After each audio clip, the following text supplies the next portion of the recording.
I'd like to call the meeting to order and welcome everyone to the LaVergne Planning Commission April 25th, 2023 meeting at 6 p.m. We do have a quorum. Our first item is to approve the meeting minutes for the March 28th, 2023 public hearing and the March 28th, 2023 regular meeting. We'll entertain a motion. Make a motion to approve. Motion to approve. Do we have a second? Second. We have a second. All in favor say aye. Aye. All opposed? Motion passes. Item number 2, site plan, Seventh-day Adventist Church requested by Asmitech Inc., property located at 271 Jefferson Pike, tax map 18N, parcel 18.01, R2 Medium Density Residential Zoning District, property owned by Kentucky Tennessee Conference of Seventh-day Adventist Inc. Mr. Logan. This is a request for site plan approval for the Seventh-day Adventist Church on Jefferson Pike. And this site is 1.5 acres. And the existing church is 2,900 square feet. And then this addition would add 1,600 approximately additional square feet and a large area, roughly ½ acre of new pavement to the site. The church has been here several times, and they are requesting a deferral tonight. They've had 3, but I know that they've run into some hardships and whatnot, and I know the outstanding items are all engineering items, and Mr. Lyde has been working with them, so I'm going to turn it over to Mr. Lyde. Thanks. Okay, there's been no game playing on their part, no belligerence. We have been working steadily back and forth. It's been a continuous effort, a good relationship. It's just been kind of difficult getting through all the technical issues of this site. We are very close, and engineering recommends that y'all give them one more deferral to give us one more month to work this out. Thank you, sir. Any questions or comments? I'll make a motion to defer it to next month. We have a motion to defer. I'll second. We have a Second. We have a second. All in favor say aye. Aye. All opposed? Motion passes. Next item. Item number 3 is deferred, correct, Mr. Logan? That is correct. Very good. Item number 4, site plan, Dick Buchanan Trailer Storage. Trailer storage in 2 new buildings of 9,112,000 square feet on 15.47 acres, requested by 615 Design Group. Property located on Dick Buchanan Street, tax map 14, parcel 50, I-2 Heavy Industrial Zoning District, property owned by CSJ and Associates, LLC. Mr. Logan. So this is another site plan request approval for Dick Buchanan Street. This is an industrial site. You can see on the screen. This property is on the east side of Dick Buchanan Street. I know it's been here many times over the last 2 years or 3. So if you have any questions, just let me know. It is zoned I-2, as you can see here on the map. And there's a photo of the property. This site's about 15.47 acres, and the flat site, it's been ready for development for some time. So they, as you know, they finished all of their comments, I think a month or month and a half ago, except they had an issue with some pavement that they weren't showing, but they rectified all of that, resubmitted, and there's no outstanding technical comments on this project. So I'll be glad to answer any questions. Thanks. Perfect. Thank you, sir. Do we have any questions or comments for Mr. Logan or the applicant? Mr. Chairman, it's been with us for several months now, and I think now that they have answered all our questions and getting the blacktop where it needs to be, so with that, I'll make a motion to accept as submitted. We have a motion to accept. We have a second. A second. We have a second. All in favor say aye. Aye. All opposed? Motion passes. On to the next item. Item number 5, site plan, 5450 Murfreesboro Road, new retail building totaling 11,550 square feet on 1.53 acres. Requested by Huddleston Steel, Inc., property located at 5450 Murfreesboro Road, tax map 18B, Group E, Parcel 3, C2 Highway Service Commercial Zoning District, property owned by FHMY Realty Investors, LLC. Mr. Logan. If this is 5, this is the deferral. Okay, thank you. My apologies. We're ready for Scott equipment. I needed the practice. So, item number 6, site plan, Scott Equipment Parts Building, new building totaling 20,000 square feet and building addition of 1,060 square feet, requested by Fulmer Lucas. Property located at 140 Waldron Road, tax map 29, parcel 5.12, I-2 Heavy Industrial Zoning District. Property owned by Scott Equipment LLC. Mr. Logan. Thank you. So this request is for site plan approval at Scott Equipment Company. This is located on Waldron Road. And this applicant originally was proposing some parking additions and a new parts building. And that was in February. And since that time, they have decided to not build the detached building and only do a small addition to their building and the parking lot addition. So this site's about 15.7 acres. You can see there on the screen. The existing building was finished in 2019, so it's not very old. And the detached parts building would be in this area, but that's since been done away with. So now we're just down to the small addition on the building.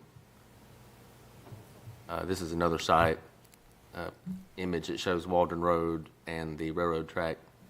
And this intersection is Murfreesboro Road and Waldron, where the Walgreens is. And then here on the zoning map, it's this parcel here in the dark blue color, which is I-2 Heavy Industrial. And this is some site photos, the sign that's existing out there today. And this is the front of the building that was completed in 2019. Another view of that with the parking lot. And then this is the building that sits behind. Well, this is the same building, but there's a shed behind that's not attached. So this is on the rear of the property, and this building faces north instead of facing Waldron Road.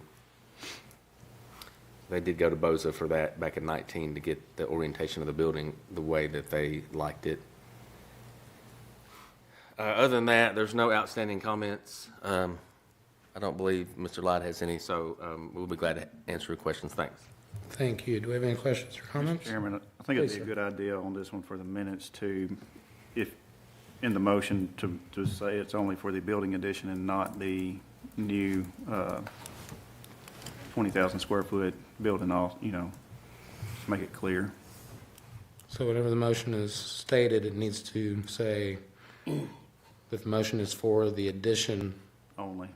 only. Okay, thank you. What about the parking? That needs to be included? Yeah, the addition and associated parking or something like that. So with that, Just want to be clear that it's not for the parts. yes, sir. I do have a question. Mr. Logan, does the addition materials that matches the existing buildings materials? Yes, sir. Flash? It does. They match. Okay. Any other questions or comments? We'll entertain a motion. I'll make a motion to accept the building addition of 1,060 square feet and related parking. We have a motion on the table. Do we have a second? Second. We have a second. All in favor say aye. Aye. All opposed? Motion passes. Item number 7, site plan Carruthers Crossing Commercial, 10 mixed-use buildings on 1.61 acres requested by SEC. Property located on Carruthers Road, tax map 29, parcel 29. PDR Planned Density Residential Zoning District, property owned by Burkett Hills Investment Group, LLC. Mr. Logan. This is the Carruthers Crossing commercial site plan. They're proposing 10 buildings on 1.61 acres. And this property is zoned planned density residential or PDR. So you can see on this image, this is Carruthers Road. and the south side is where Carruthers Crossing has been under construction. You can see some of the homes here that have been completed that are near the entrance. So it's these parcels either side of this road that are under review tonight. So this is where they're proposing the 10 buildings. Zooming out, you can see more of the site. So again, we're talking about these 2 lots on either side of the road. So this is a large development. At build out, I believe the unit count's about 374 total, so it is a large development. Here's the zoning map. So again, these 2 parcels next to Carruthers Road. And then I know that they have completed all their technical comments. Mr. Lyde and I talked about that before the meeting. So we'll be happy to answer any questions. Thanks. Thank you, sir. Do we have any questions or comments? Yes, sir, Mr. Chair. Please, sir. Is the applicant here this evening? Could state your name and address for the record, sir? Richard Howes with SEC, 850 Middle Tennessee Boulevard, Murfreesboro. Thank you, sir. Mayor? This is a question for staff, either Kyle, Bo, or Gary, but this does match to the PDR that was approved well before everybody but Graham was on the board. Is that correct? Yes, I think they actually came back after I started working here in 17 and submitted a new PDR book. Okay. So, but it does conform to that, yes. Okay, and then with these 10 stores, 10 basically units, are tenants just going to be locked into each one, or can they do, I know we're going to have residential on top, but will you have somebody, decides that as a tenant they want 8, 9 and have a larger footprint? On the commercial side, we have reduced down to only 8 units, so we're going to have 1 unit that's 2 combined to make it a little bit bigger. So we've got 8 units to accommodate the parking after the workshop. We went back and modified that to address the parking issue. But they will be able to, if they want to purchase or rent more than 1 unit, they will be able to do that, yes. Okay. My question then with that has that been updated on the documents we have? Because I've got, looking at C.2 and C.3, both show 10, or not C.3, but C 1.0, both show 10.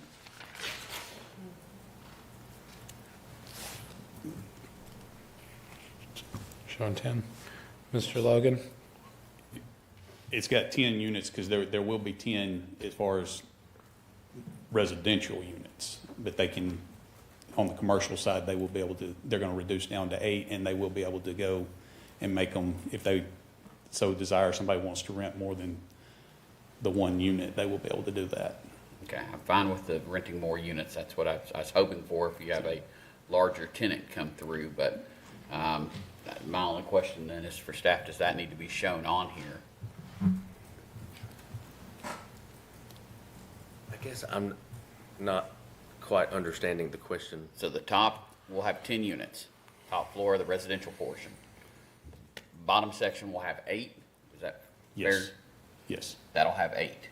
And at least what I'm looking at on the documents, both Shows show 10. 1 through 10, yes. But does anything need to show 8 for our purposes? I think the residential would be the most important to show at this point, because you wouldn't want that number to be wrong, Right. especially since there's a total unit count that goes with the PDR booklet and all that. But I don't know that the PDR just says the bottom level can be commercial. It doesn't specify, the PDR book doesn't specify how many units commercial in the bottom, so I guess it's up to you all. So let me just jump in here because I was involved initially. The plan was obviously to have the 10 units for the top for the residential. As we all know, that on the commercial side, if they wanted to merge number 1 and number 2 as 1 unit, that would be acceptable. And that's where it was written. So I'm happy with the way it's done as far as 1 through 10 for the residential, because what may happen at a later date is You know, 3 and 4, so they may lease those two and join those two together too. So it meets the intent that we put together originally, I think, with the PDR. Okay. Okay. I guess my only question would be, is it noted somewhere on paperwork that it would be 8 units commercial? It's listed in the parking calculations, but I can add it to the plan somewhere else saying that we've got the residential units and then we've got, I think as long as we have something stating Max that 8, Max yeah. 8 on bottom for the can parking. do that, not a then- problem. The car park is going to drive that. Yes, absolutely. Just knowing Laverne, I could see 15, 20 years from now, someone coming back saying, hey, look, 10, and I want 10. And that's my thought. We can adjust that, not a problem. As long as it's referenced, and it's referenced in parking, so we should be safe. So, any other questions or comments? Yeah, do we have trash on both sides? I think that was a concern brought up. at the Dumpster last is on both, has Okay. been located on both sides, yes. All right. Very good. That's good. Good by me. Anything else, anyone? Make a motion to accept as submitted. We have a motion to accept. Do we have a second? Second. We have a second. All in favor, say aye. Aye. All opposed? Motion passes. Thank you, Thank you.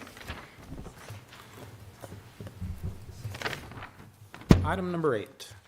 Site plan, The Ridge, Phase 4, Lot 401, open space community pool and pool house on 0.55 acres, requested by Womble and Associates, property located off Rocky Trail, tax map 29, parcel 41.04 and part of parcel 41.02, R1 low-density residential zoning district and R2 medium-density residential zoning district.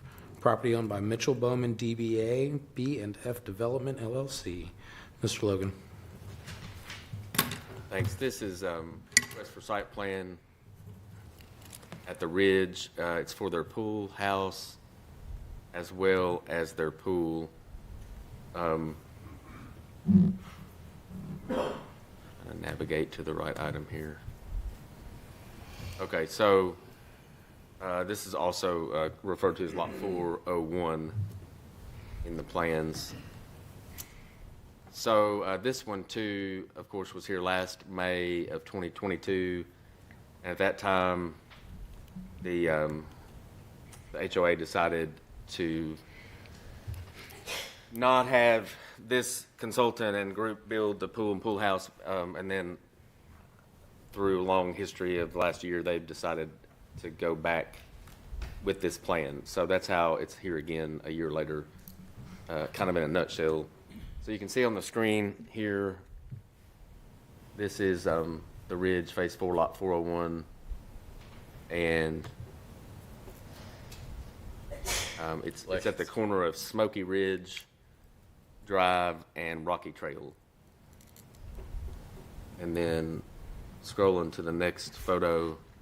So this is a much larger view, zoomed out, but this is the lot here in relation to Carruthers Crossing, which we just covered in the previous item.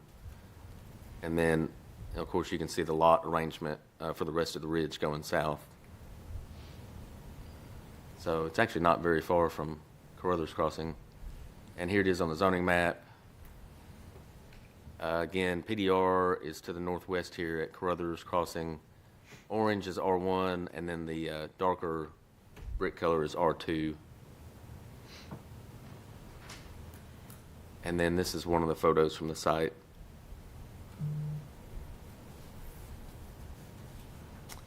And I know this is Can you go to past all the plans? okay. Okay, we have no technical comments. They have addressed them all. However, their engineer did something that as someone who looks at old videotapes of old planning commission meetings a lot lately, really appreciated. In their response to comments, rather than just responding to our staff comments, they also put the ones from y'all's workshop. So go right after their plans. Oh, yeah, the one's all scribbled on up there. Can you blow that one up, please? Yeah. So I wanted, since they were quoting y'all and giving responses, wanted to give you a chance to read what it was said. Here we are. So comment 1, the residents of the Ridge, oh, yeah, play with this. The residents of the Ridge have not seen the site plan for the amenity lot. Their response is, the site plan for the amenity lot is public record. A survey was sent to the residents of the Ridge. The survey included the size of the pool, 20 by 40, of those that participated. 69.3% were for the amenity lot as the developer chose to build it. The second comment they referenced, how many phases of the Ridge will this pool service? Their response, the amenity lot is meant for the 5 phases of the Ridge that have already been granted and preliminary plat approved. None of the future phases are planned to use the pool. On comment number 3, what they originally responded did not match my recollection of their answer at the time. So emails have gone past, and they're the next 2 pages. But their responses are put on y'all's report, where they have said, yes, the playground and the dog park will be built by the developer and will be built before certificate of occupancy is granted. Very nice. They're trying to spoil us. Yeah, no, those were all my questions, so it's nice to see that they were answered. And the neighborhood is certainly, really looking forward to this development, so. And it came in better than expected. Very nice. Dog park and playground, so I'm very, very delighted. Do we have any other questions or comments in regards to it, this item? With that, we will entertain a motion. I'll make a motion to approve the site plan for the Ridge Phase 4, Lot 401 as submitted. We have a motion to approve. Do we have a second? A second. We have a second. All in favor, say aye. Aye. All opposed? Motion passes. Item number 9 is deferred, correct, Mr. Logan? Yes, that is correct. Thank you, sir. Item number 10, site plan Altera, existing building totaling approximately 10,500 square feet and building addition of 7,300 square feet on 5.16 acres, requested by Paradigm Studios P. LLC, property located at 122 Charter Place, tax map 29, parcel 2.05, I-2 Heavy Industrial Zoning District, property owned by 122 Charter Partners LLC. Mr. Logan. This is a request for site plan approval at Altera or Ditch Witch. It has more than one name. So this is an existing building at 122 Charter Place, and Ditch Witch has proposed to take over this building to expand their operations in LaVergne. They are proposing to add an addition of approximately 7,300 square feet. The existing building is 10,500 square feet. And the several issues, I guess, from the workshop 2 weeks ago, and we'll cover some of those, and Mr. Lyde, myself will cover them, but the parcel is in the South Waldron Overlay District, so there's some architectural considerations there. You can see on the screen is the site with the existing building and surrounding parking lots and driveways. So this equipment, at the time this was flown, this equipment was here. A lot of it has been removed, but this is the old, calling it J&J Equipment or J&L Equipment Company. So Ditch Witch is to your right in this photo, the existing Ditch Witch. So moving along here, this is just another view further out. So this is the subject property, and then Ditch Witch existing is to the east. And then, of course, this is the new intersection that was just paved in the last couple of weeks at Charter Place and Walden Road by the Thorntons. So this is Thorntons here with their building and gas canopy when it was under construction. And then here's the zoning map. So this is Charter Place, and the north side is mostly all C2, which is a commercial zoning. The Dollar General is here on this corner next door to this property tonight. So the Dollar General is zoned commercial, and everything going east from that point all the way down Charter and to Armstrong Court is zoned I2, heavy industrial.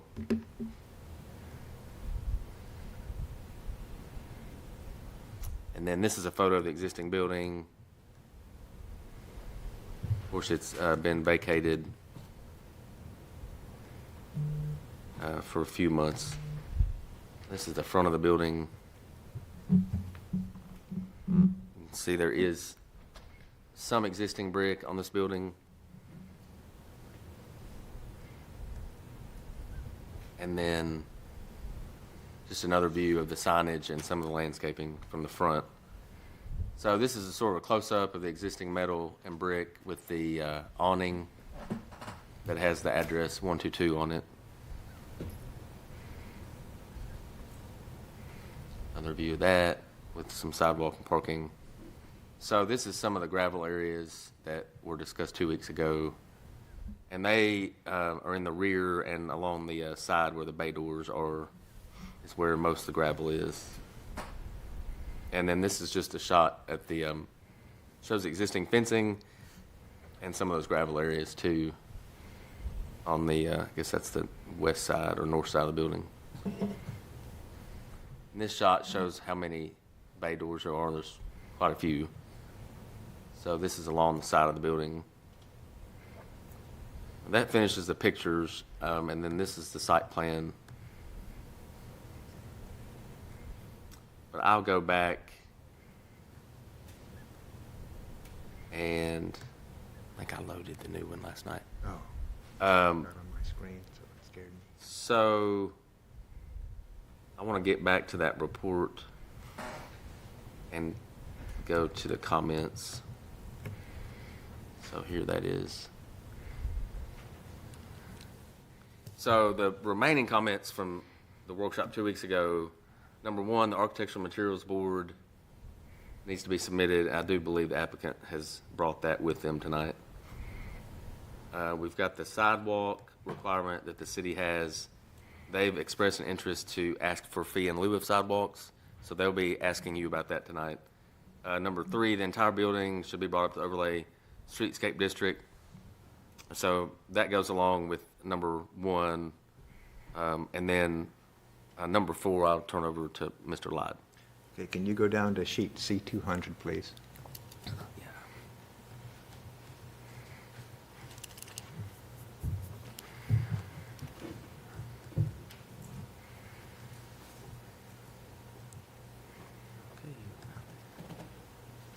Okay.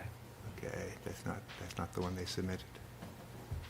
Okay, apologies from the staff. This is not what they submitted after the workshop. What they are proposing, in terms of y'all's concern about a concrete apron, they are proposing one, and I have it in paper here, once they actually did submit, about 20-foot heavy-duty concrete apron that runs from here to here along the sides of their new building, and from here to here along the sides of their new building. And it stops roughly there, and it stops here and here. So that's not really a technical comment. They did address all of my technical comments. I just wanted y'all to understand how they were addressing your comments concerning the concrete apron. But it is shown on the paperwork you have, sir. Yes, sir, and I'll be glad to show it to you. Good enough. Is there an applicant here this evening? Name and address for the record, kind sir. You might want to go back there. I knew that something was not quite right. Is this not the latest? This Oh, is that is. this is the That's latest. the latest. We have the latest, and I knew that we did. For Okay, whatever there it reason, is. for All whatever right. reason, the site plan from 2 weeks ago is still loaded. Okay, so So they're both on here. this dark gray area is the proposed concrete apron that they are adding. Very good. Thank you. My name is Alex Dickerson, Thompson Burton, 1801 West End Avenue, on behalf of the applicant. So we had the workshop a few weeks ago, and you all expressed a lot of comments there, and we've taken those to heart, we think. Everything complies with the overlay per your request. We've added the dustless surface to our loading areas. Brick on the front, we talked about percentages. We have the correct percentage on the front and the sides per your request. We are seeking to pay in lieu of sidewalks. in the area, and I think staff can confirm this, but everything on the south side of Charter, there are no sidewalks on the south side of Charter. So if we are required to put a sidewalk there, it'll essentially be just one section of sidewalk. So we're requesting to pay in lieu so the city can use that money wherever it sees fit. But happy to answer any questions you have. And I have the materials board down here. I don't know if you all want to see that or. Let's start with the materials board. Please raise it and so everyone can see it.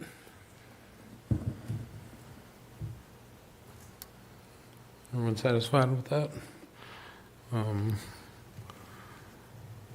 Then we will discuss the sidewalks.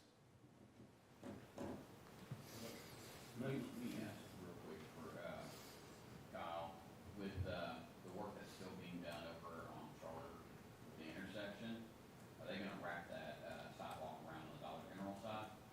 No, the sidewalk in that area is, on the Thornton side, the Dollar General side does not have a sidewalk. It's a ditch line section. Okay, I know in front of it it does, but I didn't know if we were wrapping it around. No. That's exactly what I was going to ask. Mr. Coates? Yeah, so if they are requesting fee in lieu, can we get a dimension of what that is so we can calculate real quick what that cost is? You know what that dimension is? And while he's doing that, Mr. Logan, if you just pull up page 291 on our packet, if you would. Just want to have a question on the materials. Page 291. It's a picture of the building from the side.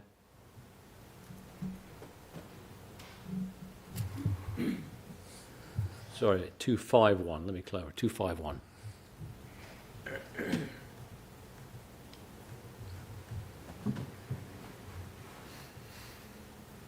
There you go. One of these. Yeah, so the top one, the top one. So just explain, if you would, obviously look at the picture here, you've got a yellowish on the front and a blue along the top, along the side. What's the plan for that, beautifying that corner of that building?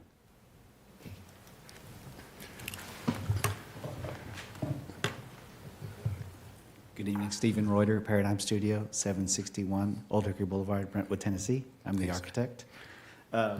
So obviously, we're going to clean up the greenery, clean that off, clean the brickwork, and we would be adding brick on top of the existing brick to get to the 80%. So last time when we were here at the workshop, I thought it was at 70%. We went back and checked; it's 50-something%, so we're not even close. So we're going to add brick to get to the 80%. So the drawings that are in the packet that show the color elevations show the calculations that will get that to the 80%. So we'll wrap brick around the front edge there that matches that existing brick. I think it's approximately 2 to 3 feet more brick up on that facade to get to the 80%. The remaining metal panel will remain. We'll either pressure wash it and clean it or paint it to freshen it up. So it'll be the same colors. Let me show you. On the color board here, this picture represents existing brick with the proposed new brick, so we're trying to show that we're matching the brick. And then this picture shows the color swatches at the Sherwin-Williams Greek Villa, matching the existing metal panel, and this is an actual swatch of that. So the intent is to match the brick, to match the metal on the addition to the existing. But if you look at the picture there up on the board, on the front, which is the yellow goldish, along the left side, it looks like blue run along the top. Obviously, that's going to be color coordinated, so it's more correct.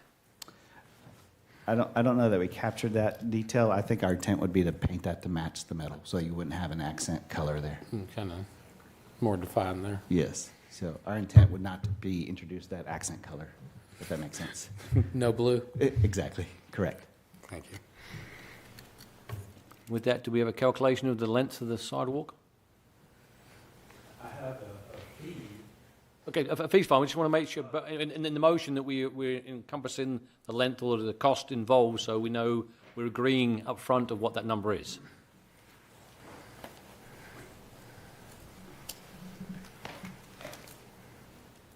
My name is Bubba Ingram.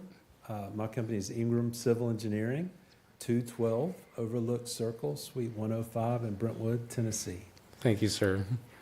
And the correspondence that I have here calculating the sidewalk along the frontage for a 6-foot wide section came to $33,000. If the price per square foot was $12. The code, I think currently is 10. Well, I was going to speak about that when you all were finished. So we have a very interesting thing here. I think Mr. Philip Dodd may end up Touching on it. deliberating. Their submittal date was Monday, Monday, March 27th. Unfortunately, that was the day of the shooting. I remember that day. That's the deadline. The meeting was the next day, March 28th. At that meeting, it went from 10 to 12. The Planning Commission voted on it. But their submittal deadline was the day before, the 27th. Now, here we are. If it gets approved tonight, it's $12, but it was $10 when they submitted. I'm not even going to try to figure that one out. Yes, let's definitely go to legal on that, if you'd be so kind, sir. So was it submitted on time? Yes, sir, it was, which was Monday, March 27th. Well, let me ask you this question. As the applicant, you mentioned 12. Are you okay going with the 12? I'm sure that the owner would prefer the $10 per square foot. I couldn't say anything else and still have a client, I'm afraid, after the meeting, so. Very fair statement, sir. So, is it based, when you're looking at, as far as for legality, is it based on when they asked for the fee in lieu, or when they submitted the packet? Right. That would be. It's a hard question. My question, yeah. It's a hard question. Do they vest when they actually expend money on it, or are they invested at the submittal? I don't know the answer right now. Well, I'm going to say, for me, to make sure, because as mayor, we need to protect the city as well as to protect our residents. While I don't like it, I'm going to say the safe side would be to go with a lower amount. That's me. I have to agree. Due to the submittal date, sir. I'm okay with it. The attorney's looking at me though. He looks at everybody. I think that's reasonable. I mean, I understand the effort that you guys put forth on this, so. And this is a rare occurrence. Mr. Coleman, you feel? I agree. Mr. Coates? Yes. Okay. So we need a figure at 10. The dimensions are 450 times 6 feet wide. So I had my calculator up a while ago. $27,000. Okay. That's my guess. No guessing. Our engineer's looking at you now. 27,000. Good job, sir. You listened well whenever the teacher said you want to always have a calculator in your pocket. That's right. Good job. So, real quick question before any motions are made that I've still got. This is for Bo and Gary, just to make sure, because I want to make sure we're 100% here. This is now in compliance with the overlay for Waldron Road. Is that correct? Yes, sir. We didn't look at these percentages, but some of you may have seen them already in the packet. They're at about 81 point something percent brick on the front, or 82%, and I think the sides are well over 50. So that then puts them in compliance. And does the side go all the way down, or is it just to the existing building? I'll bring those up. Well, I mean, as far as with the overlay. So this is what they've submitted, and the chart at the bottom. So on the front elevation, they're at 81.25% brick, and I'm looking right here. And this, the side, which is the east elevation and west elevation, they're at exactly 50.5% on the two sides.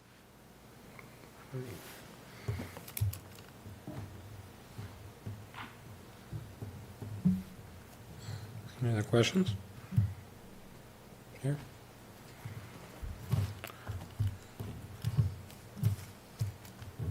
So a motion must include a fee in lieu amount of $27,000. So So I'll make a motion to accept with the fee in lieu of $27,000. We have a motion to accept. Second? We have a second. All in favor say aye. Aye. All opposed? Motion passes. Thank you. Next item, item number 11. Correct. Yes, item number 11. Recommendation to the Board of Mayor and Aldermen rezoning of property requested by Doyle Elkins, 1.16 acres, property located at 392 Old Nashville Highway, tax map 17E, Group B, parcel 22, current zoning district R1 Low Density Residential Zoning District, proposed zoning district C3 Neighborhood Service Business District, zoning district, property owned by Gregis. Mr. Logan. Thanks. This is request to rezone property at 392 Old Nashville Highway. And current zoning of this property is R1, and the applicant is proposing to go to C3 zoning, which is neighborhood service. And you remember they were here a couple weeks ago, the applicant, and I believe his, maybe a real estate broker or agent. They were here. You all saw the exhibit, and I'll show it in just a moment, but that was drawn by land surveyor, Mr. Elkins, Doyle Elkins. And at any rate, this is about 1.16 acres, so I'll show the maps here. This is it, 392 Old Nashville. It's a very long parcel, not very wide, and of course that discussion came up at the workshop, that what would they build if they could get C3, because with the width, there's not a lot they could build. They'd have to add properties maybe on either side or one of the sides. And then this is just zoomed out. So property here again outlined in blue. This is just north of Jefferson. This is Jefferson Pike here with the traffic signal. So existing zoning map. You can see all this orange is R1 low density residential. Then you've got R2 medium density that touches it on basically two sides. And then this existing C3 is all here at the intersection, includes the pharmacy and the gas station and those parcels. Oh, we discussed the lot to right next to it. We were unsure if that was C or. It is C3. Okay. It is C3, yes. So the GIS is still changing that. Gotcha. But that's C3, and then here's a photo of the existing building, and then everything else that's on the lot, you can see there.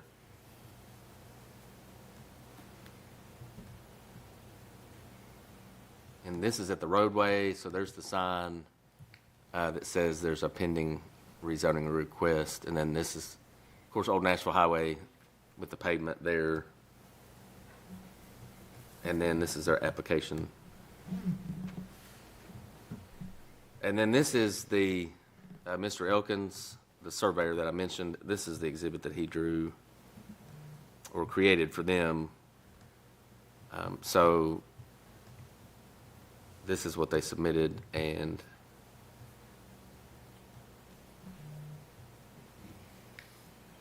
this survey just shows the dimensions of the lot and lays out the lot boundaries, then shows all the surrounding properties.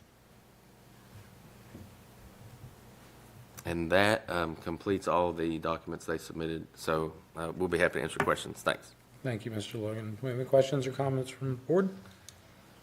Just want to make sure, I don't have my book in front of me, I left it in my office. At least the use that's written in here on the application of food market is appropriate under this zoning, is that right? There are a few food uses related to a small grocery or market, and also bakery is listed. Well, I mean, for the purposes of this, though, the applicant is proposing they've written in food market. So that would be as far as appropriate with this zone. C3 allows up to a certain size. It doesn't allow, like, obviously an Aldi or a Kroger, but it allows a small neighborhood grocery or bakery. And it's hard to know on these types of rezonings. It's hard to know exactly what the applicant intends, and sometimes they don't know exactly. But I kind of feel like it bleeds back into that conversation of, could they do anything with just the width that they have? I don't see that they can fit a commercial building with parking and driveways. But that would come up at site plan, correct? Correct, it would. Yeah, it would come up with site plan. So, Mr.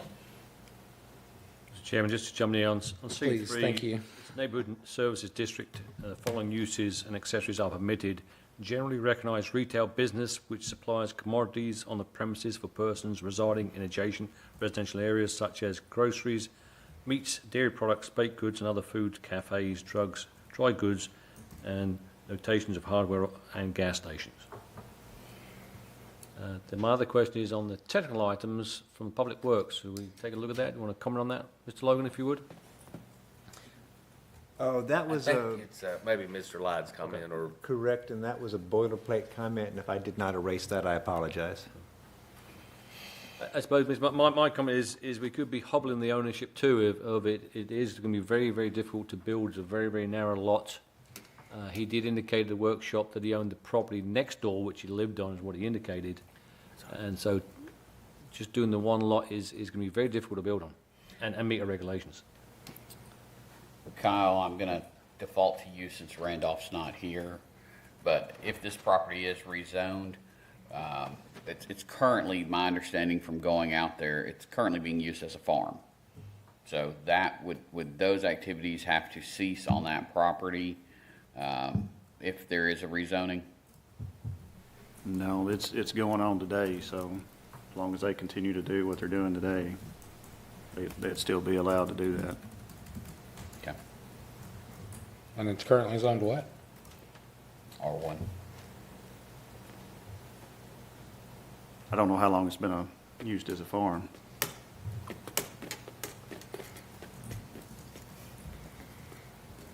Questions or comments? So on this item, we will be making a favorable or non-favorable recommendation to the Board of Mayor and Aldermen. Entertain a motion. And with the non-favorable, we do have to state reasons, is that correct? That's right. Okay.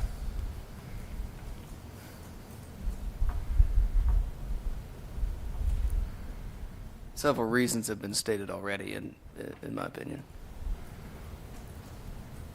Thank you, sir. So I'll make a motion then for an unfavorable recommendation to the Board of Mayor and Aldermen due to concerns with the lot size of this not being a buildable lot. I'll second the recommendation. We have a motion and a second to send a non-favorable recommendation to the Board of Mayor and Aldermen. All in favor, say aye. Aye. All opposed? Motion passes. And our final item is bonds and letters of credit. Mr. Brown. Oh, ma'am. My apologies. Your bond list in front of you, and the next one that expires will be in June, the Celebration Run, and I'll get in touch with them next month. But besides that, everything's up to date. Thank you very much. I would like to thank everyone. Meeting adjourned.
the show. Love it! Hey, it's great to see everybody at the library. I got a little water to cool everybody off on this hot day as we make a splash in the library. Try not to squirt any babies. A little bit of water. Oh my goodness, excuse me, sir. Working hard, that scout is working hard. Oh my goodness, excuse me. Make it grow, Dad. Make it grow. A little bit of water for everybody back over this way. Oh, and everybody up front too.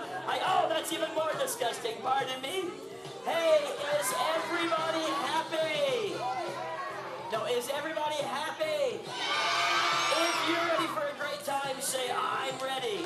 I'm ready. You know what? They say a smile is just a frown turned upside down. We're going to turn our downside up. So everybody help me. Shake out your hands. Put one finger in the air. Turn to the person on your left side. That's that side. Tap them on the shoulder and say, hello, friend. Hello, friend. Be careful. Turn to the person on this side. Tap them and say, hello, friend. Hello, friend. Just remember there's a million things that you can do at the library. You can come on in all the way around that way. We have plenty of room on the floor over here. I need somebody to help you with a magic trick on stage. Would that be you, sir? Come on down right there. Clap loud for that young man as he comes this way. Oh, you gotta clap louder than that. You might be next. Hello, hello. Stand right there. Smile. You're in show business. What is your name?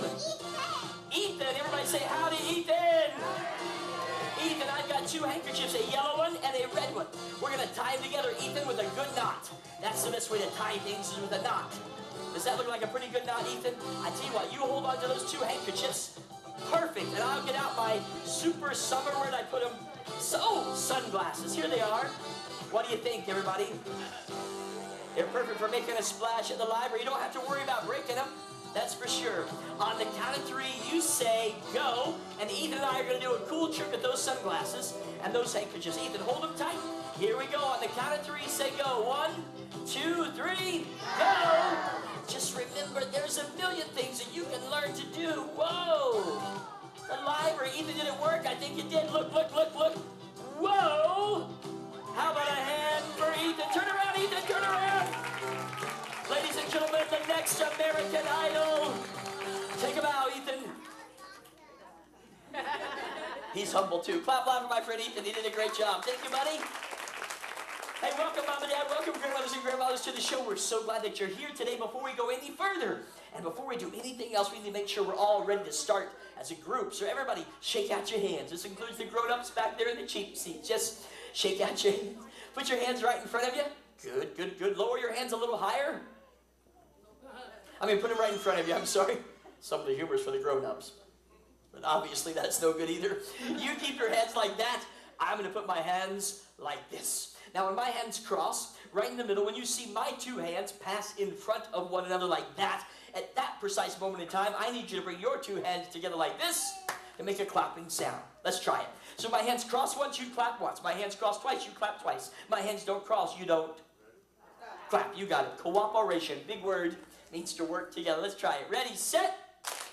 That was okay your first time, but some of you were a little bit early. Lots of you were a little bit late. And some of the grown-ups were going like this. But I'm not pointing any fingers at those ladies over there. Hello, ladies over there.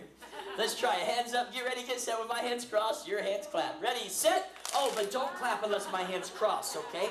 Remember, wait till my hands cross and you clap. Let's try it. All together. Ready, set. More than once. Follow me. Good. Better. Uh-huh.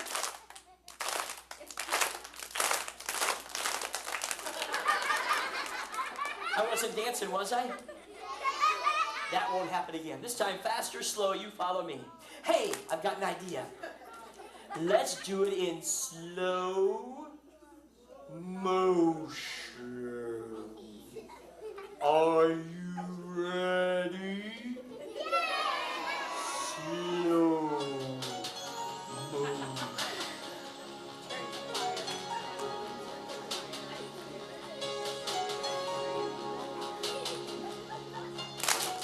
A little faster. Bad, better, good. Notice how it sounds when we work together. I didn't stop yet. Some of the grown-ups didn't start yet. They're just staring at me. You can do it, sir. Thank you, thank you. Faster, thank you. You're beautiful. Thank you so much. Welcome to our show. Be sure that you laugh and clap while you're at the show today. Please do not wait till you go home to laugh and clap. It'll be too late. You'll be sitting at home later this afternoon, eating your afternoon snack. And all of a sudden you'll think back to the library in LaVergne, and you didn't clap while you were at the show, and you didn't laugh while you were at the show. So right there at your table, you might start going, your mom will think you are a loony. You know what? Your mom already thinks you're loony. But we are glad that you're here today. Be sure you laugh and clap. I brought the newspaper with me today, and I was going to read you something out of the newspaper, but I can't find the right piece. Oh, here it is. I got it. Here it is right here. It says, it was about the show. Miss Lorna, did you see this in the paper? I was in the paper about the show. I'm famous. I'm a legend in my own mind. It says, that's not it, just a minute. Oh, here it is. Here it is, right here. About the show today. It's, that's not it. Just a minute. I must have grabbed the wrong piece. Oh, here it is. It says, that's not it. That's the weather. It says, today in LaVergne, Tennessee, that's where we are, it might rain. It might rain so hard, it could rain cats and dogs. I've never heard of such a thing. Ma'am, have you ever heard of such a thing? It says if it rains cats and dogs, be careful when you leave. You might step in a poodle. A puddle. We're going to have to ask a grown-up for a date on that joke. Let's see. You know what? I must have grabbed the wrong... This is very embarrassing, everybody. I must have grabbed the wrong pieces of paper. I know I put that paper in here somewhere. Would you help me fix this mess? On the count of three, would you say Shazam? 1, 2, 3, Shazam! We'll just start over. That might be a lot better. Oh, now you can clap real loud. Oh, wait. Come on. I know what you're saying. You're saying, better than I thought he was going to be. Let's see. Oh, here it is right here. It says, today at LaVergne, the public library, that's where we are, we're going to have a wonderful show starring the beautiful, starring the talented, gorgeous, good-looking Miss Lorna. Hey! Oh, it's the pink hair, I think. You know what, Miss Lorna, we do want to thank Miss Lorna. She's been working hard all summer to see that you have a great time and all free at the library. I think we should clap loud for Miss Lorna right now. Thank you, Miss Lorna. You know what? She's here to help you learn. The more you read, the more you know, and the more you know, the smarter you grow. Oh, I almost forgot to show you my favorite trick of all time. Ladies and gentlemen, here it is. Watch closely. Watch. Watch. Watch. I got it. It's alive. Watch. Watch. Watch. Watch. Ta-da! It's my watch. It was a joke. You didn't think it was funny? No, Mr. Scott, you just took it off your wrist. Ha ha ha. Well, I can tell by the hands on my watch, it's time for me to share with you one of my favorite stories. It's sort of like a fairy tale, but it's for grown-ups, too. Once upon a time, there was a king, and everyone loved the king because he always made the right decisions. The king always knew just exactly what to do. One day, the king made a decree. That's like a law. That anytime his subjects met one another, they had to share something.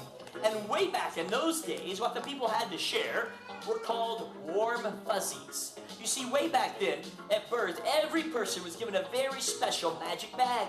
And whenever they wished, they could reach inside their magic bag and pull out a warm fuzzy. While you might be walking down the street when a total stranger came up to you and said, "You want a warm fuzzy?" And when you said, "Uh-huh," he'd reach inside his bag and pull out a small, round, yellow fuzzy, just about the size of a little girl's hand. But when it saw the light of day, it would bloom and blossom and grow into a large, round, shaggy, warm fuzzy. And as long as when you got it, if you gave it, you'd always get it. You got it? Good. It goes like this. Warm fuzzies are the things we do. Give one, and it would turn to two. Watch. When you are nice to someone, watch. Along your way, watch. The things you do for others.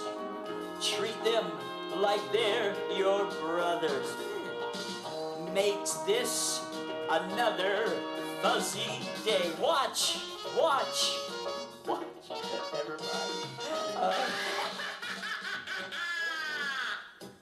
I forgot to tell you about her, the mean, miserable hag. She was so mean and miserable, she was not even allowed to live in the land. She was so mean and miserable, the only thing that made her happy was seeing everyone else mean and miserable too. So the mean, miserable hag made up a mean, miserable lie about the warm fuzzies. Don't you know if you keep giving away your warm fuzzies, you're going to run out? I will? And so will everyone else. Then what will you do? You mean someday I might reach inside my small, soft, fluffy magic bag and there wouldn't be any warm fuzzies left? At all! That's so sad! And once you run out, you won't have any more. So there.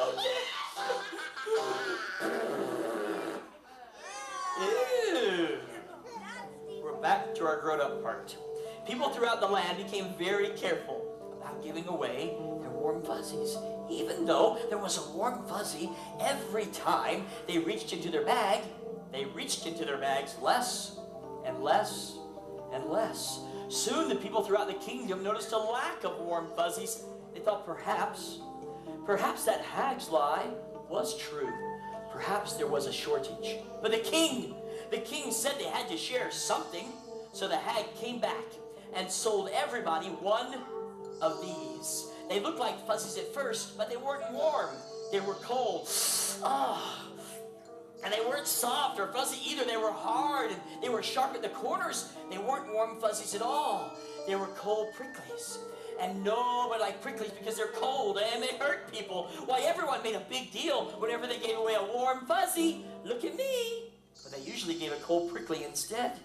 Well, the wise king knew he better do something before the warm fuzzies disappeared altogether. So the wise king once again came and called his people all together. And he made yet another royal decree. People of the land and citizens of our schools, something wonderful has happened to the warm fuzzies. Now, every time you give one away, it will become two. One to give and one to keep. So if you want to have a lot of warm fuzzies, give away a lot of warm fuzzies. One brave kid tried it, and he found it worked. Whenever he gave his fuzzy to someone else, he still had it. One to give and one to keep. He could give his warm fuzzy away to anyone, anytime, anywhere, and he always had plenty for himself. That's because he did as the king said. And like the king said in my story, just like at your school, at home, just like on my scroll, warm fuzzies are still around today. You can't see them anymore, but you can feel them. When you do the dishes for your mama without being asked, or take out the trash for your dad, or help a friend or a teacher or a neighbor, whenever you give yourself to help someone else, that's giving away a real warm fuzzy. Would you help me with this? Come quickly. And when that fuzzy snuggles up against them and melts into their skin, hello, would you stand right there for me? When it snuggles up against them and melts into their skin, they feel warm and fuzzy all over. You know what? So will you. What is your name? Would you hold this two fuzzies for me? Squeeze them tight, comfort. Both hands. Stand right here. Perfect. Everybody say please. And thank you. Open up slowly.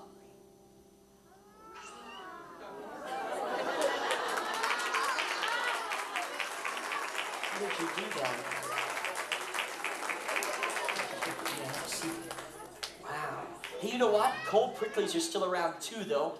When a prickly lands on you, sometimes it hurts all the way inside. And sometimes you feel lonely or embarrassed or angry or confused. Sometimes you just want to cry.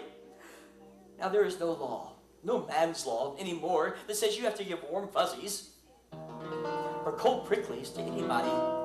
But I'll let you in a little secret. You do and I do, we all do, young and old, short or tall, big or small, all of us, each and every one, give warm fuzzies or cold pricklies every day to everyone we ever meet by the words of our mouth and the attitudes of our heart. I'll let you in on another secret. That wise old king, He never did anything special to the fuzzies.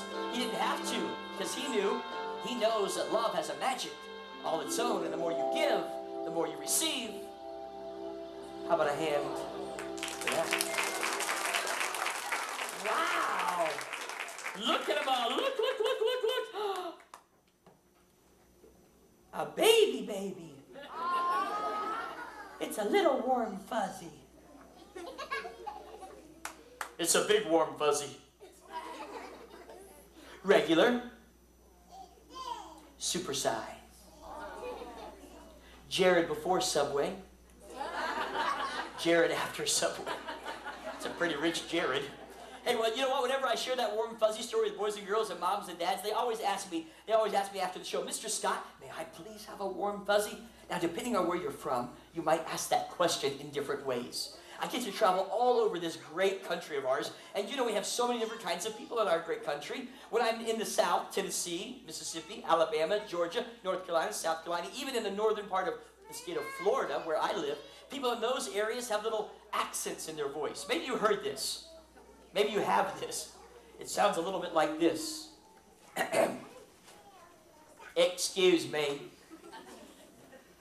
Excuse me. Mr. Scott. Mr. Scott, I was wondering something. May I please have a warm fuzzy? I love that. Not long ago, I was in a place called New York, the state of New York, and they have a place called Long Island. And there's kids on Long Island. I was there, yeah? Are you from there? I spent a whole week there one night. Yeah. No, I was on Long Island, and the kids, they have accents on Long Island too, don't they?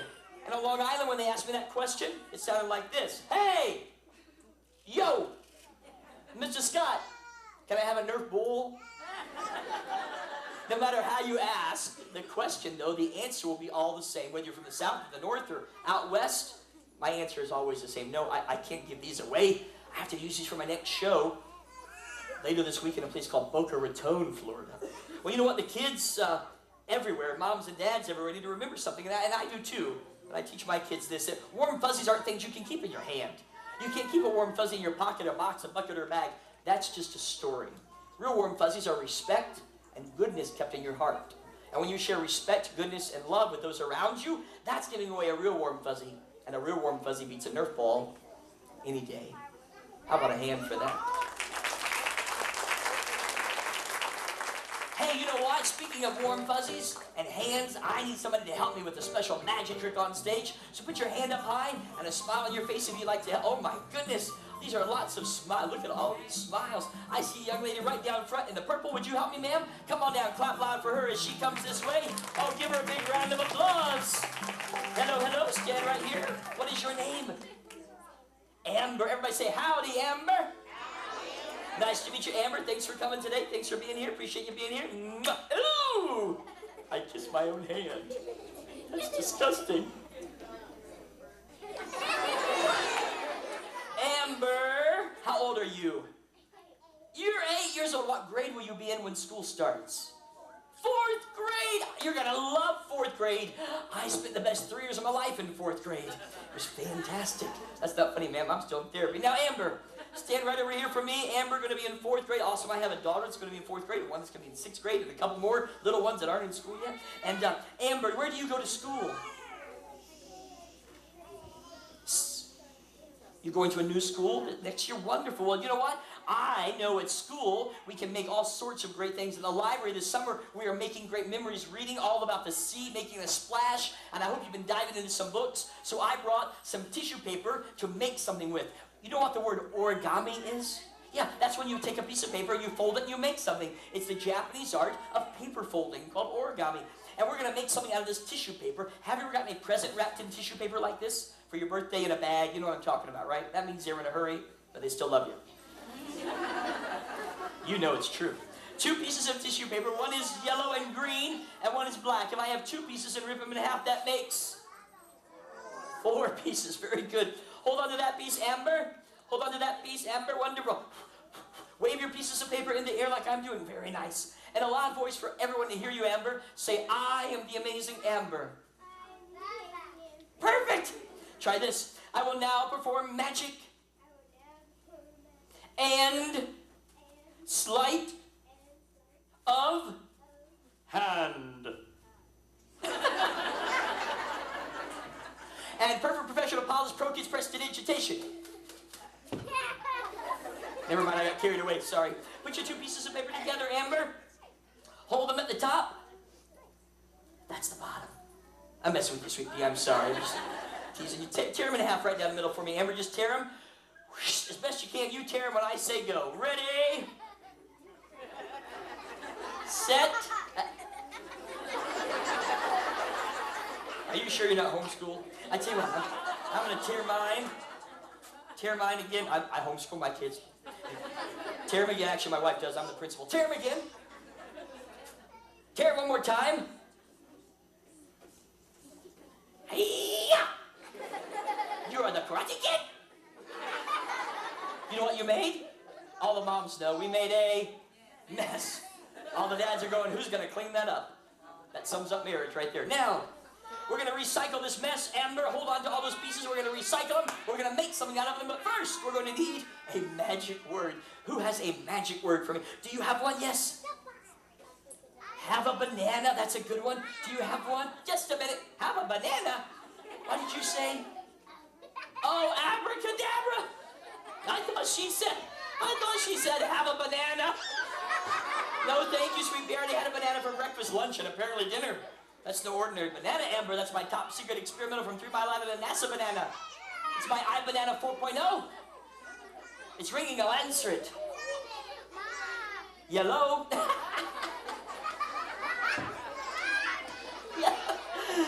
Hang tight, grown-ups. These are about to get a lot worse. See if you can catch all 9 of them. Who is this? Really? It's Bob Dole. Hey, Bob. Really? He said he thinks my act has appeal. Hey, Bob. Thanks a bunch. What?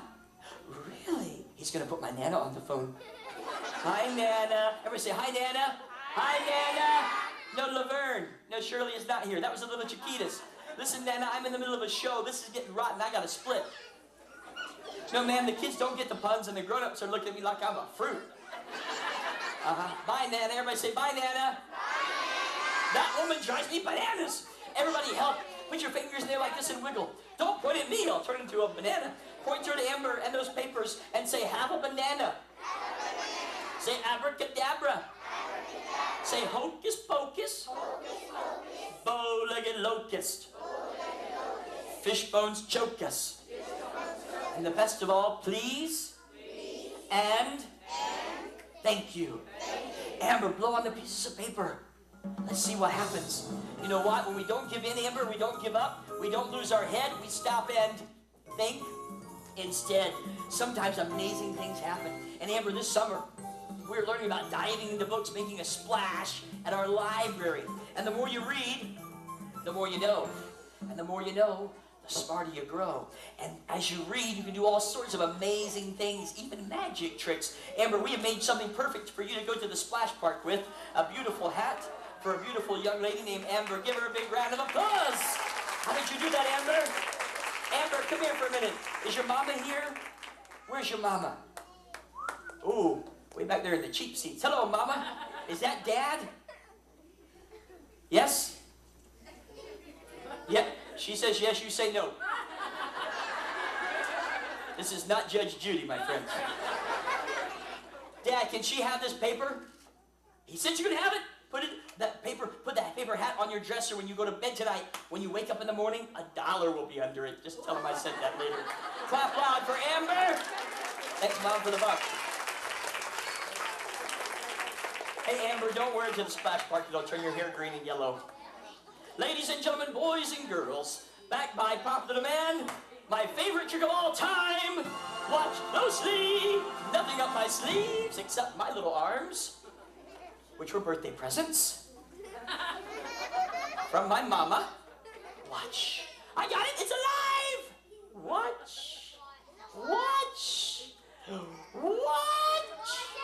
Da! What? Wait a minute. I already showed you that? You already saw that trick? I already did that? I'm starting to repeat myself. I'm starting to repeat myself. I'm starting, never mind. You still didn't think it was funny, did you?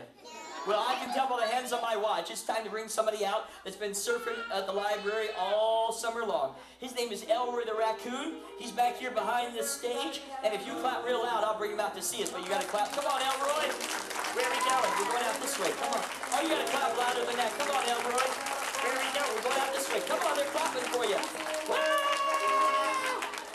They're naughty kids. Yep, they're all here, ladies and gentlemen. This is my friend Elroy T. Raccoon. The T stands for Tennessee. That's where I'm from. He's from East Tennessee, a little town called Maryville. Straighten up, look your best. He came today to be with us. Elroy, settle down. Straighten up. Hey, chill out. What are you doing, Elroy? I'm chilling. Or what are you doing? I'm playing possum. Elroy, you're not a possum. You're a raccoon and you're a puppet. I'm a what? You're a puppet. You're made out of rubber and fur. I'm not even a ventriloquist, Elroy. I'm just a puppeteer. I talk for you. You talk for me? Yes, I'm a puppeteer. I love Three Musketeers. No, I didn't say I was a are you light and fluffy in the middle? Elroy, stop. I didn't used to be. I didn't say I'm a Three Musketeer. I said I'm a puppeteer. I talk for you. You talk for me? Yes, I am your mouthpiece. You're my mouthpiece? Yes. You're my big mouth, Elroy. Straighten up. I wanted you to come today to LaVergne. We're back at the library.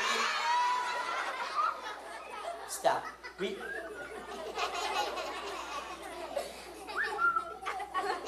Must be looking at the fish.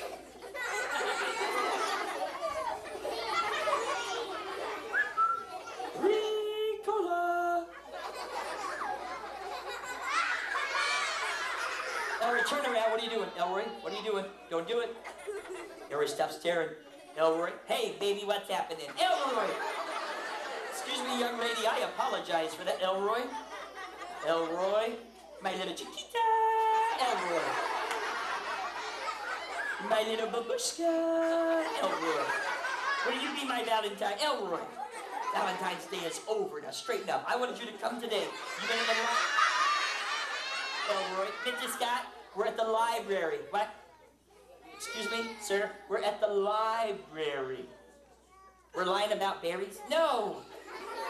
Library. We're gonna go lie down in the berries? No, Elroy. Library, it's where you read. Oh, I love to read. Yes, and you've been at the library reading? I have been reading. What kind of books have you been reading? Joke books. You've been reading joke books. Yes, I have. That's wonderful. Tell us a joke from one of the joke books. Do you remember one? I remember several. Okay, go ahead. Knock, knock. Who's there? May I who? May I kiss you? Elroy! There is no kissing during the... Oh, that just got me! I've been kissed by a raccoon! I've been kissed by a people. Elroy. Listen, Elroy, maybe you have another joke you could tell us. I have another joke to tell us. Okay, go ahead. Knock, knock. Who's there? Cargo. Cargo who? Cargo beep beep. Meow. That's the joke. Uh-huh. Cargo beep beep. Meow. Yeah. Cars are not going to beep beep. Meow in LaVergne. They don't? No. What do? They go beep beep. Beep beep. Beep beep. How do you know? The police told me on the way to the show. Straighten up. Listen. Elroy. Mr. Scott, yes, maybe you have another joke for us. Knock, knock. Who's there? Olive. Olive who? I love you, baby. Elroy! You know what, Elroy? When was the last time you were in the library? Today. Yes, but yesterday at the library, remember? Yeah, we were at the library yesterday. And what happened to you while you were in the library? You were running. I was running. And you shouldn't have been running. No, I shouldn't have been running. What happened because you were running? I slipped and fell. You slipped and fell. Why did you slip and fall? Because you were running? No. Why did you slip and fall? Because I was in the non-friction section. That's a librarian joke. Straighten up. Listen. I'm a puppet. Yes, you're a puppet. I'm not real. I can tell you're not real. You got your surfing shirt on, though. You got that at the beach? No, I did not get this at the beach. This is Build-A-Bear brand. Elroy. Maybe you can tell us another joke. I have another joke. Go ahead. Knock, knock. Who's there? Let us who? Let us get married. Elroy. I'm a puppet. Yes, you're a puppet. I'm not real. No, you're not real. As a matter of fact, you're made out of rubber and fur. Because you're made out of rubber and fur, I can take your arm like this.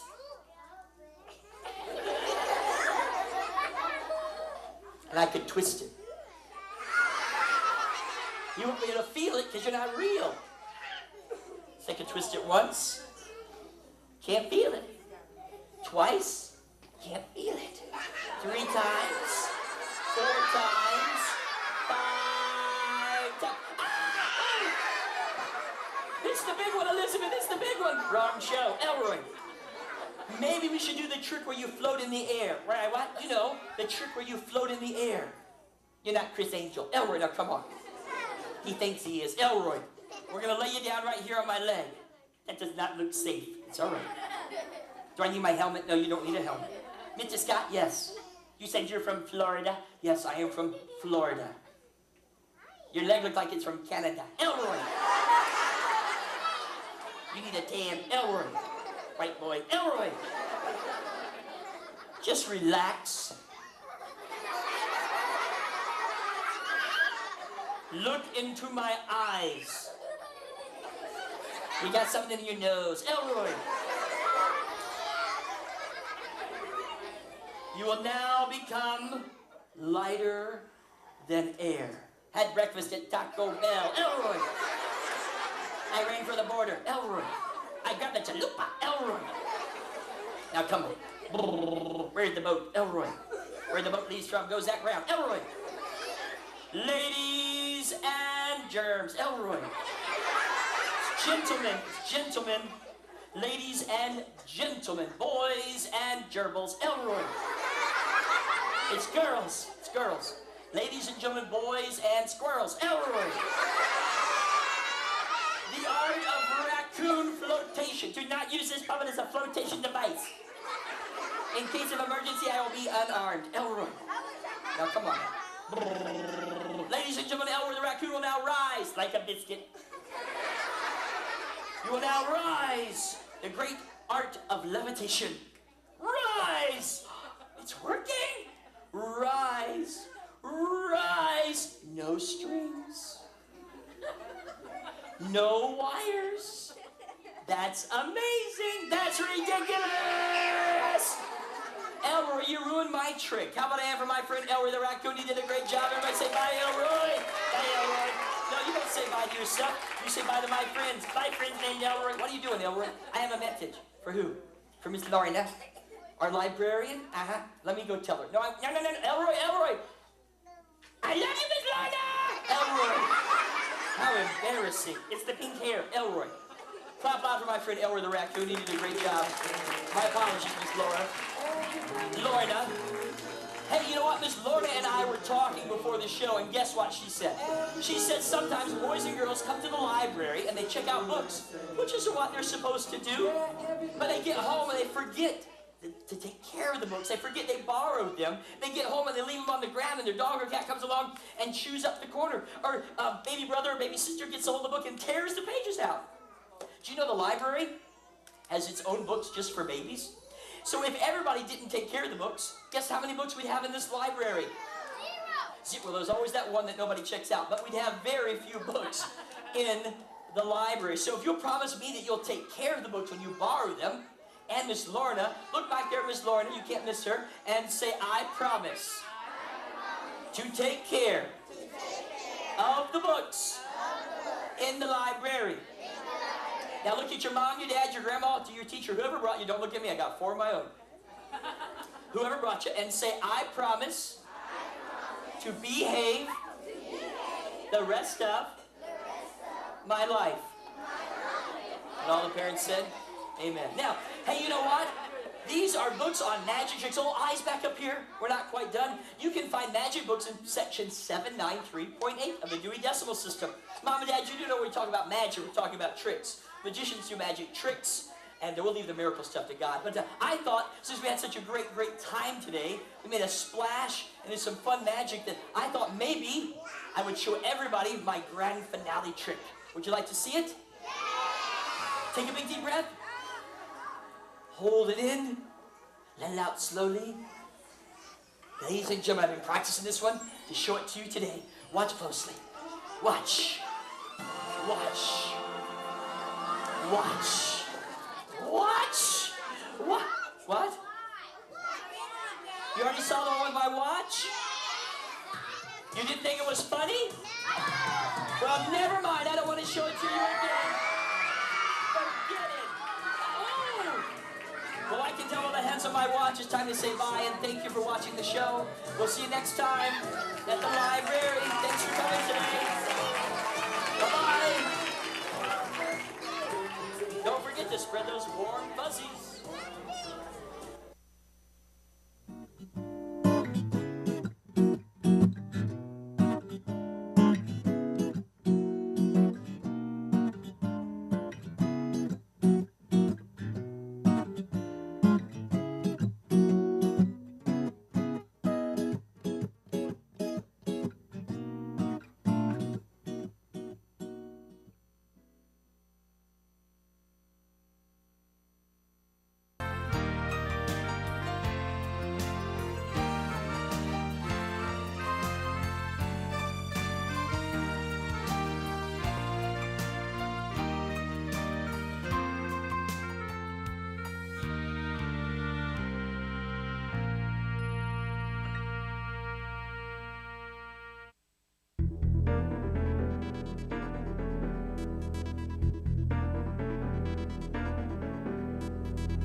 There's only 700 endangered mountain gorillas left in the entire world, and really they're all found right here in the Central African nations. But there's about 360 of them in the mountain ranges which we're in right now. So we're on our way to find 14 of them.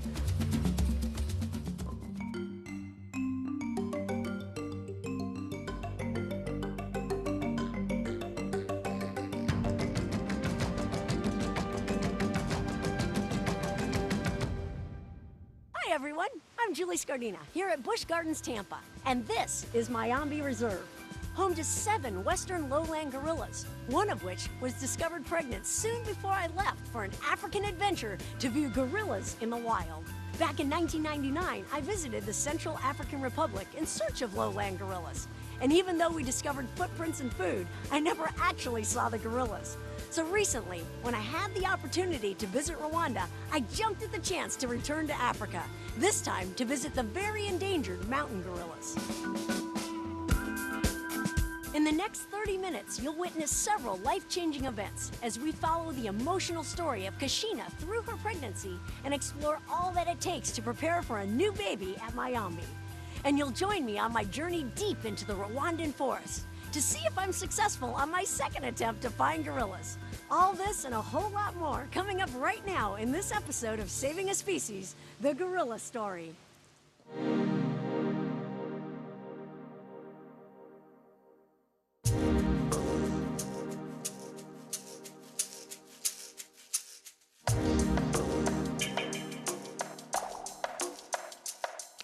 Since Busch Gardens Mayombe is such a beautiful habitat, you'd think it would be the perfect romantic setting for gorillas, right?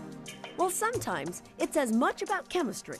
And it wasn't until a gorilla named Senzu arrived from the Denver Zoo that things really started to get exciting. Sure, the possibility of a gorilla baby at Busch Gardens is thrilling, but the staff knows it's so much more than that. They're critically endangered in the wild, so anything that we can do in a zoological setting is going to help them ultimately in the future. So there are reasons to celebrate. It marks a step forward in gorilla conservation, and it will be the first gorilla birth ever in Busch Gardens' 46-year history. That is, if everything goes smoothly.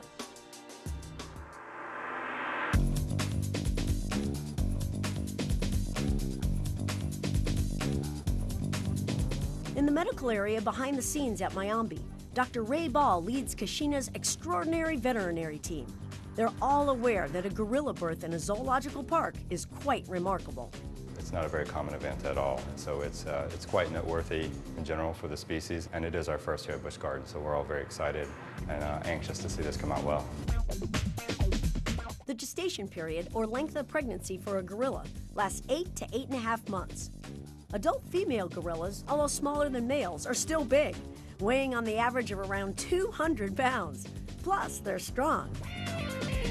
From the very beginning, Kashina and her keepers work with each other to make sure Kashina stays healthy and comfortable, while both she and the staff remain safe. We first saw some breeding with Kashina around April 11th, and 2 weeks after that we followed up with an over-the-counter pregnancy test that you would find at just a regular local pharmacy. After that, we verified it a couple more times, and then we started the ultrasound training. Kashina's ultrasounds are done on a completely voluntary basis. On cue, she climbs the mesh and presents herself for these important medical exams. One thing Dr. Ball may be able to tell from the ultrasound is whether or not Kashina will be able to deliver the baby naturally. If there are complications, she might need a surgical operation to deliver the baby. And just like in humans, it's called a cesarean or C-section.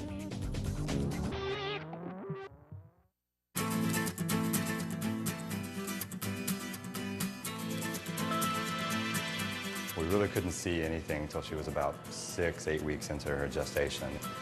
And we wanted to try to follow it the best we could and see if there was anything we needed to do to help us plan for a cesarean, a natural birth, or just something to help her along.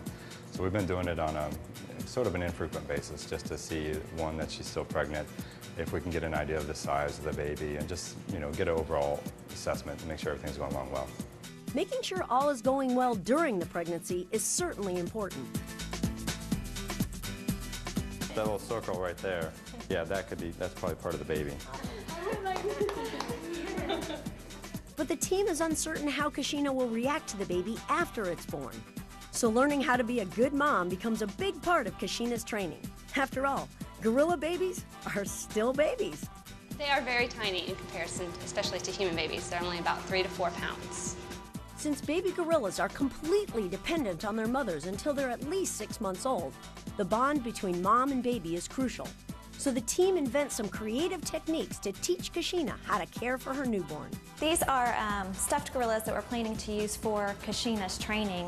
What we're going to do is we wanted to use an object that looks similar to a gorilla baby.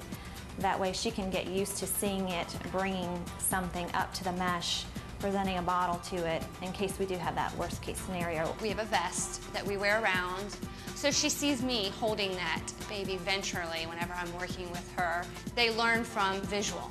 So we're hoping by her watching me carry the animal around that she will learn how to carry her baby around.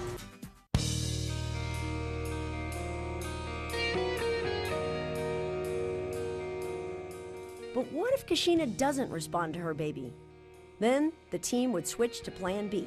Of course, we would hope that Kashina is a great mom and does everything that she needs to do and raises it wonderfully. Worst case scenario would be she's not interested in it at all, and then we would have to step in and start caring for it until we were able to put it back with her. There's a lot of preparation for after the baby's born, but first we have to get through the pregnancy.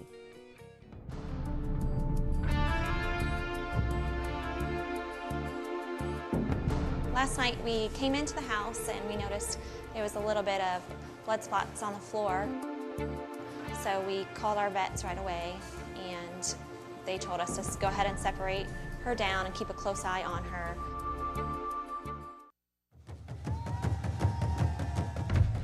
Well, we've been hiking now for about an hour. Have seen some signs, a little poop back there on the road, but the guides are going up forward and to see if they can find exactly where the gorillas are. So we're keeping our fingers crossed. Stay with us.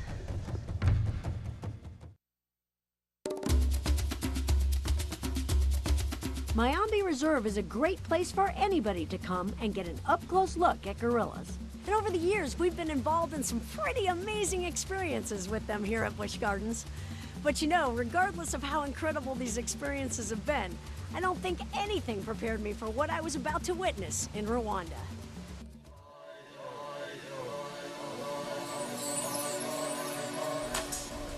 Gorilla poop. Great sign that the gorillas have been here. And definitely they're vegetarians.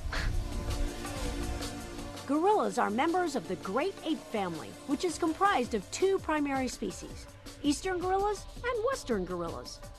The eastern gorilla is made up of 2 subspecies, the eastern lowland gorilla and the mountain gorilla. And the western gorilla's 2 subspecies are the western lowland gorilla and the cross river gorilla. Gorillas are found in rainforests, swamps, or in the case of mountain gorillas, the higher altitudes of Central Africa. Our journey starts here in Rwanda, and after my unsuccessful search for gorillas a few years ago, I'm filled with anticipation. Our guide, Anna Klett, preps us on the limited amount of time we have. The maximum time we have to spend with the gorillas is only 1 hour. This is because we want to give them time to deal with their daily or usual activities, like looking for food. If they need to populate, they will have time, because these gorillas, they are used to people. They can even stay with us the whole day. They don't mind. But staying with people the whole day will not be good for them, because they will forget what they have to do, which is not good for the conservation. So we head into the forest to look for gorillas. But I just have one minor concern. Will we see stinging nettles on the way, or not until we kind of get right near the gorillas?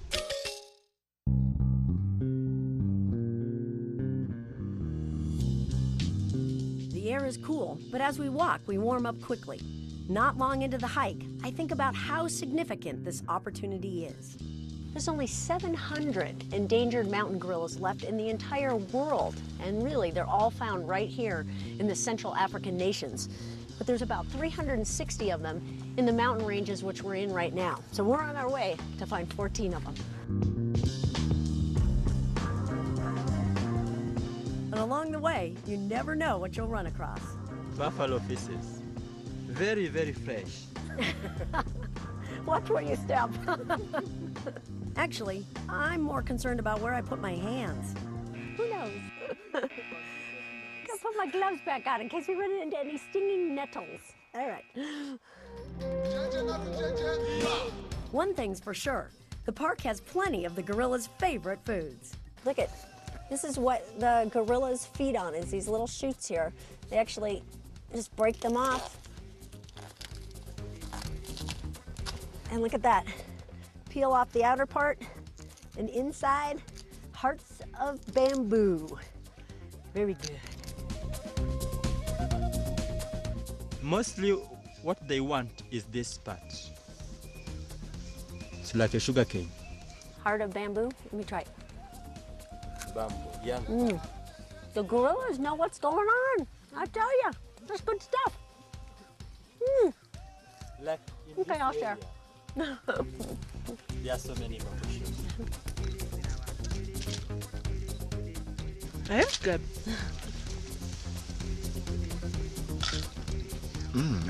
I'm moving out here. It's good stuff. As we get deeper into our trek, I wonder if we're gonna see those gorillas. And I wonder about something else. We need gloves for the nettles? Yes. Okay, keep them on. I guess I'm just thinking about the nettles there. Anaclet believes we're getting closer to the gorillas. And as we start a steeper climb up the mountain, suddenly, he does something that really touches me. You're actually asking the gorillas? Yes. Okay. That we are coming, we are approaching. May we enter? And what if they say no? What happens? If they say no, they can. They don't want. Okay. And But if they if say don't yes? reply, they will Okay. keep quiet. Okay. Wow. They ask permission. That is so cool. Maybe that's what we didn't do on my 1999 trip. Because today, asking permission gives us great results.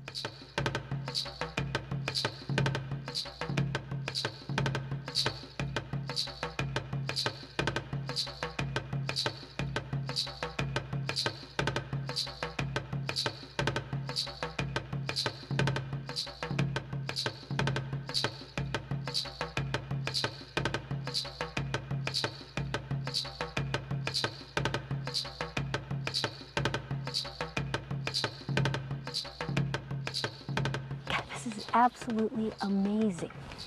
We didn't really have to hike that far.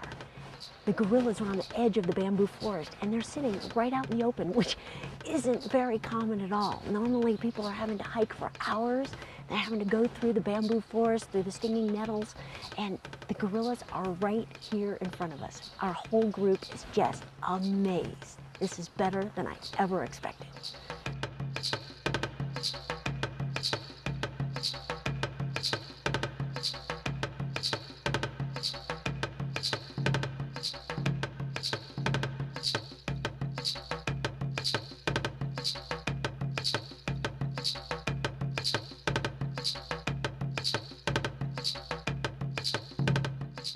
The silverback is 5 yards in back of me right now. He is the largest male of this group. And look at this, the baby is crawling up right in front. I've got to move out of the way because the baby is coming right up to us. The silverback is very protective of the group, and he will actually fight to the death in order to protect them. So that's why we're staying out of the way.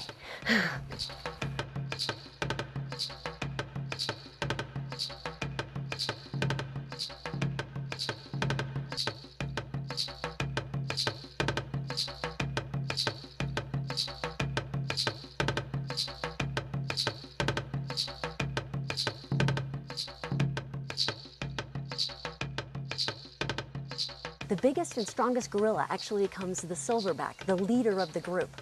and he wasn't really hanging out too much with the rest of the group. We saw him walk by once, but he was still on the lookout while the others were resting. And what's most interesting is he was the first one to take off, so he led the group out.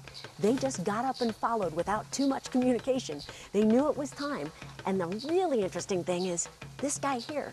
He's the assistant to the leader, and he stays behind to make sure everybody is gone and that everything is safe. You got the leader in the front and the assistant in the back. What a system.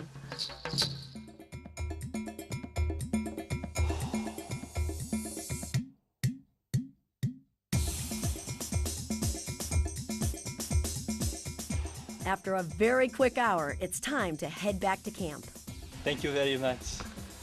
As long as you are within the country, I'm sure you will be discovering many things from Rwanda. Thank you. Thank you. Oh my gosh, this was incredible. Never expected it to be this good. Thank you. And the rest of the group shares my enthusiasm. It's just life-changing in the sense that you have a total appreciation for wildlife and the need to conserve. As a photographer, you want to see at least an eye or nose or something like this. Heck, we come out here today and they're in broad daylight. And they were kind enough to share an hour of their lives with us. It was insane. It was absolutely insane. I never thought in a million years I'd ever get that close to a gorilla. It doesn't get any better than this. Even Anaclet, who sees the gorillas every day, still appreciates them at the deepest level. I love animals. I love gorillas. I love them. I want them to stay there, to increase their number, so that even my children maybe have opportunity to see them in their future. I love them. I love conservation. What an incredible day. A day that none of us would trade for the world. And as it comes to an end, I remember something that struck me when I was watching the gorillas. Something back home that I have to look forward to. When I see these babies, I think of Kashina, who's pregnant right now at Busch Gardens, Tampa Bay. We're all waiting, we're doing everything we can to make sure it's a healthy and successful birth. Okay, I finally found why we're actually wearing the gloves. These are stinging nettles. And if they get on your skin, they actually burn. And it doesn't go away for quite a while. So that's why we were told to wear the gloves. They're right here in the area of the gorillas.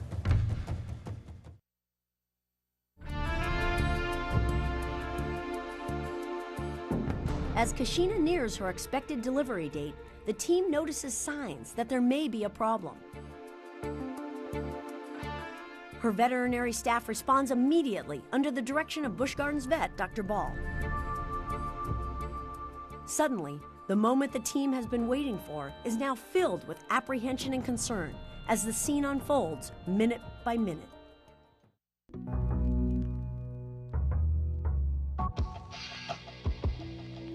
Quickly, Kashina is prepped for an ultrasound to determine the severity of the problem.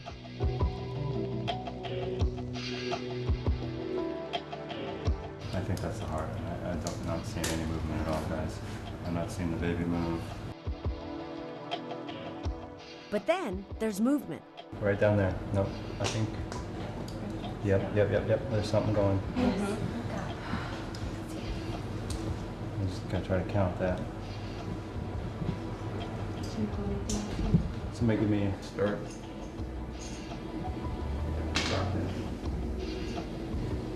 5 seconds. 10 seconds. 15 seconds. I had 30. What's mom's?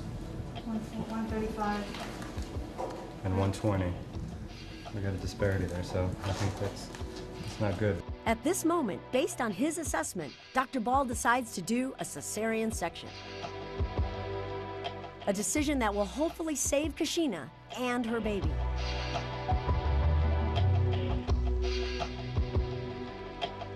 Preparations are made to do surgery in the OR.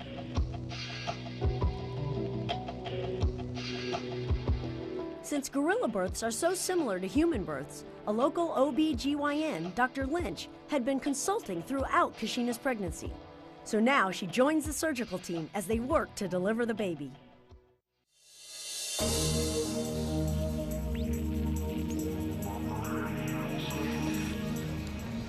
She's good. And then the moment we have all waited for. A healthy, hefty baby boy. Baby Belingo has finally arrived.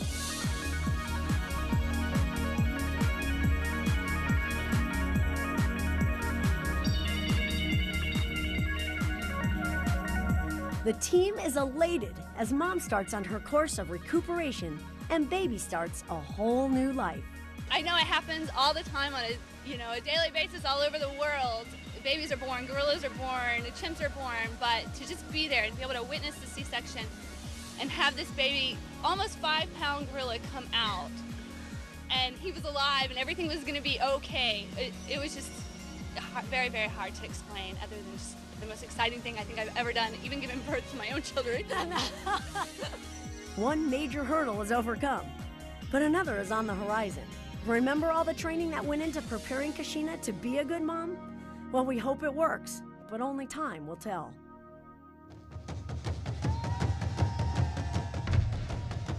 For the last 8 years, we've actually supported a program in the Congo called Mbeli Bai. And even though those are lowland gorillas as opposed to these mountain gorillas, it's all information that's added to what is known about gorillas. And as a matter of fact, just a few weeks ago, it was discovered at the Mbeli Bai project that gorillas use tools for the first time that was ever documented, which is a pretty amazing thing. Our guide told us that this is actually a type of squash, which is elephant food, but that the gorilla babies use it as a ball toy. Now, if that's not human, I don't know what is.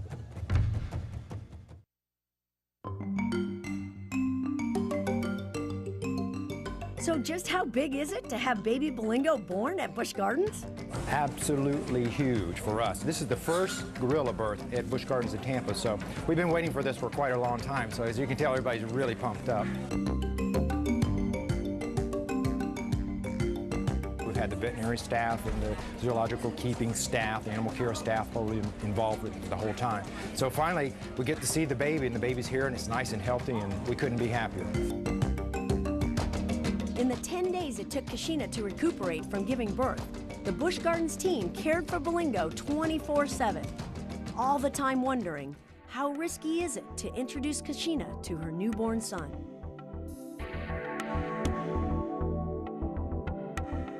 We felt it was definitely important to take that chance, because that is the most important thing, that he is raised by her and not by us, even for a few months. Knowing how significant the mother-baby bond is, it was important to reunite Kashina with Belingo.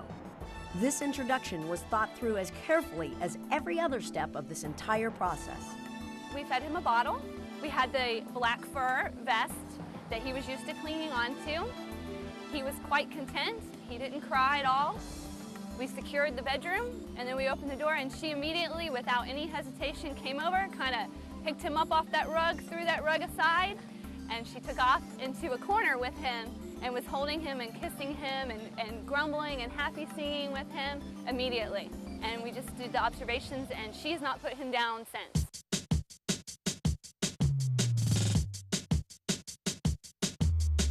And that's a good thing, since gorilla babies stay close to their mothers until they reach 4 to 5 years of age. This relationship is instrumental in the well-being and healthy development of young gorillas. Dr. Chris Whittier knows the reverse side of this all too well. As a field veterinarian with the Mountain Gorilla Veterinary Project in Rwanda, he sees the results of orphan gorillas firsthand. But the mutual benefits of information shared between programs like MGVP and zoological parks is apparent to Chris. We're very fortunate with this wild population because so much is known about gorilla medicine from zoos. So, we have the basic anesthesia protocols, and we have some idea of what normal blood values are and all of those sort of things. So basically the veterinary medicine that's been done with zoo gorillas is a very good starting point for us. And yeah, there are some subtle differences with these gorillas, but not a lot. In return, information from programs like the Mountain Gorilla Veterinary Project may lead to techniques that help preserve this extremely endangered animal. Threats such as habitat loss, hunting them for bushmeat, or poaching the parents in order to abduct the babies remains a challenge. Believe it or not, snares like this are still being used to trap wild gorillas. orphans are still found. And that's how Chris came to know this eastern lowland gorilla, a 3-year-old male that had been taken from his family and was malnourished and traumatized. Chris hopes to rehabilitate him and return him to a family group when he's older. But there are some bumps in the road. You know, a lot of people imagine that it must be, great to have a baby gorilla in the yard. And yeah, sometimes it's great, but it's also, it's an animal that shouldn't, be living in the yard. And he's quite a handful. He's almost 70 pounds now. And he's probably stronger than I am. I liken him to, a 3 to 5-year-old child that's as strong as a 30-year-old man. So he's quite a handful.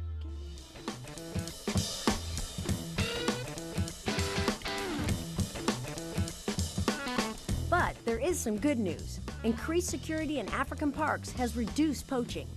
Ecotourism, native education, and government support have all helped to increase awareness of the gorilla's plight.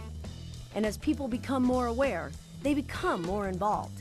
And that's the answer to saving endangered species.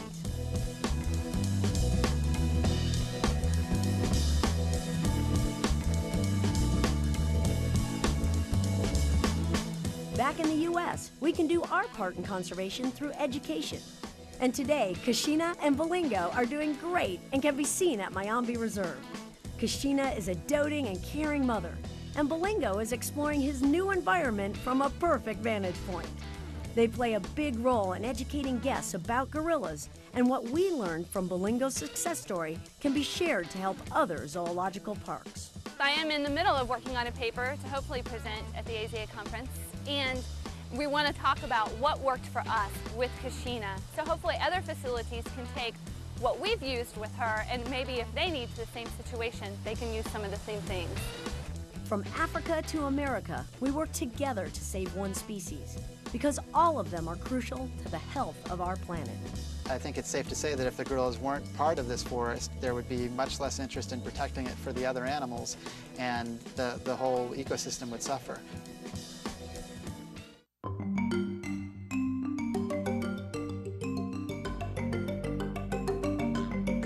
The birth of Bolingo was remarkable for many reasons. In addition to making history here at Busch Gardens, he's a new link in the gorilla's species survival plan, and he'll play an important role in education and demonstrating just how amazing gorillas really are.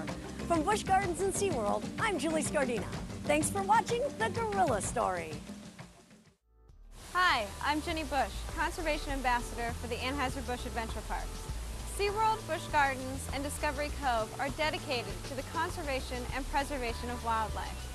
And we believe the stories like the one you just experienced need to be told. The primates featured in this program are just a few of the many species that benefit from the SeaWorld and Busch Gardens Conservation Fund, a nonprofit charitable organization dedicated to habitat protection, wildlife research, animal rescue, and conservation education. Your support to the continued viewing of programs like this is appreciated. I encourage you to learn all you can about animals and their environment. Remember, we're all interconnected. What happens to them eventually happens to us, so we need to protect them and their habitats. Together, we can make a difference.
episode of NASA Connect, learn how ancient cultures observed seasonal cycles and how the sun played a part in their observations. We'll also conduct a cool hands-on activity measuring shadows created by the sun and a gnomon.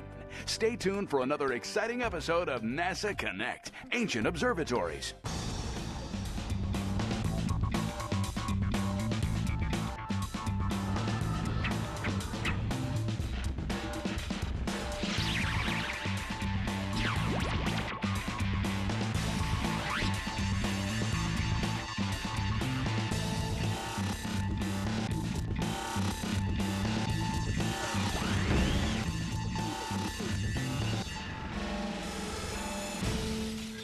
Kamai Tawau, or welcome to NASA Connect.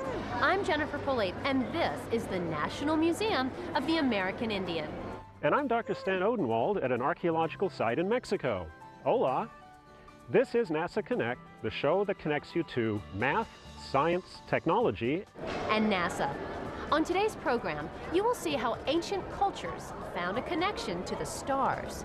You will also learn how many of these societies were very sophisticated when making celestial observations. You'll also learn about the mathematics and geometry used by these ancient peoples to make their observations. What you will learn today will absolutely astound you. But first, Jennifer, tell us about that building that you're in. Sten, this is the newest museum in our nation's capital. As you enter the museum, hundreds of written and spoken words meaning welcome in native languages throughout the Americas are projected onto this wall. These people, not only here in the Americas, but also their brothers and sisters in Africa, Asia, Europe, and the Pacific, looked at our starry skies. All of these people had a connection to the sun. In the museum, this room celebrates the sun. From this circle, the 4 cardinal directions, north, south, east, and west, extend out of the building. The angles of solstices and equinoxes are mapped on the floor. A light spectrum is cast by the sun, which shines through the prisms set into the south-facing wall. Each prism is sighted to the sun for a particular time of day and season. The dramatic designs in this modern museum show the connection between astronomy, nature, and people. That connection is the key to understanding how the ancients looked at our universe, which is the theme of today's program. Today, we will talk to Native American astronomers.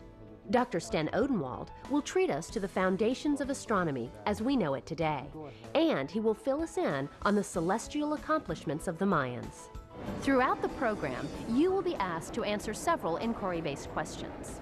After the questions appear on the screen, your teacher will pause the program to allow you time to answer and discuss the questions.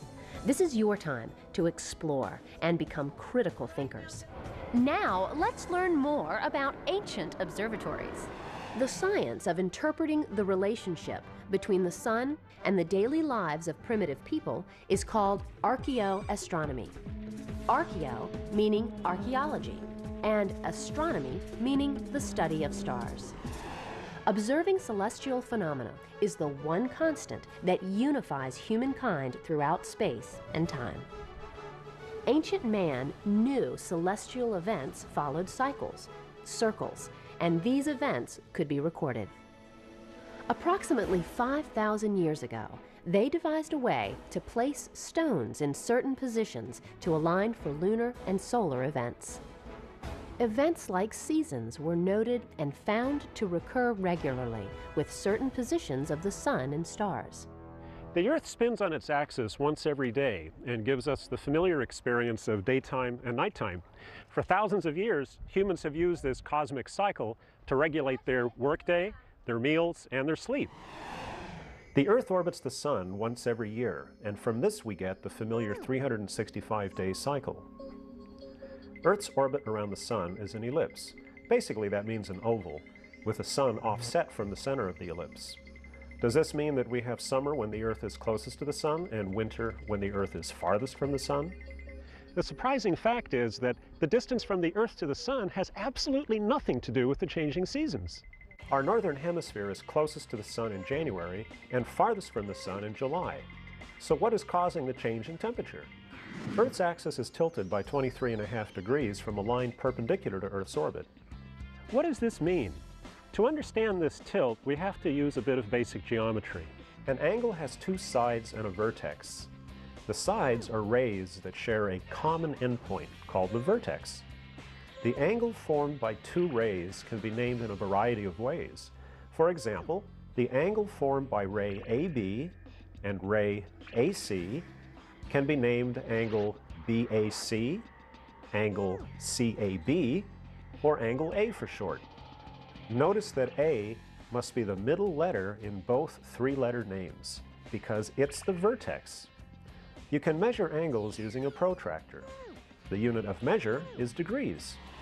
Angles can be classified by their measures as acute, right, obtuse, and straight. If the Earth rotated on its axis perpendicular to or at a right angle to the orbit, there would be no changes in temperature. The Earth rotates at an angle 23.5 degrees from this perpendicular line. It's a very small tilt, but enough to affect the sun's rays hitting the Earth. This is a great time to pause the program and think about the following questions. Why is the area near Earth's equator hotter than the areas near the poles? If the tilt of Earth's axis measured 33 degrees rather than 23.5, how might seasonal changes and temperature ranges differ? Teachers, it's now time to pause the program.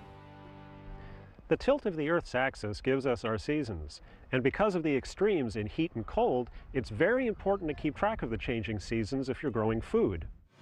This seasonal cycle is important to ancient and even modern people. In some parts of the world, like the arid climates of the southwest states of the USA, the growing season was so short that people could not waste much time getting the seeds in the ground at the start of spring. But how do we predict when the growing season will begin in the spring?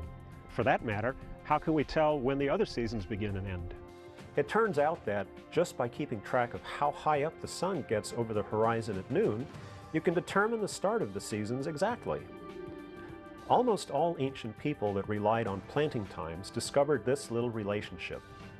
The start of the four seasons, summer, fall, winter, and spring, are noted by what astronomers call the summer solstice, the fall equinox, the winter solstice, and the spring equinox. At the start of summer, around June 21st in the northern hemisphere, the sun is at its highest point above the horizon at noon. As the sun begins its movement back away from its maximum height, the number of daylight hours has declined to an equal number of daylight and nighttime hours. This is the fall equinox near September 21st. A few months later, the path of the sun arrives at its lowest point at noon. The sun spends very little time above the horizon of the northern hemisphere, and the night is much longer than day. Welcome to the winter solstice, or start of winter, around December 21st. After a few more months, the path of the sun works its way higher in the sky, eventually arriving at a path where day and night are equal. This happens March 21st at the spring equinox, a vital time for planting crops. Archaeoastronomers have found 3 types of early observatories: simple markers, circles of stone and wood, and temples. Early on, markers were used to create sight lines to the horizon, so that during the equinox or solstice, the sun would appear to rise exactly on the sight line. Stonehenge in England was set up this way, as were a number of ancient Native American buildings, such as the ones at Chaco Canyon in New Mexico and Hovenweep in Utah. England's Stonehenge is one of the earliest examples of an observatory in Europe. Stonehenge is a large calendar capable of predicting the equinoxes and the solstice. Before Stonehenge, in 3000 BC, the ancient Egyptians had devised a solar calendar of 365 days, the starting point of which hinged on the heliacal rising of the star Sirius, which also happened to coincide with the summer solstice and the annual flooding of the Nile. By being in touch with celestial phenomenon and their natural surroundings, the ancient Egyptians were able to predict events of great significance in their desert environment.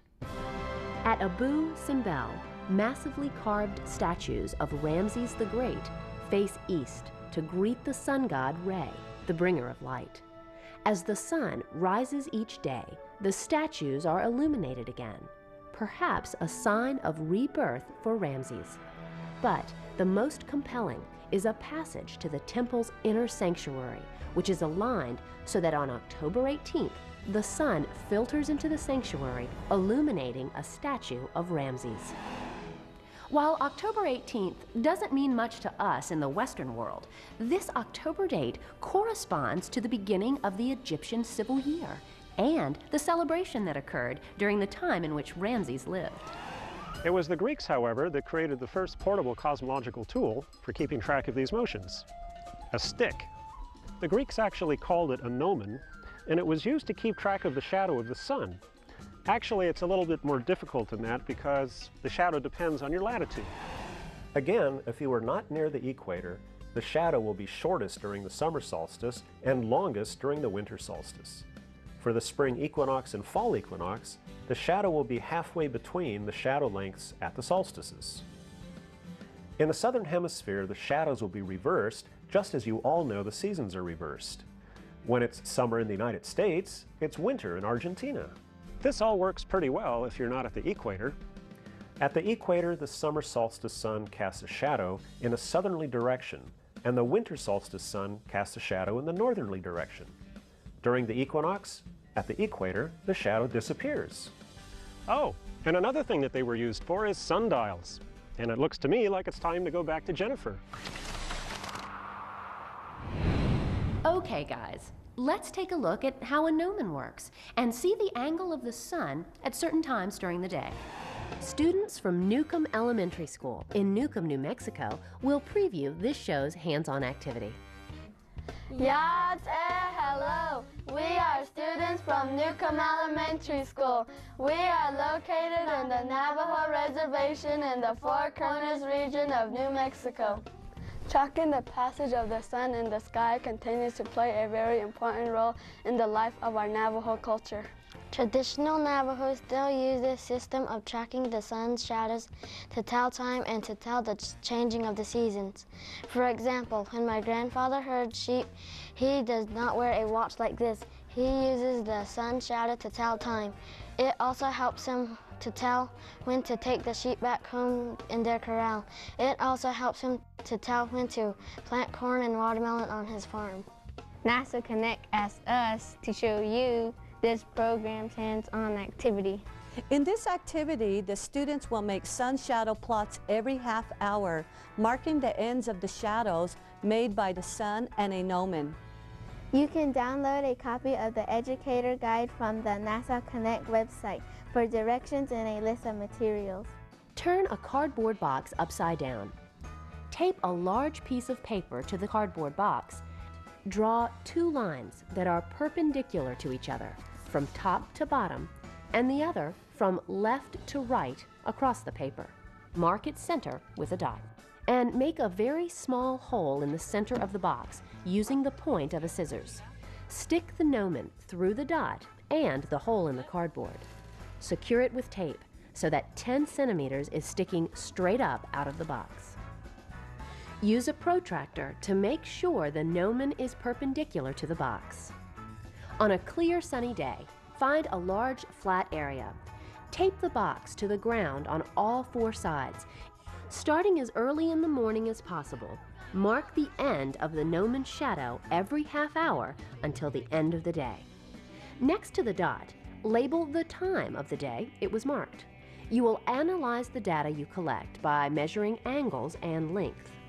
Remove the gnomon and draw a straight line from each dot to the hole that the gnomon was placed in. Measure and record the angle between the horizontal line drawn through the center of the paper and each marked shadow. Then, measure and record the length of each shadow. Using geometry, find and label true north on your sun shadow plot. Verify local solar noon using shadow length times and sunrise-sunset times. How do the lengths, positions, and angles of the shadows change? What do the changes tell you about the position of the sun throughout the day? Would the curve change if you used a different sized gnomon to cast the shadow? And don't forget to check out this cool web activity for this program. You can download it from the NASA Connect website. Great job, you guys. All right, let's review. We've seen how ancient cultures used the Sun-Earth connection to mark the season. And you've seen an activity which uses the placement of shadows to record the movement of the sun across the sky. Research regarding Native American astronomy has recently begun to gain headway in archaeoastronomy. Let's look at the ways Native cultures in the Americas use the Sun-Earth connection. Nancy Maryboy and David Begay are two indigenous astronomers from the Navajo Nation. Yat-eh, hello. We're here in Hovenweep National Park in southern Utah. I'm a Cherokee Navajo. I live not far from here, and I'm an educator on the Navajo Nation. A cultural astronomer means you deal with the astronomy of your own culture, and we put things within the context of a native worldview. Right behind me on the boulder, you can see an indication of a solar phenomena. On the boulder, there's two images. One's a concentric circle, one's a spiral. As the sun begins to rise, shafts of light come in from each direction. And as the sun continues to rise, the lights meet in the center. This only happens once a year. This phenomenon occurs on the longest day of the year and is a very appropriate way to mark time. This can be a very harsh environment to live in. It can be hot, it can be cold, and it can be very dry. In order to survive, people had to live in accordance with the natural environment, and that meant the natural cosmic environment, the sun, the moon, and the stars. It was very important to track the path of the sun and the moon and certain constellations, and to do that, people used natural markers like petroglyphs and sun and moon alignments. Remember, there was no watches, there was no timekeepers, there was no calendars. My name is David Begay. I am a cultural astronomer. I've been living out here for many years. My clan is Maidishgijni. This clan is a descendant from the Jemez Pueblo people. And here is one of the structures at Hovenweep National Monument. This structure had many purposes, one of which was an observatory. The ancient had a profound respect for the movement of the sun and the stars. On the longest day of the year, the sun shines through an opening and the light falls on a marker. What people experience here is really a cultural experience. It's a whole life experience. People felt the movement of the sun. People felt the movement of the moon. It was a daily experience. Among the Navajo people, for the sun, when it reaches summer solstice, it's a total life experience. People used to talk about the solstice being a 4-day phenomenon. People used to say, the sun spent 4 days before it starts moving back the other way. So it's really something that was experienced, it was talked about, it was a part of the culture, it's been passed on through the generation. I think people talk about these movements in terms of days. I'm not sure if you can really call it special math. I don't think tracking the sun down to the second was important at that time. These buildings and boulders are remnants of ancient civilizations, much like the ruins in Rome, the ruins in Greece. And today, they're still very relevant to us out here in the Southwest. We still see the same sky, and we're in awe of the technology that was employed to build these buildings and capture these solar and lunar alignments. Today, we look in the sky, we use some of the same knowledge that the ancestral Pueblans used. We use it for planting, we use it for setting ceremonies, and we use it to keep the earth in order. The balance between earth and sky is still very important to Native peoples. Thanks, Nancy, and thanks, David. You know, guys, one of the earliest Native American structures to observe the sun and the stars is Casa Rinconada, located in the Chaco Cultural National Historical Park. Casa Rinconada is a large kiva. Kivas are large circular rooms used for ceremonies by Native American cultures.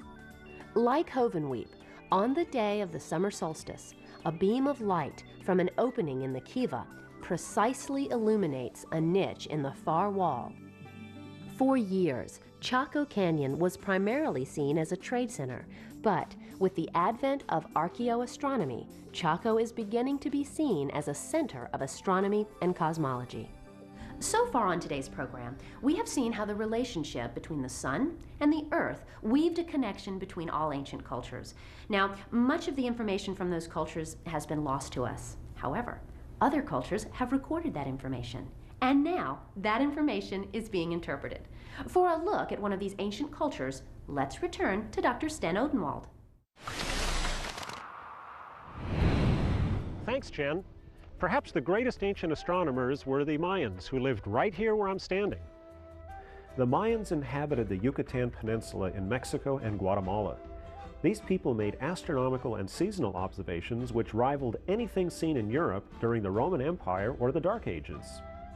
These amazing people mapped the heavens, they evolved the only true writing system native to the Americas, and they were masters of mathematics.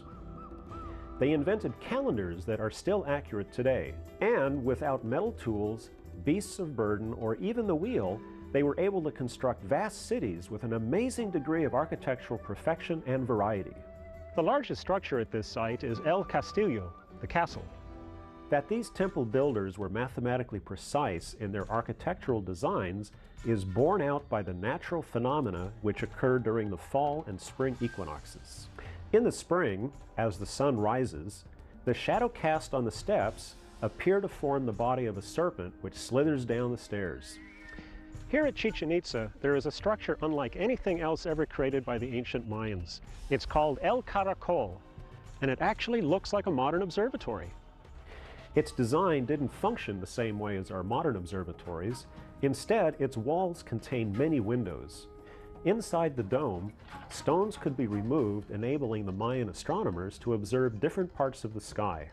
The Mayans looked at the sky differently from any other civilization. Being near the equator, the equinox passages were easier and more accurate to determine because the sun cast no shadow at local noon during this time. They also had great veneration for the Milky Way. They called it the World Tree. The star clouds that formed the Milky Way were seen as the tree of life, from which all life came. The Mayans also had their unique constellations. Like today's zodiac, they had their scorpion. Gemini, which appears to us as twins, however, was seen as a peccary, a nocturnal animal in the pig family. Other zodiac symbols were a jaguar, a bat, a turtle, the tail of a rattlesnake, and a sea monster. Because they looked at things differently, perhaps it's not surprising that the Mayans had a different mathematics as well. We use a numbering system based on 10 digits, but the Mayans used a system based on the number 20. Sounds a little bit complicated, but in fact it was more efficient for counting than some of the older systems used in Europe a long time ago. The Mayan counting system required only 3 symbols: a shell representing 0, a dot representing a value of 1, a bar representing 5, and a shell with a dot representing the base number 20. There are 2 advantages to the Mayan counting system. The first of these is the idea of 0, which many civilizations at that time did not have. Second, they only used 3 symbols to represent lower and higher numbers.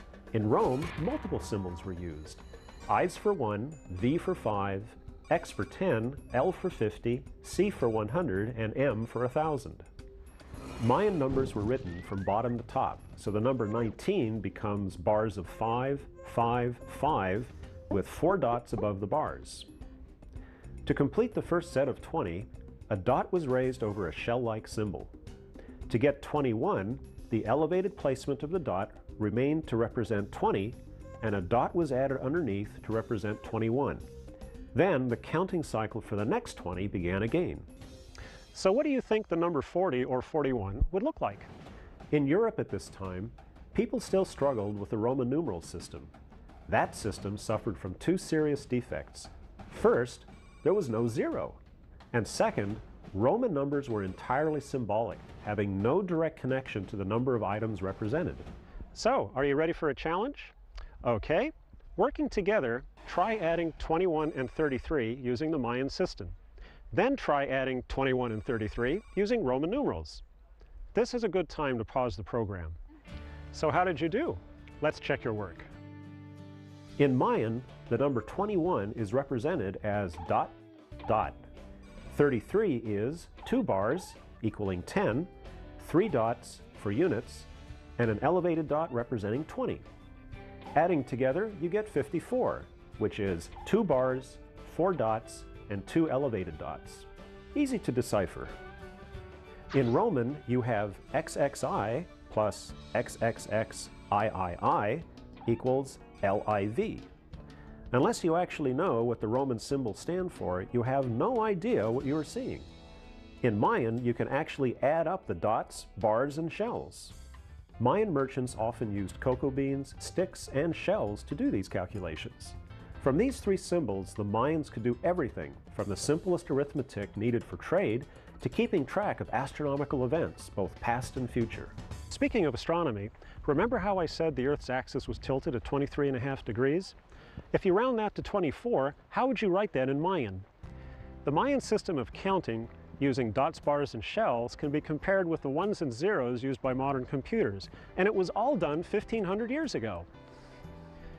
With all the advances that the Mayans made, it's interesting to speculate what would have happened if the Mayans had sailed east to discover Europe instead of the Europeans sailing west to discover the Americas.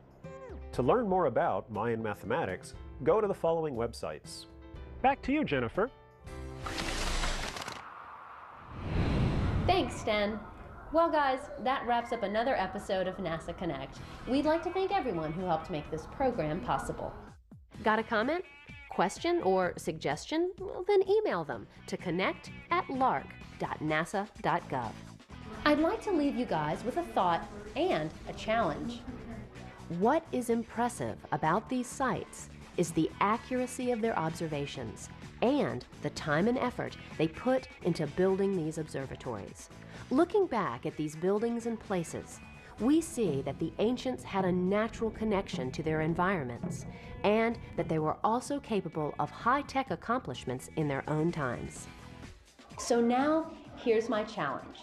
How do you think people 300 or even 1,000 years from now will see us through the artifacts that we leave behind? Until next time, stay connected to math, science, technology, and NASA. Goodbye for now.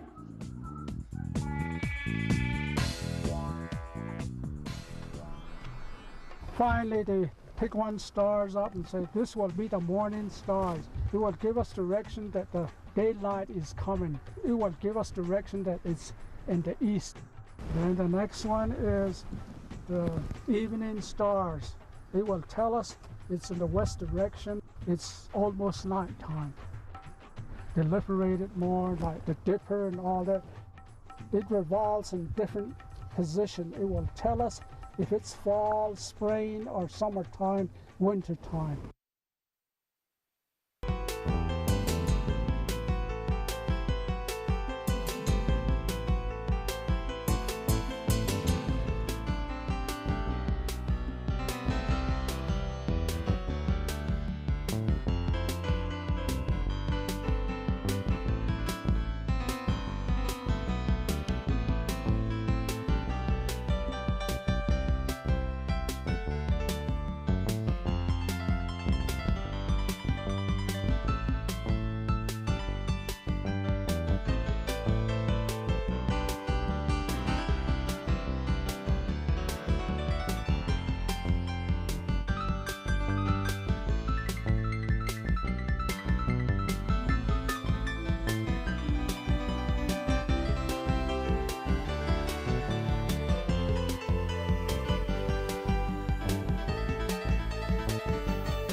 Coming up on this edition of Out of the Blue from Middle Tennessee State University, we chat with CBS Sunday Morning contributor Nancy Giles, who visited the campus recently as the keynote speaker for our Women's History Month celebration. She shared stories about her career path from acting to comedy to social commentary. We tell you about FIRE, our Forensic Institute for Research and Education, and the service it provides students and our community through the College of Liberal Arts. And we give you a sneak preview of the new Applied Engineering building being built on our campus starting this summer. It will house our engineering technology program, home of some of MTSU's most innovative majors. I'm Andrew Ottman, and this is Out of the Blue.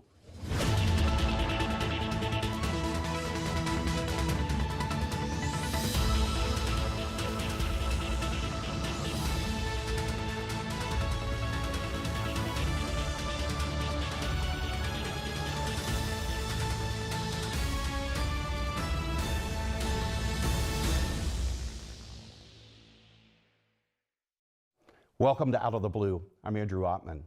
If you don't recognize Nancy Giles on sight from her appearances on the popular CBS Sunday morning news program, you may recognize her voice as a popular commercial voiceover artist, or remember her from her days as an actress on the popular TV series China Beach.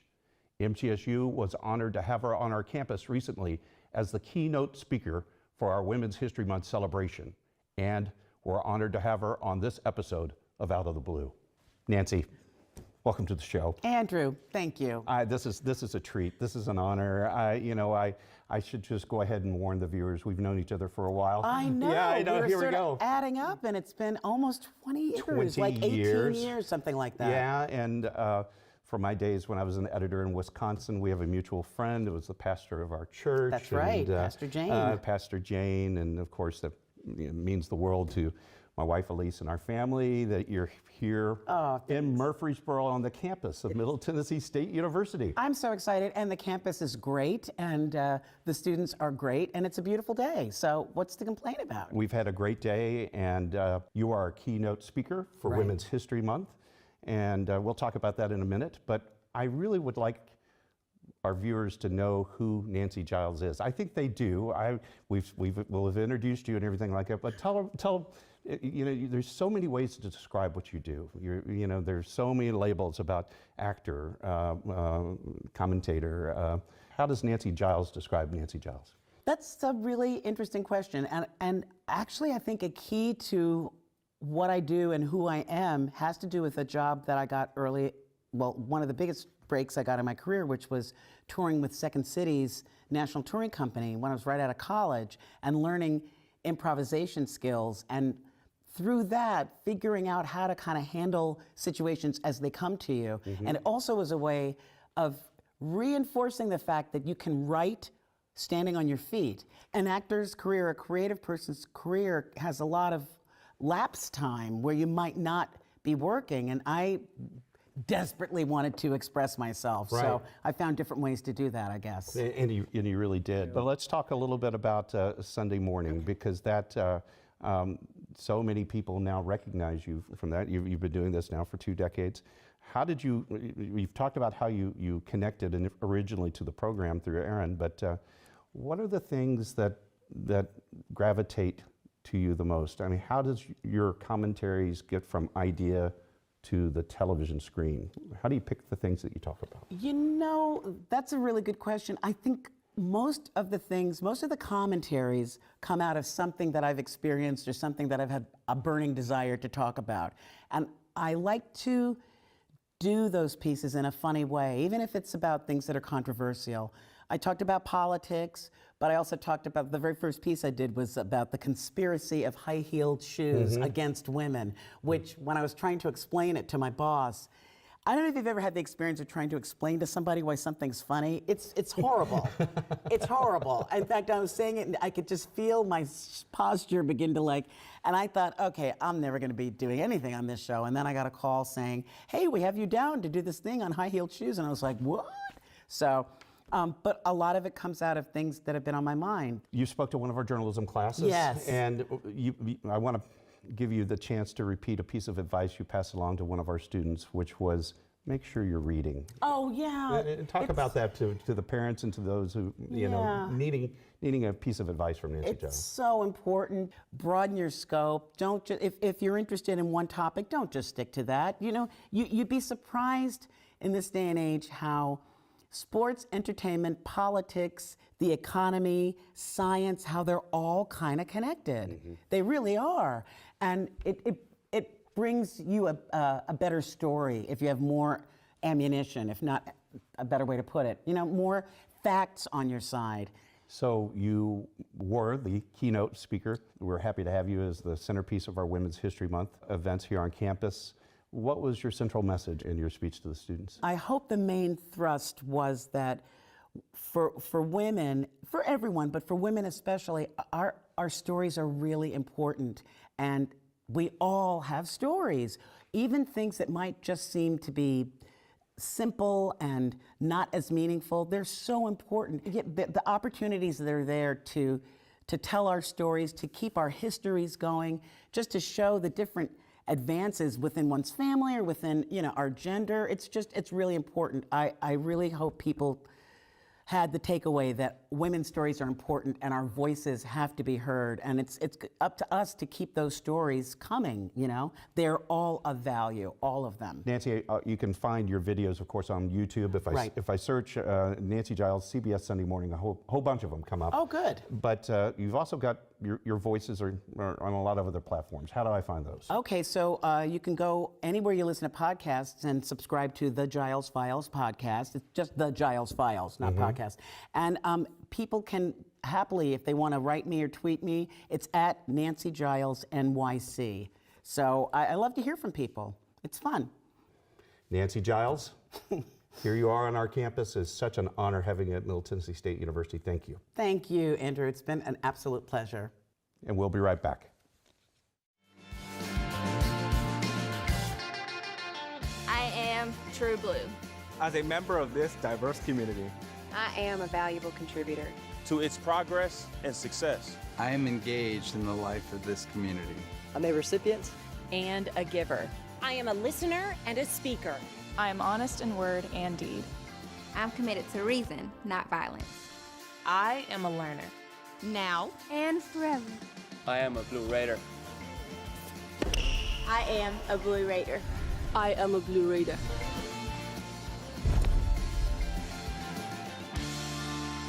True Blue.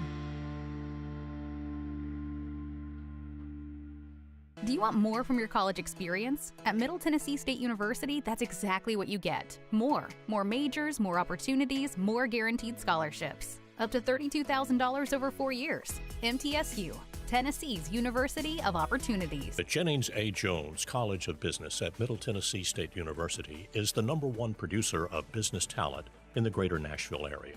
Our nationally ranked programs and state-of-the-art facilities offer a world-class education at an affordable price.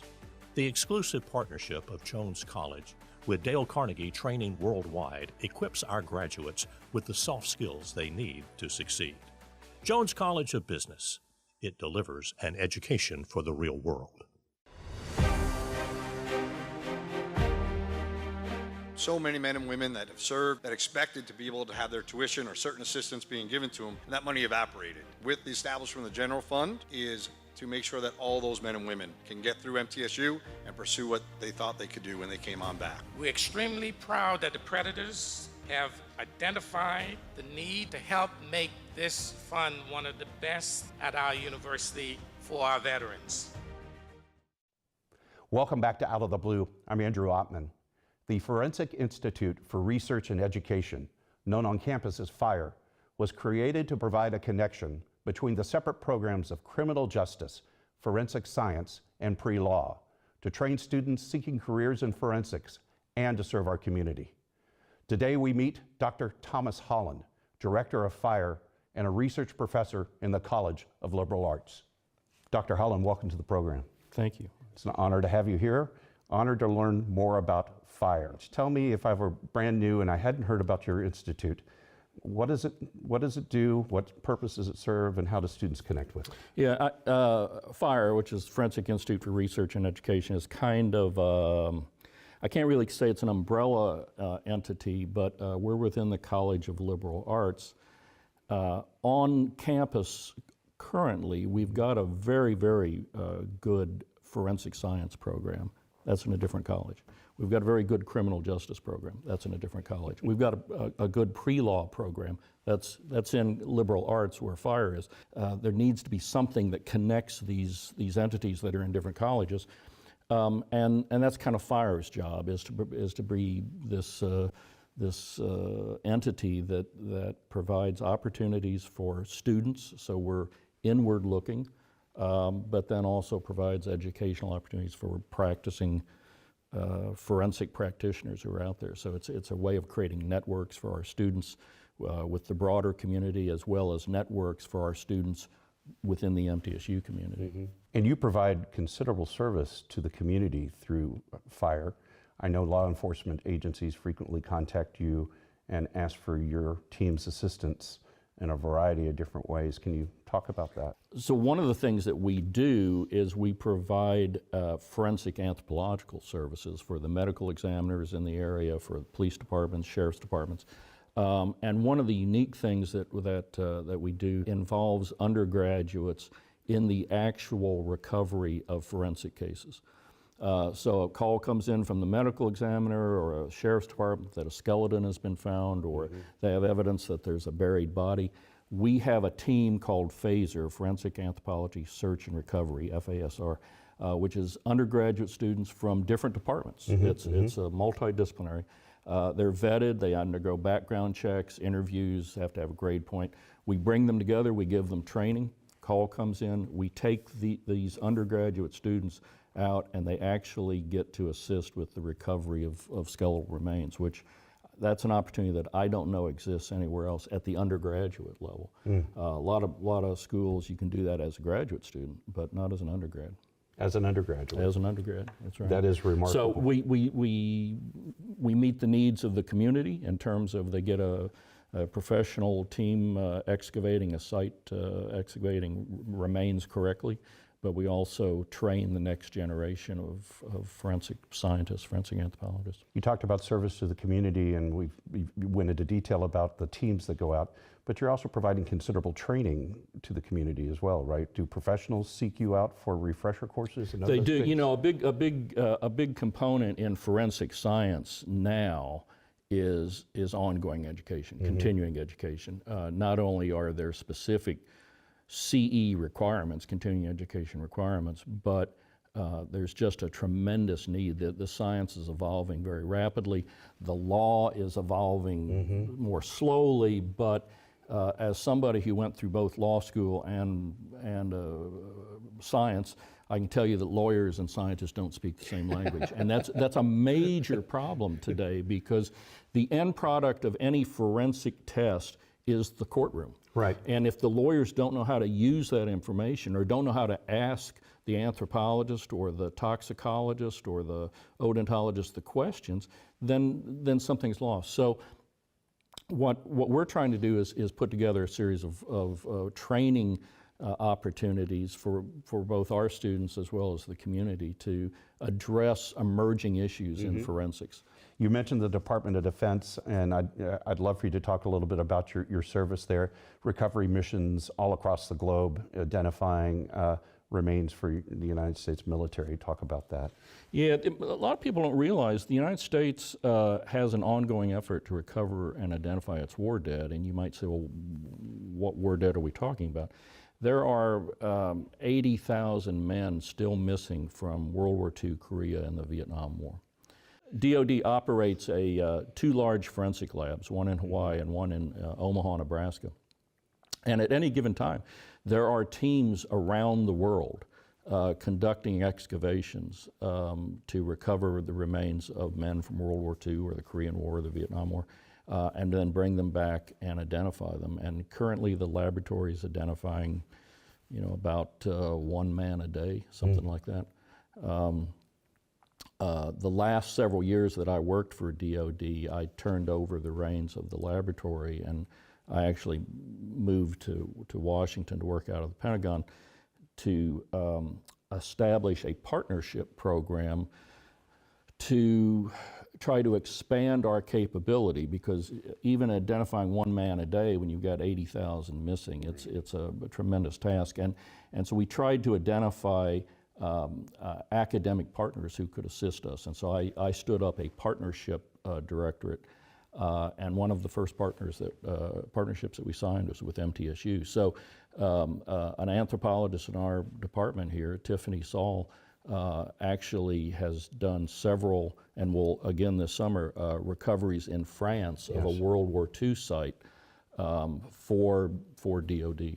Dr. Holland, I can't let you go without having you explain a little bit about the Legends in Forensic Science lecture, one of the high points of our fall semester. What we try to do every year is we bring in a legend in forensic science. So last October we brought in Dr. Henry Lee, the famous criminologist. Bring him in a couple days early. He gave a guest lecture in forensic science, gave a guest lecture in criminal justice, met with students, had dinner with the Phaser team, our student team, and then he gave a public talk that night that was open to the general public. And this coming fall, we're hoping to get a famous, I won't say his name because we haven't signed the agreement yet, but he's agreed in principle. He's a famous forensic psychiatrist. But it's a way of connecting our students with professionals, also sort of promoting what forensic science is to the public as well. So we need to stay tuned for that announcement, but I bet you we could go to the website eventually and find that. What's your website? Our website is mtsu.edu/fire, F-I-R-E. Well, Dr. Holland, congratulations on your one-year anniversary here at the university, and thank you for all you've done prior to coming to MTSU and what you're doing in your role. Thank you so much. And we'll be right back.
The Jennings A. Jones College of Business at Middle Tennessee State University is the #1 producer of business talent in the greater Nashville area. Our nationally ranked programs and state-of-the-art facilities offer a world-class education at an affordable price. The exclusive partnership of Jones College with Dale Carnegie Training Worldwide equips our graduates with the soft skills they need to succeed. Jones College of Business. It delivers an education for the real world. Welcome back to Out of the Blue. I'm Andrew Ottman. Construction will begin sometime this summer on a new applied engineering building for the College of Basic and Applied Sciences. This new facility is yet another highlight to our nationally recognized engineering technology program, home to some of our most innovative majors, including mechatronics. Joining us to talk about this and more is Department Chair Dr. Ken Curry and Professor Alyssa Ledoux. Dr. Curry, Professor Ledoux, welcome to the program.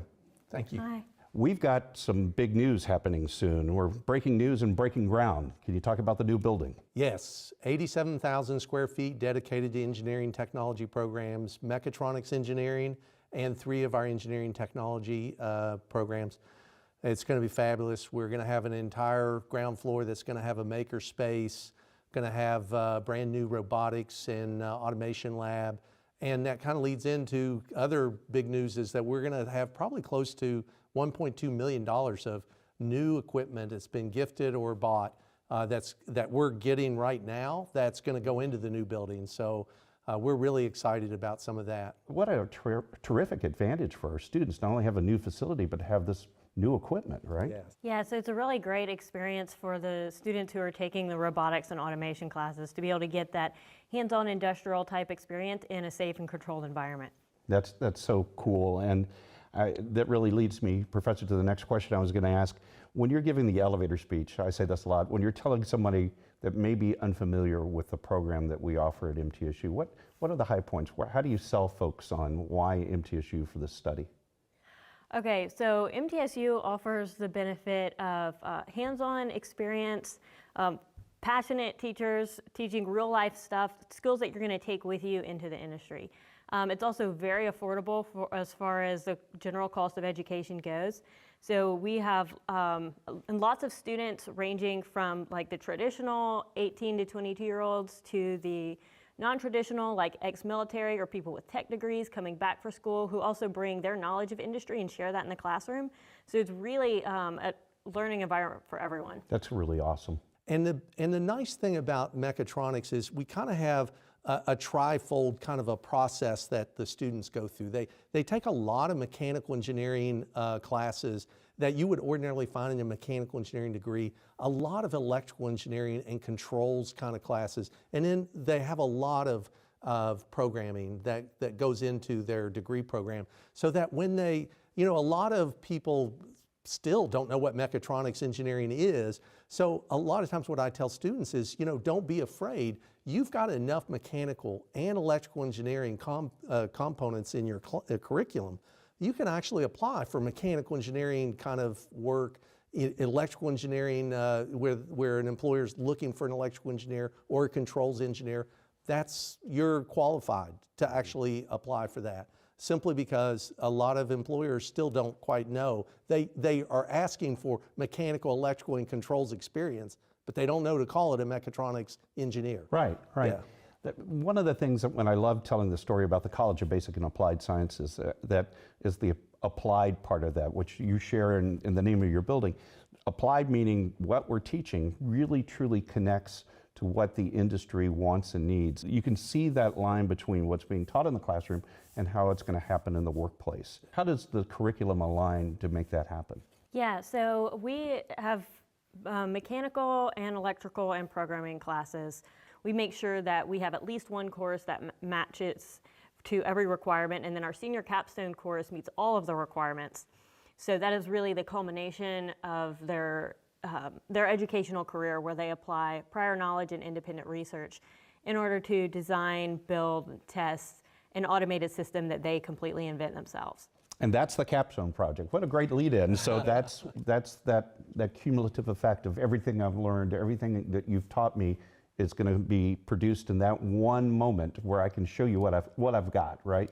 Yeah, so the capstone course is a 2-semester course where the students prove that they are ready to be engineers. Mm-hmm. So they spend their first semester doing mostly design work, some prototyping, getting all of their subsystems working, and then the second semester they integrate all of those subsystems into a final product and test it, make it reliable, make it aesthetic, and then they show them all off at the MECTech event, which comes at the end of the year. Every year it's different projects, so it's new, it's exciting. Constantly they're all learning new skills and applying those. But this year we've had a couple of hovercrafts that play soccer together.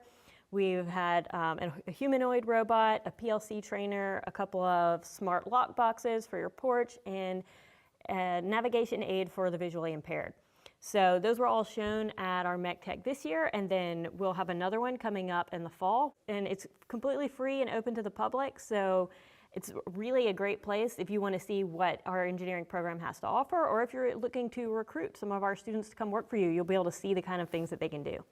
So where can I go to find out more information on the web? If you want to get more information either about MECTech or about our new building, go to mtsu.edu/ET.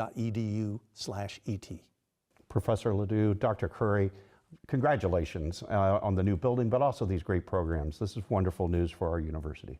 Thanks. Thank you. And that does wrap up this edition of Out of the Blue. A reminder, you can find news about the campus 24 hours a day by going to our website, mtsunews.com. You can also find additional special content on our social media platforms, Twitter, Facebook, and Instagram.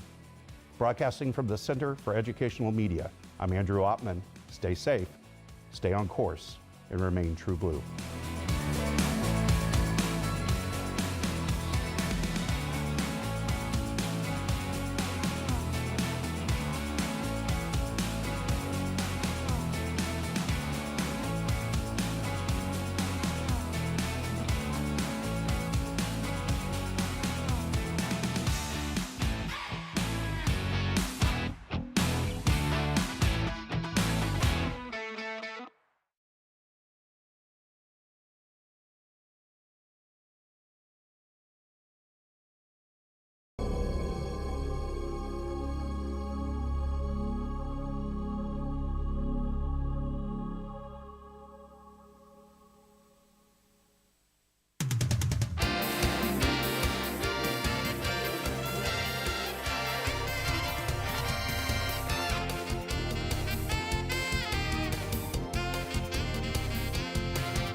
Good evening.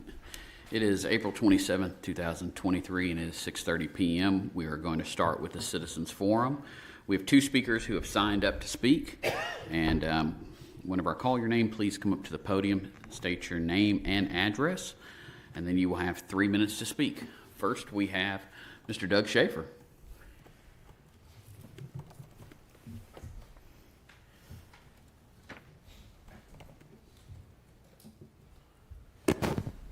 Thank you, Mayor and Alderman. My name is Doug Schaefer. I've lived at 192 Morningside Drive for 45 years, the last 30 in the city of LaVergne. And I come tonight because I've seen an awful lot of signs with QR codes and they're calling for a new zoning ordinance, which I have nothing against that. I brought my wife tonight, so if I say anything that gets off track, I'll hear about it, okay? But They're good for that. I want to bring up that I have looked all over the internet. I've looked at the LaVergne's website. I've tried to call down to the Planning Commission, didn't get answers. But I saw two numbers there that you could call that were talking about frequently asked questions. Dialed those numbers twice, as a matter of fact. And the first time, this one rang, and then after about 5 rings, it stopped and said 666, whatever. It wasn't the number I dialed, can't take your call. So I called the other number, about 5 rings, and it came and said, leave your message, and that's all. I haven't been able to find out a thing about what this new ordinance is, and if it's something to me that is worth 6 meetings or whatever it is at the end of May, if I go to a meeting, I would like to know what I'm going. I took a math test in my younger day. I like to know what was going to be on it and have a chance then. So when I don't see anything, I think we're getting like Washington, D.C., and transparency's falling away. And to me, that's not right. That every government is answerable to its people. And I think long before the 26th, 22nd of May comes around, that we ought to have something available that we can go on the internet, preferably on the website. There's a lot of other things on there telling us what's happening in November. I can't remember them all, but I'm getting older. But I think that's the only fair thing you can do for the 40,000 citizens that live here in LaVergne. And I'll close with these couple of words. Growth is not necessarily progress. Thank you. Thank you, sir. And then next, we have Joyce Gamble.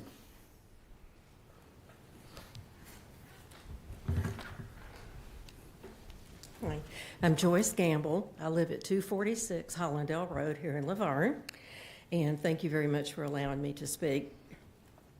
I have resided at my house since 1993 for 30 years, and have lived in the same place. My husband passed away in 2011, and I take a lot of pride in maintaining my property.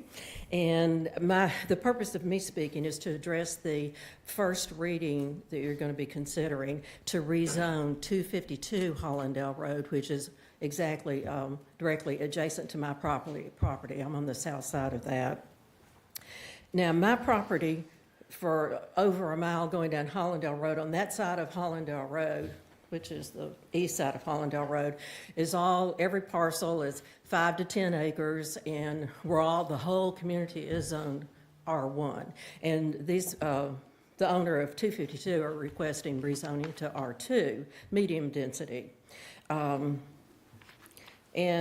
I guess my biggest point or concern would be if R2 zoning is approved, even though the Planning Commission has stated an unfavorable recommendation according to the agenda for that rezoning request. My fear or concern is that could set what I would call a dangerous precedent for all the other homeowners down that whole stretch of road that, may subsequently follow, well, and then you can just have, little mini subdivisions every other parcel potentially that could exist. So I'm concerned about that. Now, the house next to me, 252 Hollandale Road, is on a septic system, as we all are on that stretch of Hollandale Road. And I understand from the engineer that's working on that project that he told me, they're planning on, if they get this approved, they're going to, obviously we'll have to tap onto the public sewer system. And by doing that, lots of excavation going under Hollandale Road to tap on into the sewer system at Hollandale Estates. And also in the plans that they have presented, they're going to construct a road from Hollandale Road, the entire depth of their property, which is a road right next to my property line. Lots of excavation, and I'm very familiar. I have 6 acres, and I'm very familiar with the whole layout of that land, and it's rock. Well, LaVergne's rock. Rutherford County's rock. So I don't know how much construction can go that would not require some sort of blasting and excavation. I would assume that that's going to be a big possibility, and that's could damage neighboring homes, including mine. And at the very least, the magnitude of a construction project that huge will just negatively impact the enjoyment of my own home, and I suspect other neighbors as well. So can I just ask one question? So in closing, I would just like to know what would be, not looking for an answer, what would be the benefit to the city of LaVergne to rezone this one property in the middle of a huge R1 zone community? Because in my opinion, the main purpose of zoning is to protect the character of the district. So I respectfully request that you reject that rezoning request. Thank you. Thank you. And we will go right into our workshop.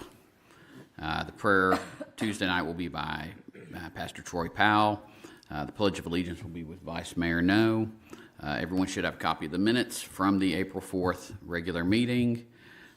We will have a presentation to Detective Michael Colazzo, and then we'll have departmental reports. Then moving on to old business, we've got second reading ordinance 2023-06, an ordinance to amend Article 4, Section 5.055 of the LaVergne zoning ordinance regarding the floodway and flood fringe districts. This received a favorable recommendation from the Planning Commission on March 28, 2023. As we discussed last month, this is part of the floodplain management, and so keeps us to meet or exceed the NFIP requirements. Does anyone have any questions? Bruce. Mayor, if I may, we had planned to have a public hearing prior to the meeting on Tuesday for this item. We have to have a public hearing in order for it to be approved. Unfortunately, the newspaper had a mistake and they did not print a whole page of legal ads, not just ours, so it affected several. So we will need to defer this Tuesday night, and we do have a special meeting planned for, a public hearing and special meeting planned for May the 8th at 6:00 p.m. here in this room. So staff at this point recommends that this gets deferred Tuesday night. Okay, everyone understand? And then moving on.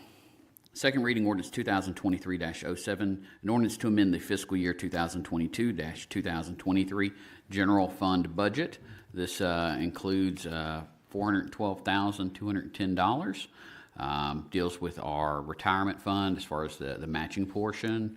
And then there's a few other items in here, additional funding for Volkert with the zoning ordinance update, some multi-purpose additions, some IT stuff. Does anyone have any questions?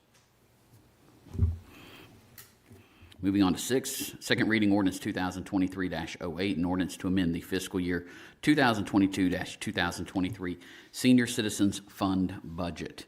Again, this was discussed last month. This is for $10,500, and it's for the parking lot paving. Does anyone have any questions?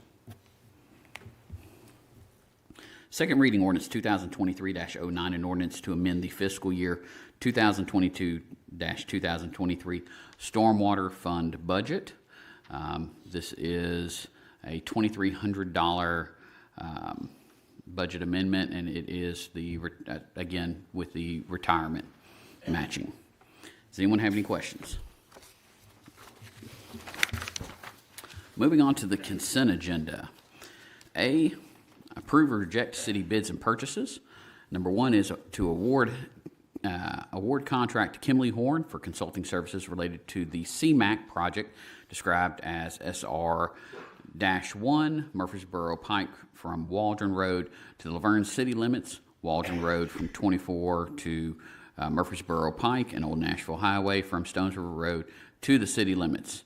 TDOT PIN number is 130747.00. This is the long talked about CMAC grant, that is sidewalks for these roads. Does anyone have any questions about this? This is awarding a contract with Kimberly Horn for, as far as we've completed the consulting services. So does anyone have any questions? Moving on to B, approve amendment number 2 to the agreement with Kimley Horn for the Blair Road West Extension Project right-of-way staking. And this is just an amendment to our agreement with them. Does anyone have any questions? Moving on to C, approve agreement with Archive Social for social media record retention. The city is going to be charged $53.91 for the first year, and then $71.88 for the subsequent 2 years of service. This is to retain all social media records. Does anyone have any questions?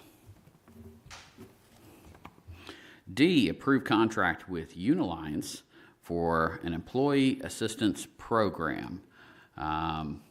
Basically, this is an EAP program, employee assistance program, to provide counseling services, legal advice, financial services to the city HR department and critical incident stress debriefings. This is a very large enhancement to our existing EAP provided through Standard Company. So this is going to be, the city's going to pay $2.38 per employee per month, or annually it's going to be $7,025.75 for all of these services. Other cities have this? They have EAP programs, yes, and private business as well. Does anyone have any questions?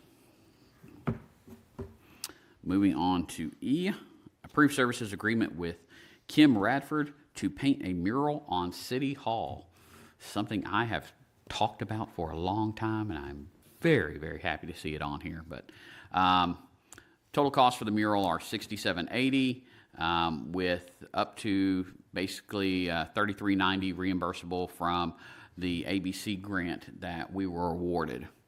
This would put a mural on the sidewall of City Hall. Does anyone have any questions? Yeah, I'd like this item be pulled off a consent agenda on a special item. Okay. Has the mural been decided? Has it been decided? David, come on up here. I know I've spoken about one that would celebrate kind of our diversity here, as we are the most diverse area of Rutherford County, but I know the Arts Committee has talked a little bit about it, but David, tell us what you know. They have. It has not been decided yet. She was not going to start any work until she received a signed contract, so we wanted to bring it back before you guys. This board approved accepting the grant, I think, September of last year. We wanted to bring it back to you guys with the grant language to try to clean things up. It's 50-50 grant, $33.90 on their part, $33.90 on ours. If we go above that, we're on the hook for the rest of it. If we go below that, just say if the total price is $4,000, then they put 2 to it, and we put 2. Right now, I think it's going to come in at the budgeted amount, what we've requested. That's based on $25 square foot, 270 square foot. So it's going to be roughly 10 by 27. The figure has not, the design has not been decided on yet. I can pass you guys out a pamphlet of kind of what we're looking at and what the beautification committee was looking at.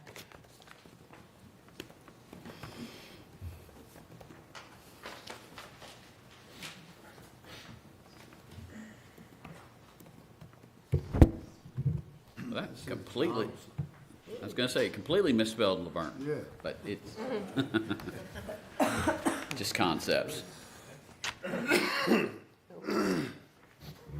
Very nice. It's not going to be spelled like that on our building. Those were just some designs that she had, that she came up with. So if you see in those designs, what we're looking at is LaVergne spelled on the side of the building, and different elements throughout the city put into those different letters. She has some ideas about putting the Veterans Wall in there, Veterans Memorial Park, emergency services, the library, City Hall. So I don't know if, when that design is done, if that has to come back before this board for final approval. If it does, that may put us behind a little bit. She is available in May to paint. If we have to go into June, if we have to put this on next month, I think that'll be pushing. I don't think we'll meet that grant deadline.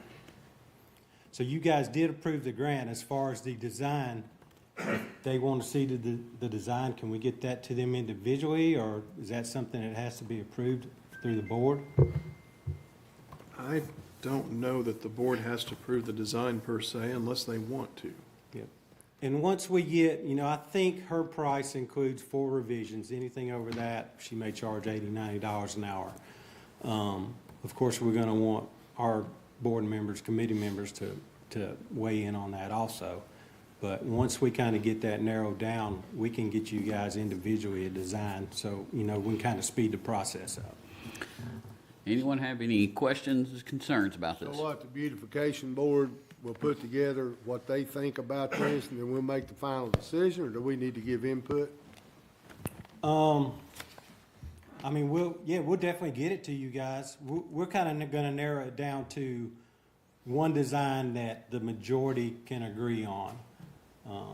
And then we'll get that to you guys individually, so, if you have any change ideas, we can move forward with that also. Well, that's what we got the board for. I would hate to think that we would go different than the board and let them decide and make the decision on what they want. Yeah, and if you could go to her website, I don't know if any of those designs are hers, but if you could go to her website and look her up, her work is very impressive.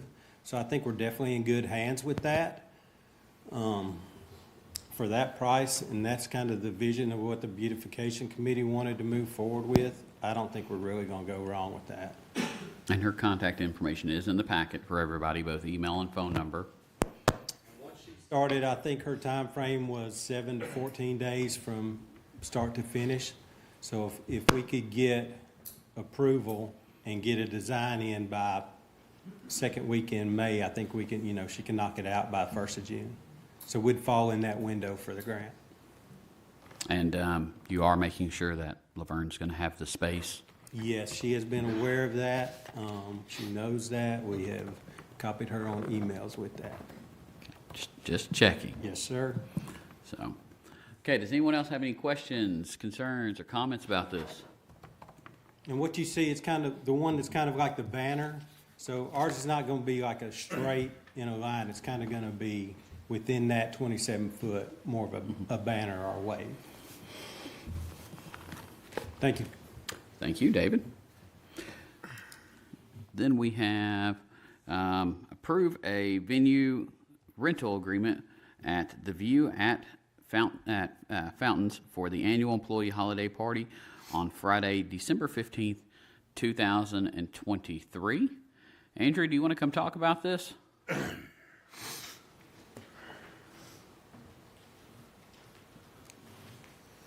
Good evening, Board. Last year we had a fantastic evening out with all of our staff and their significant others. You know, it had been a long time since the city had done an evening event for Christmas for staff. So I think some kind of didn't attend because they weren't sure it was going to be like. We did max out the space that we used last year, and we've already heard from people who didn't attend that said they definitely wanted to come this next year. So we found a venue that will be able to meet the needs of what our expected attendance would be.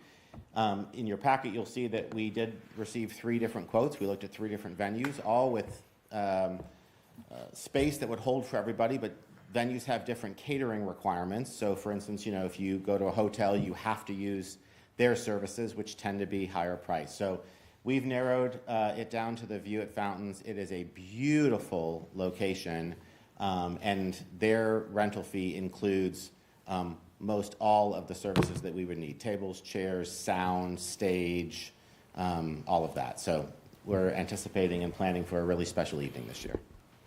Does anyone have any questions about this? Yeah, Bruce, I'd like for this item here to be removed and put on a item by itself.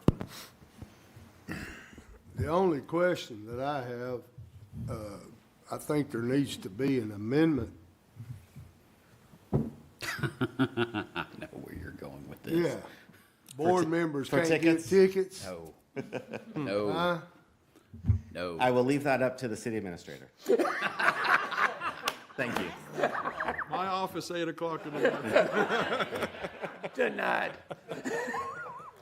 Well, I wish I'd have known it beforehand. I wouldn't have had to stand in line. Any other questions, concerns, or comments about this? Seeing none, we're going to move on. Approved contract to audit accounts with Blankenship CPA Group, PLLC, for the period beginning July 1st, 2022 and ending June 30th, 2023. This is our annual audit contract. Does anyone have any questions? Moving on to H, approve amendment 23-2 to contract 2326-17 with the Greater Nashville Regional Council, better known as GNRC, for the LaVergne Senior Center. This is where they are removing references to Wellski Aging and Disability Database, and they're just replacing it with State Unit on Aging Approved Database. Very small change of wording, that's it. There's no financial impact to this. Does anyone have any questions? And then I, approved grant contract with the State of Tennessee Department of Military, Tennessee Emergency Management Agency for the Community Safe Room. And the contract amount is going to be $33,304.83. And this is basically, just as it says, the next phase of the Community Safe Room project. And so, does anyone have any questions on this? Seeing none, we're going to move over to new business. First reading, ordinance 2023-10, an ordinance to amend the City of LaVergne zoning ordinance by changing the official zoning map for tax map 14, parcel 23.2, consisting of approximately 5 acres, located at 252 Hollandale Road from an R1 low-density residential zoning district to a R2 medium-density residential zoning district. This received an unfavorable recommendation from the Planning Commission on March 28th, 2023. Bruce, you look like you've got something with this. Yes, sir. This is another item we had scheduled a public hearing for on Tuesday evening, the same advertisement that did not run. So we will reschedule the public hearing for the June meeting on June the 6th. So staff would recommend that this be deferred so that the public hearing can be held prior to the first reading. And go forward like we normally would with the rezoning request. Okay, does everyone understand that? I will say, since we're meeting here and we're able to discuss this, I am not in favor of this. I know Planning Commission had went several months round and about with the engineer and property owner. It came originally as an R3, and that did not get very far. They reduced it down to an R2. I know I'd spoken with the engineer myself, and he said that even if R2 is not approved, they still plan on developing it under R1.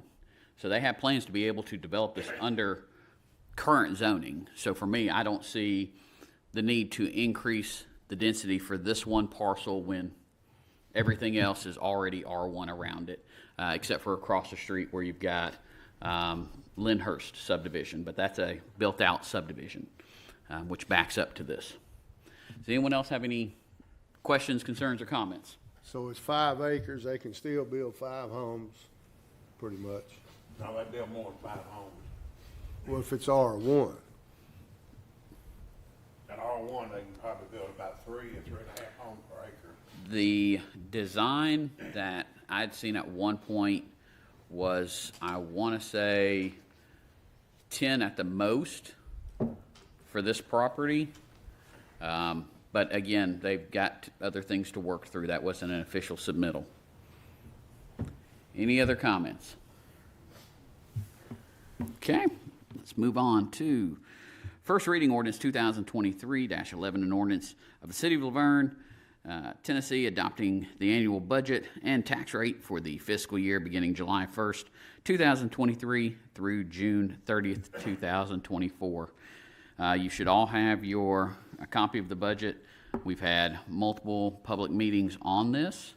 The proposed tax rate will remain the same as it was last year, and that is 0.5363 per $100 of assessed value of real and personal property. Does anyone have any questions, concerns, comments? yeah, I have some, but I gotta find my paper. Couldn't you get us the more papers? Emails, longer emails? Where's the nonprofit at? I just had it in my hand.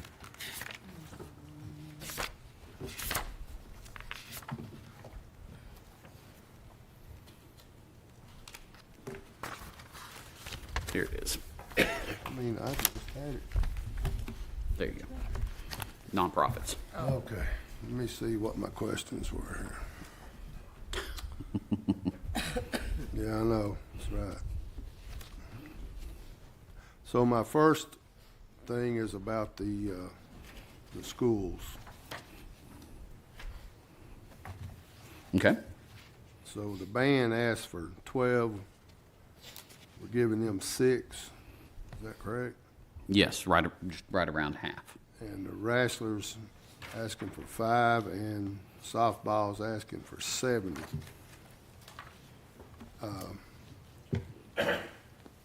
I know it's a long way from 70, but, and I talked with a little bit about this with Bruce, is I'd like to, if the city is gonna start or do something like this, I'd like to see us give a little bit to each one of those. And if we're gonna do 6 for the band, I'd like to see us do maybe 25, and then 1,000 for wrestling. You know, give each, I'd rather see them get a little bit than nothing. That's just my opinion. And then the other thing, and I asked Bruce to bring Mr. Broker in, is I think we need to not only talk about the IDB board, but we need to explain to the citizens exactly what this could curtail, and because I know I was confused, and I want to make sure that I understand it. I want to make sure the citizens understand it. Tom, I hate to bring you out on a Titans draft night. Yeah, I will be quick. But I don't think a lot, I know I didn't. I think a lot of citizens, I can say that I did a lot of, well, not a lot, but I did some research about these boards, and in the surrounding counties and the surrounding cities. I don't know why in the world the past boards didn't get one of these boards started and waited until recently. because everything I can tell about them, they're good for business, they're good for retail, because I think the primary, and correct me if I'm wrong, the primary thing about these boards is they actually can say yes or no to a particular business if it doesn't fit our needs, to whereas a property owner just sells it to anybody that comes along. Is that somewhat on the fair? Well, yes and no. And again, you like to do this, maybe give me about 5 questions and I'm gonna try to answer them all Well, again. because I'm gonna get my questions in No, before yes, you sir. start, I'm because I happy know to you're do it, gonna but- give me an in-depth answer. So here's the thing. An IDB or a housing authority are the only way a city can purchase land, be part of land. To your last question where you talked about, can they say no to whatever, they have control of the land. So yes, if we want to stop our 17th car wash or our 15th auto parts store or whatever it is that we have more than what many of our residents feel we have, by us owning it or having control of it, we can do that. You as a board couldn't go out today and purchase a piece of land and say, let's drop a golden corral on it. But through your IDB, you could purchase land. We've already used our IDB to help lure and incentivize the BJ's wholesale project, and you will see more of that. The IDB will become more active as more of this development does come in. You did bring up something that I want to touch on. You said, why haven't previous boards? Now, you're asking me a very loaded question there, but I can speak to a board that I sat on. You all are in a position that we never were in. You have the means. Let's put it this way, you have more of the means than we did. We didn't have the money that even if we had an IDB in place. I remember going back to 2010, 2012, we tried to work with the county IDB. The reason we installed our own city IDB was the fact that the county had told us we would not incentivize commercial or retail deals. I'm not going to go into that whole history, but the bottom line is we had talked about doing it. Well, the deal that originally was going to go, Hobby Lobby, TJ Maxx, Five Below, and a few other that were going where BJ's was, moved to Smyrna. We lost it because we did not have, or one of the reasons is we did not have an IDB in place that could help bridge the gap, incentivize that deal. Others did. It is a way that cities can invest in themselves. For instance, if we would have purchased property pre-pandemic, or if you would have gifted money to your IDB and you would have purchased, let's say, as we talked about 2 months back, we know the appraisal on the stormwater building was somewhere around $650,000. Well, we know that it jumped in 2.5 years, it jumped to $925,000. You're controlling the property. It also, so you sit on it, and then that money, the city, I'm not going to say it couldn't lose. Certainly, you could have an economy that drops or whatever, but the way the real estate's been in Tennessee, obviously, you're probably in a very good shape to be holding onto a piece of property. It gives you total control. It gives us as economic development more options. For instance, if we owned 10 acres, 20 acres, 50 acres, we could go out and market what we want, what you want, what your will is. Now, I'm not advocating one way or the other, because you, again, as I've said, you have a tough job to do and you have to decide. But if you have the means, it's a heck of a way of investing in yourself, getting outside of the box and controlling whatever priority area that you see in the city. Again, if I ask you what's the most lucrative area in LaVergne right now, I might get 4 different answers. But whatever it would be a way for you to determine its future. Not sit back and wait for a developer to come in and say, oh, by the way, we're going to fight you. We know we can drop another car wash here and us have, again, another use that we're not happy with. Did I answer most of your questions? So who goes out, giving you all that leverage, who goes out and finds those businesses? Is that still economic development? It would still be us that would find it. And so I'd be happy tomorrow to send you something. One of our consultants had a similar deal in Pflugerville, Texas. And I hate to use somewhere far away, but they're based out of Fort Worth. They actually determined what they wanted. They built it up, architected out. And then we went out meaning we, the economic development side, would go out and market to developers and say, we would take bids, kind of like you do with just about anything else. So yes, the answer is we would still, everything would remain the same, except we would have total control of that property. Now, having said that, that's a lot of money. I'm not going to say what's being asked to be put in this budget. It's a lot of money. Do I think there's major return? Yes, I do. But it's up to you whether you all feel you have the means. Going back to 2010, 2012, 2014, we didn't have the opportunities that you all do now. We didn't have that kind of money sitting in the general fund. So, Tom, how many times are you asked at different conventions whenever you're showing the property book and all the different properties, how many times are you asked if the city owns that property? every time. Every time. Developers, retailers are looking to do work with cities. They get better deals because the cities are getting their needs met, and so are they. They want to have that public-private partnership there. So to answer your question, just about every sit-down, they will ask, does the city own land? Does the city own this piece that we're talking about? I know 6 or 7 years ago, we had that same conversation on I call the rock quarry, but right. It's where the wholesale place is going. The people who owned it wanted to go with misuse, and we told them no, and that was really a hard conversation. And then the old Driftwood Motel thing come to mind. You know, me and you talked at length about that one. You know, I told you that's the prime property, and we need to make sure we get a good motel or a good retail place there.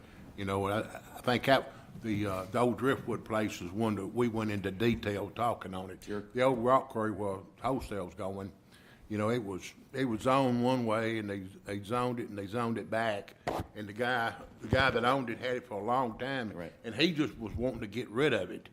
I think you remember, you know, he come to us and wanted us just to take the note on it. He did, yes, sir. You know, I don't know how truthful he was on it, but he come to me and said, Mayor, let me give you this property if you'll just pay the note on it. Yeah, I remember him saying that. And to your point there, the old Driftwood Inn, that now, of course, some other factors played in when the owner wanted to sell, but that's a perfect example. Look, I'm going to say this. Popeyes is great, Thornton's is great, but I think that potential to have so much more right there.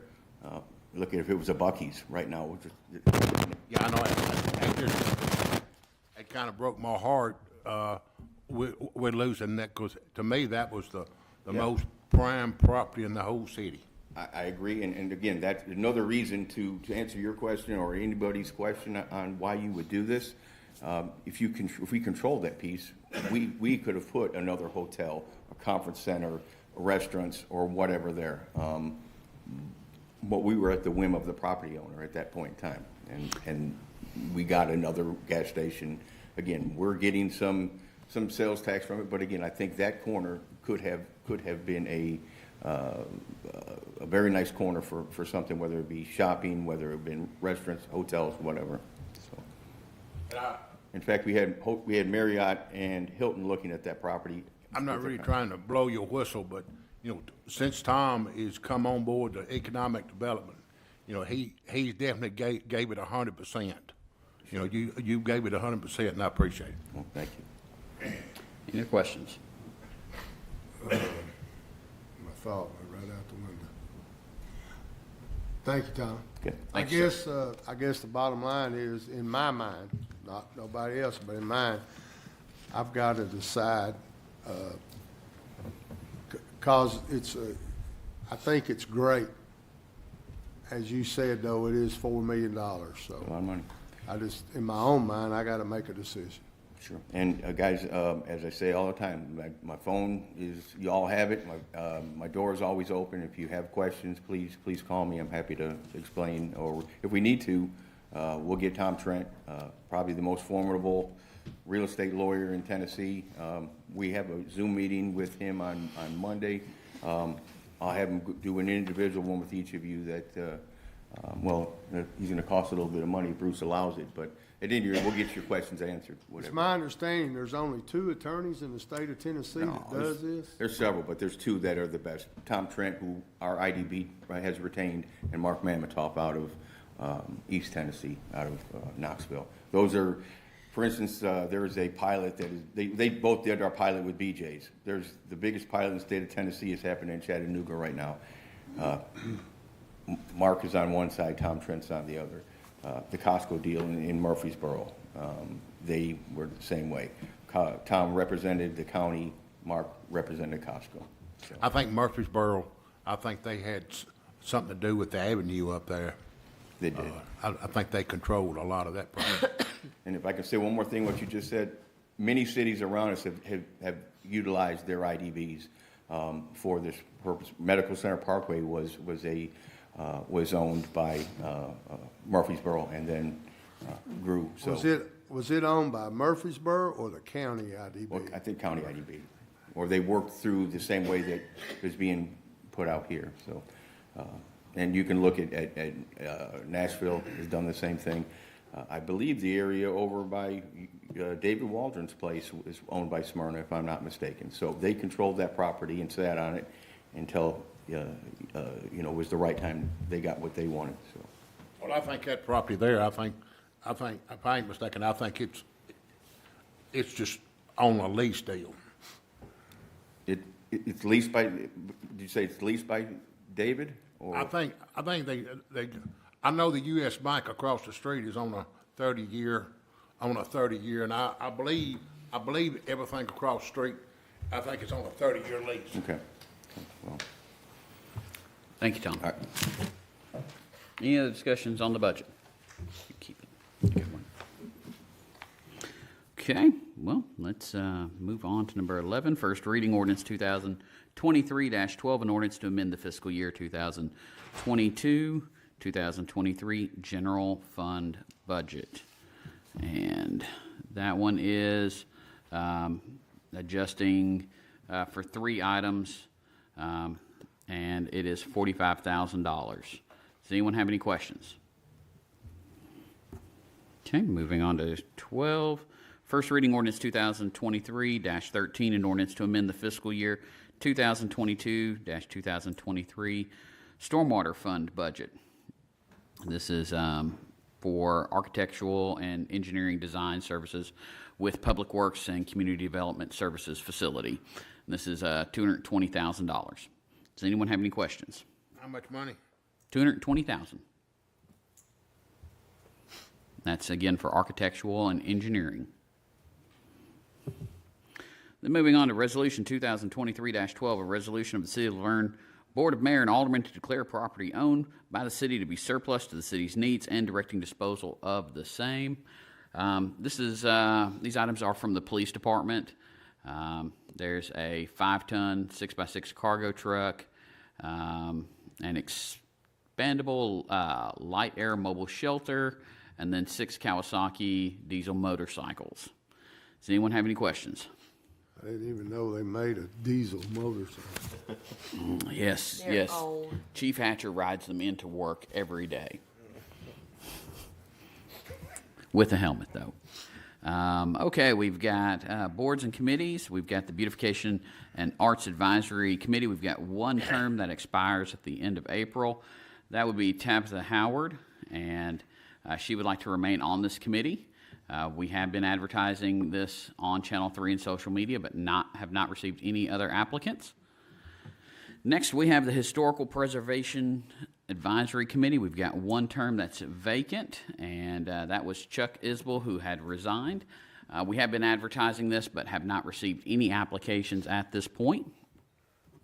So if we don't have any by Tuesday, this will be removed from the agenda. Next, we have the Senior Citizens Advisory Committee. We've got 2 terms that expire at the end of April. It's Roger French and Anthony Honeycutt. We have been advertising this on Channel 3 and social media. We do have both Roger and Anthony would like to remain on the board. We've also had applications from Lacey Lance and from Chuck Isbell. So that will be on the agenda for Tuesday night.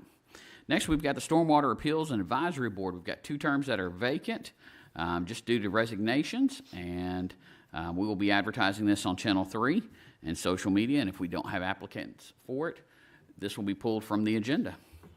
The next 2 are just kind of FYIs. We've got 2 terms on the Greenway that are expiring at the end of May. We've got Laura Davidson and Mary Jane Skinner's terms. So we will reach out to them to see if they wish to remain on this board, as well as advertise that on Channel 3 and on our social media networks. And then for our Parks and Recreation Advisory Committee, we've got 2 terms that are expiring, Felicia Anderson and Rick Autry. We'll reach out to both of them, see if they want to remain on this board, as well as advertise that. Again, these last 2 are just advisory for the board. They will not be on the agenda Tuesday night. Moving on to Mayor and Alderman comments. Alderman Waldron. Thank you. I want everybody to keep checking on the elderly. Make sure your pets and have ample shade and water. Thank you. Thank you, sir. Alderwoman Haas. I'd just like to thank everyone that came out for the baseball softball opening April 15th. It was a success. And please continue to support the league on Tuesday night and Thursday night games and then Saturday games. Thank you. Vice Mayor No. Saturday morning, 8 o'clock, LaVergne Senior Center. Man, knick-knacks, whatnots, and doodads. So get your friends and families, come by, support the center. There will also be other vendors there. They're going to have a lot of good stuff, so come by and see us. They're going to be serving breakfast, barbecue for lunch, and Melissa's going to be making some of her famous nanner pudding, Doug, so you can come get you a couple big bowls. Thank you.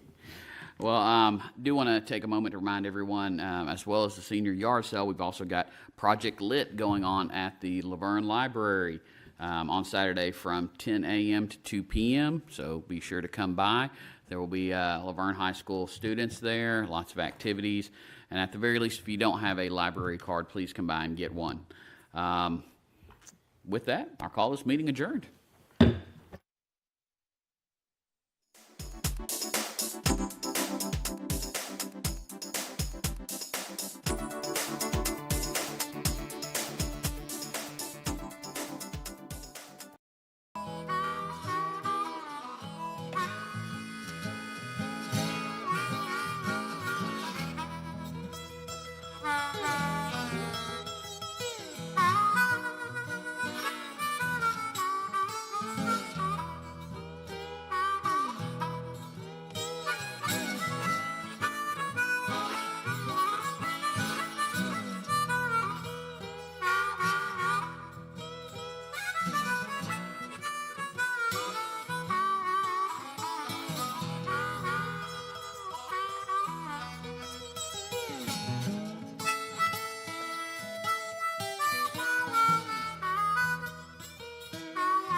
All right, it's a little after 6 o'clock on April 20th, 2023. We will call the beer board meeting for the city of LaVergne to order.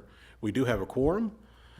The first order of business is to approve the meetings from the November 17th, 2022 meeting. It's been a while since we've been in here. Thank you. Yeah. So I'll open it up for a motion to approve or deny those minutes. Make motion to approve. All right, we have a motion to approve. Do we have a second? I'll second. And we got a couple of seconds. All in favor? Aye. Aye. Motion carries. All right, first order of new business is an off-premise beer permit application for BJL's Wholesale Club number 394, located at 543 Industrial Boulevard here in LaVergne. And we have an applicant here representing BJ's. If you'll just approach the podium and just state your name for us, please. Good evening. My name is Chris Kelly. I'm the club manager for the new club here in LaVergne. Oh, okay. All right, excellent. Congratulations. If I may, if you don't mind, if I can just say one thing. First of all, Sure. I appreciate you taking your time today from the board, but more importantly, I'd just like to take a moment to, offer my condolences for y'all's loss that you've had in your police department. So keep everyone in our thoughts and prayers on that. We appreciate that. The city thanks you. We appreciate it. All right, we've got the application and everything here in front of us. I'll open up the floor for any questions for our applicant here. I have one question, and it's always my go-to question, is your training. Do you have training on serving, selling beer? Or? Yeah, absolutely. Great question. Yes, obviously, one of the key processes is every year. A lot of companies call it, whether it's online training, CBLs, we call it Player Link. So we have a Player Link training that's for any cashier that's going to be getting on board at one thing, and so that's a repeat yearly, but they have to actually complete that training prior to actually running a register. And one of the things that obviously that we notated is as they're going through their training, obviously for the state of Tennessee, when you look at their responsible wine vendor training, it states that they have 61 days to have that training prior to basically be certified. If I'm correct on that, one of the things, of course, what we're going to do is everyone's going to be trained, and they're actually going to do that course prior to actually running a register. Oh, okay. I like Yeah, again, the thing is that you don't want to have someone representing the company and out selling alcohol that's not properly trained or can't guarantee to be compliant. So we have our own training, but if the state of Tennessee has that training, that was my question, was there seems to be a disconnect, is why would we give 61 days? That's here or there. But what we're going to institute is they're going to have all that training and that certification prior to actually running a register. Good. And all that, obviously all that documentation is going to be digital. We'll keep a running total of all the people that are actually certified and licensed. That will be updated quarterly to our corporate office, which therefore they'll be forwarded over to the state of Tennessee on a quarterly basis.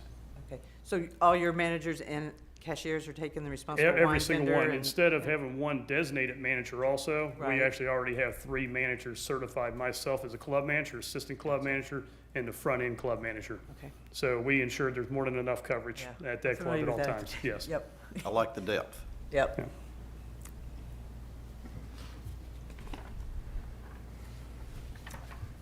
All right. I don't have anything. Mr. Oliver, you have anything? I would say the people of LaVergne would really like to know the date that you're opening. Yeah, I agree.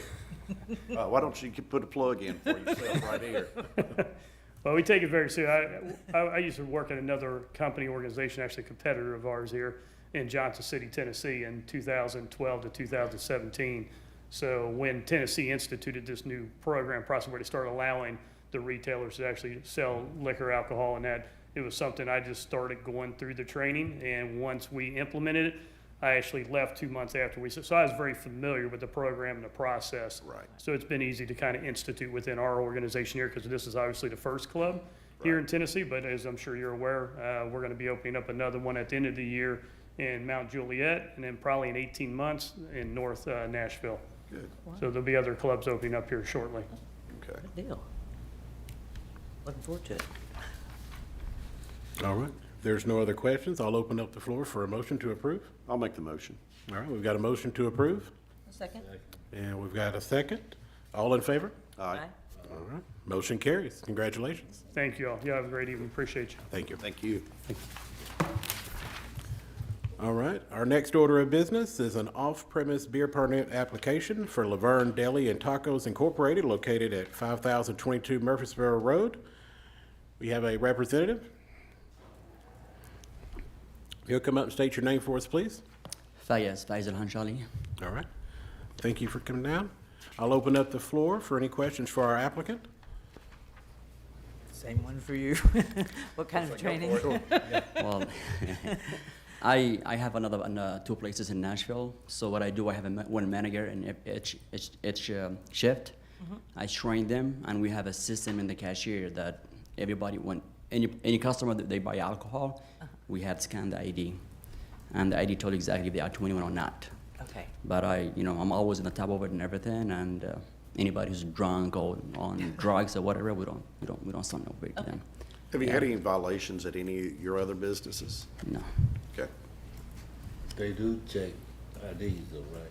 The what, I'm sorry? They do check the IDs. Oh yeah, they have to see the pictures and the ID and everything, and then expire and then good IDs and everything. Yeah, of course, yeah. Yeah, I mean, they look at the ID and then they scan it. Right. Yeah, of course, yeah. I mean, I see customers sometimes they use somebody else's IDs, right. And we always on top of it. Yeah. Yeah. Okay.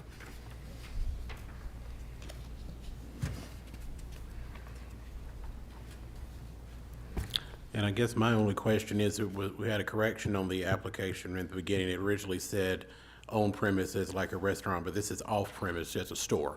Yeah. Right, yeah, so that's not gonna be, okay. No. Yeah. Well, that was my only question. Are there any more questions for this applicant? No, it's just beer only, right? Beer only? Yeah, be only. Yeah. No. Yeah, not a wine.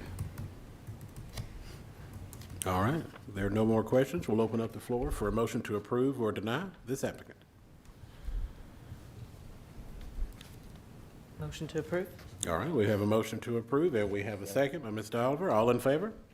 Aye. Aye. Motion passes. Congratulations. Thank you, guys. Thank you. Well, we're gonna open a deli, and we have one guy, especially coming from New York, just working the sandwiches, and I like to invite everybody. How about, can I do that? Like, I think it won't come. Yeah. I'll bring it over here. Do you have a projected opening date? Probably in let's say in 3 weeks. About 3 weeks. But we have Okay. one guy special come from New York just with the sandwiches. All right. And Good hopefully deal. I'll call and make some sandwiches and bring it to you guys. Thank you. All right. Congratulations. All right, Thank thank you. you guys. All right, I'll make a motion to adjourn. I'll say. Yeah, and we've got a second by Mr. Oliver. All in favor? Aye. All right. We are adjourned.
Award-winning Tennessee Wildcast is on the air with the latest on hunting, fishing, boating, wildlife watching, and all things outdoors. Make welcome your host, drummer and outdoor expert novice, Jason Harmon. Hello, everybody, and welcome to this edition of Tennessee Wildcast. Thanks for tuning in. Thanks for listening. Thanks for watching. We got a great show lined up for you today, Don. We do extra special, especially for this time. Yeah, it's getting warmer out there. Although this morning was pretty cold.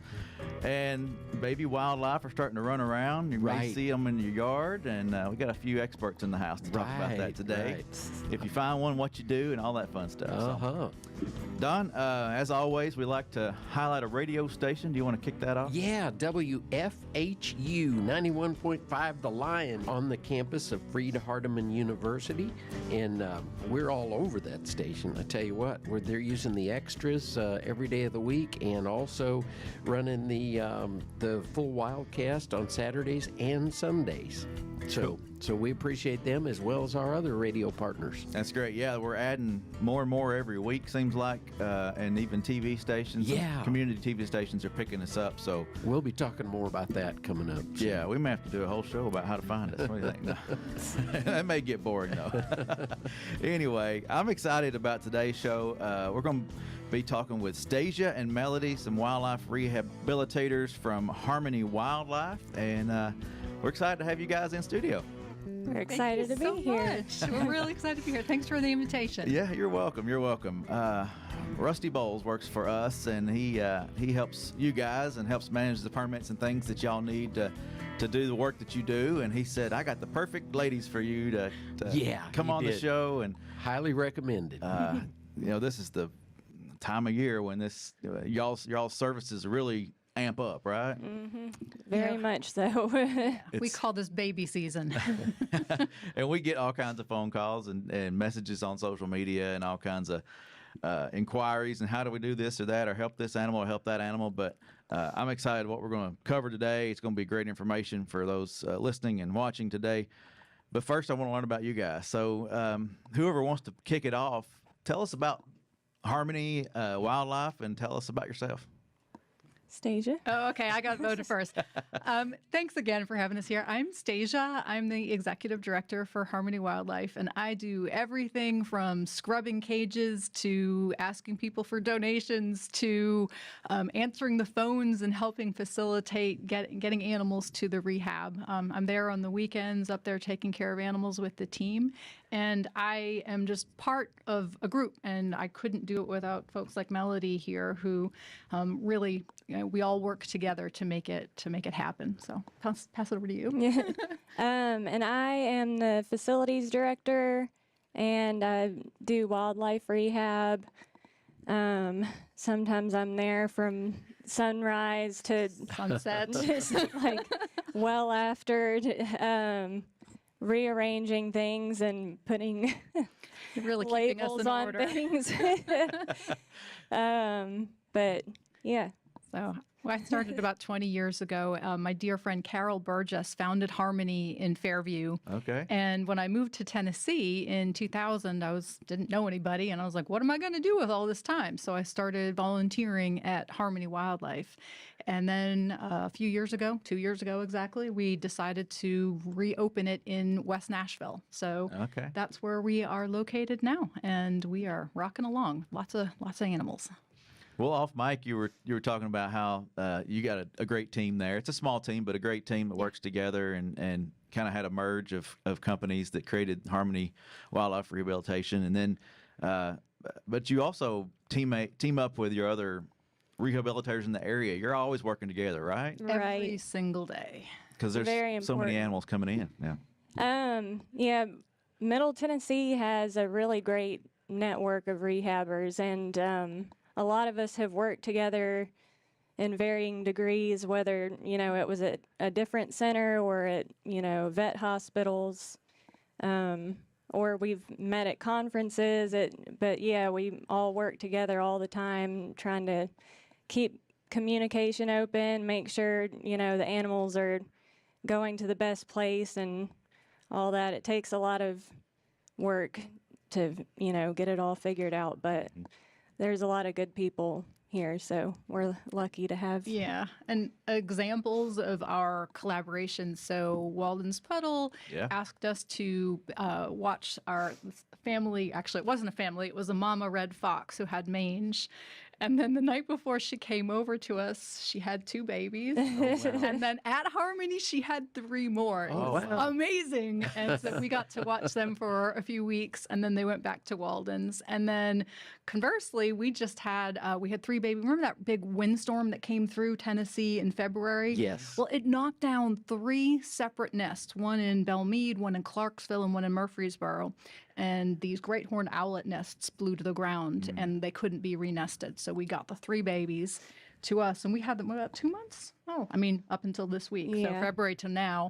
And we do not yet have a flight barn, which is a really large enclosure that's needed for larger raptors to be able to, learn how to fly. Sure. So Walden's very graciously took them from us, and they're going to finish the rest of the rehab. So that's just an example. We're part of a network of licensed rehabbers in Tennessee, and we really do work together to try to figure out the best way to help the animals that we're working with at that time. That's great. Real life story. I gotta give a shout out to Stasia. I talked to her last Thursday afternoon, early evening. She was on her way out the door to do a renesting.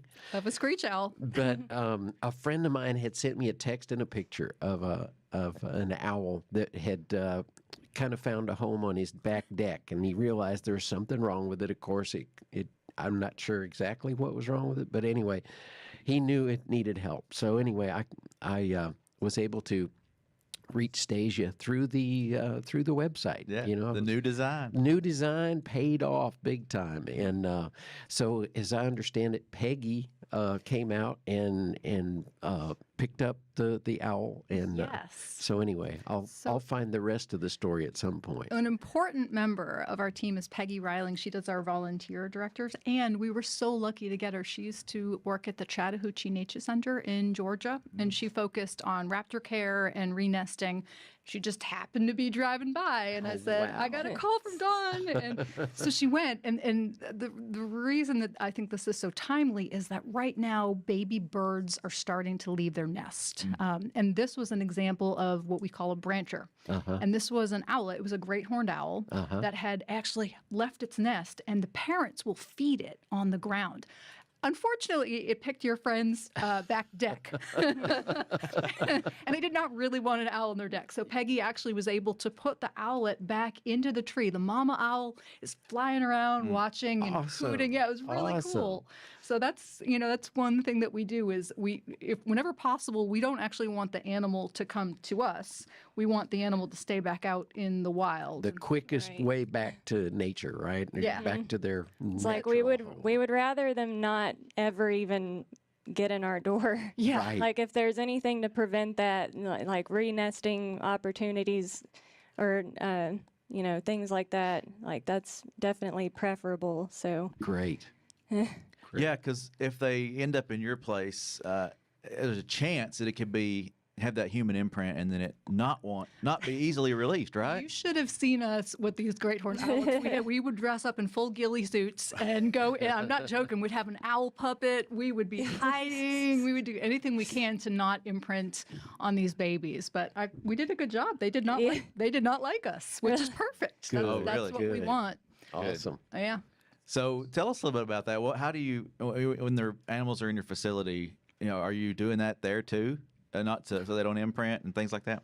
Oh, yeah. yeah, like, for example, with that, a volunteer came in one day when I was doing the great horns, and I just emerge out of this room as like a tree person, and they're just like, just like, sorry.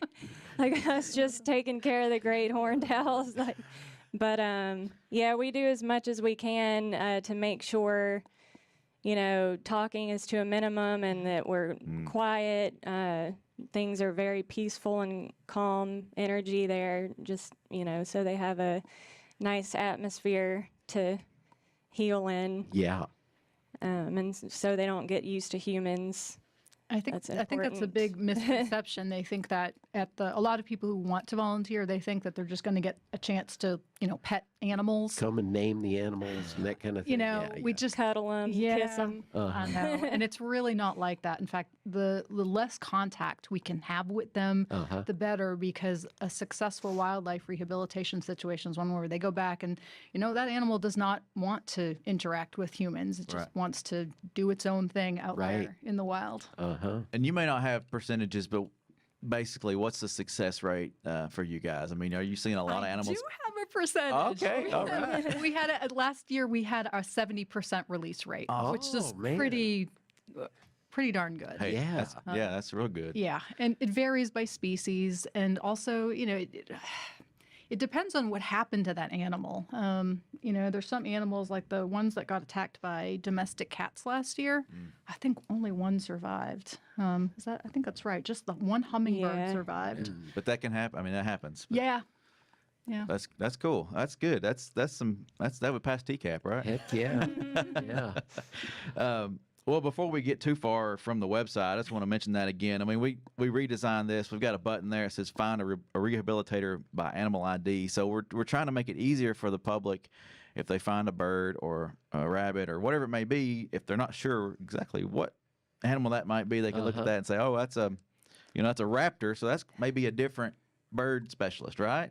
Yes. And so on. So explain a little bit about that, and I know Todd's going to show some of the pictures and stuff from the website, but we've got mammals, birds, reptiles, amphibians, and that kind of breakdown. That'll be helpful for the situations where we get a call that's like I have an injured baby robin, and then they send a picture and it's a baby hawk, and we're like, or a parakeet. Yeah. So I think, that'll be very helpful to have on the website for situations like that. So I love the update. I think y'all did a great job. Yeah, well, just so folks know, tnwildlife.org, and on the homepage, depending on when you're listening or watching right now, it says "Help, I found an animal." There's a little bunny there. Click on that. It'll take you to the new page where you can locate the right help, the help that you need for the animal that you have. Yep. We're adding photos all the time, trying to get some stuff out there so folks can identify before they call you, because that's important, knowing where to go. So you guys had some specifics on certain species too, right, that you brought with you? We kind of we're kind of thinking about, what are some of the most common reasons we see certain animals come in and things like that, and especially during the springtime, when everybody's having their babies, like there are just streams of calls from just certain animals and usually we start seeing trends with each one. So we kind of noted some of those to go over, kind of make people think about it, and try to take measures to prevent those things from happening. Because that, again, that's our biggest thing is prevention. Right. But yeah, so. Yeah, because animals aren't always orphans. They're not always injured. No. It may just be like you said. Sometimes it's a kidnapping. Well, it could be a kidnapping, or like you said, it was that time for that owl to be Right. moved from the nest, and then the parent still comes back. I can't tell you how many calls. I mean, last night I was sitting there answering, and that happens multiple times every single day. There was a school there that has a barred owl nest, and the owlet had jumped down, and she was concerned because it's near a road, and could I come? And I was like, just let it be. And sure enough, it's back in it. They texted this morning. It's back up. It's in the branches near its Okay. nest, and the parents are taking care of it. Yeah. So one of the primary calls that we get are, I found a bird. It's on the ground. What do I do? And in most situations, you should let it alone unless there's an imminent danger to that animal, because the parents are helping it and feeding it, and it just needs a couple of scary days on the ground until it gets back up into flight. What about bunnies, Melody? Can we give advice about bunnies? The bunnies. Because it's people are starting to mow yards, and Uh-huh. bunnies are injured a lot of times. Oh, yes. but Yeah. not all the time. Go ahead. I don't want to interrupt Well, there. it's so sad because they're just the sweetest, most innocent creatures, and we just see the worst things happen to them. The main thing with that is cat attacks is one of the biggest ones, and unfortunately, it's not an easy one for them to come back from. Cats, dogs, lawnmowers, weed whackers. Those are all the main ones. If you find a rabbit, though, and here's another thing, people see the nest and they're like, there's cats in the neighborhood, and then they take the rabbits out of the nest and call us. Oh, gosh. But the reality is, there are cats in every neighborhood, Yeah. and it's a tough life to be a lagomorph out there. But in most cases, if the animals aren't injured, if your dog, assuming you don't have a dog that you can't contain, if you can put the rabbits back, that's always better to be with the mother rabbit than to come to us. It's not that we don't love taking care of them, but we're not mother rabbits, so they're gonna.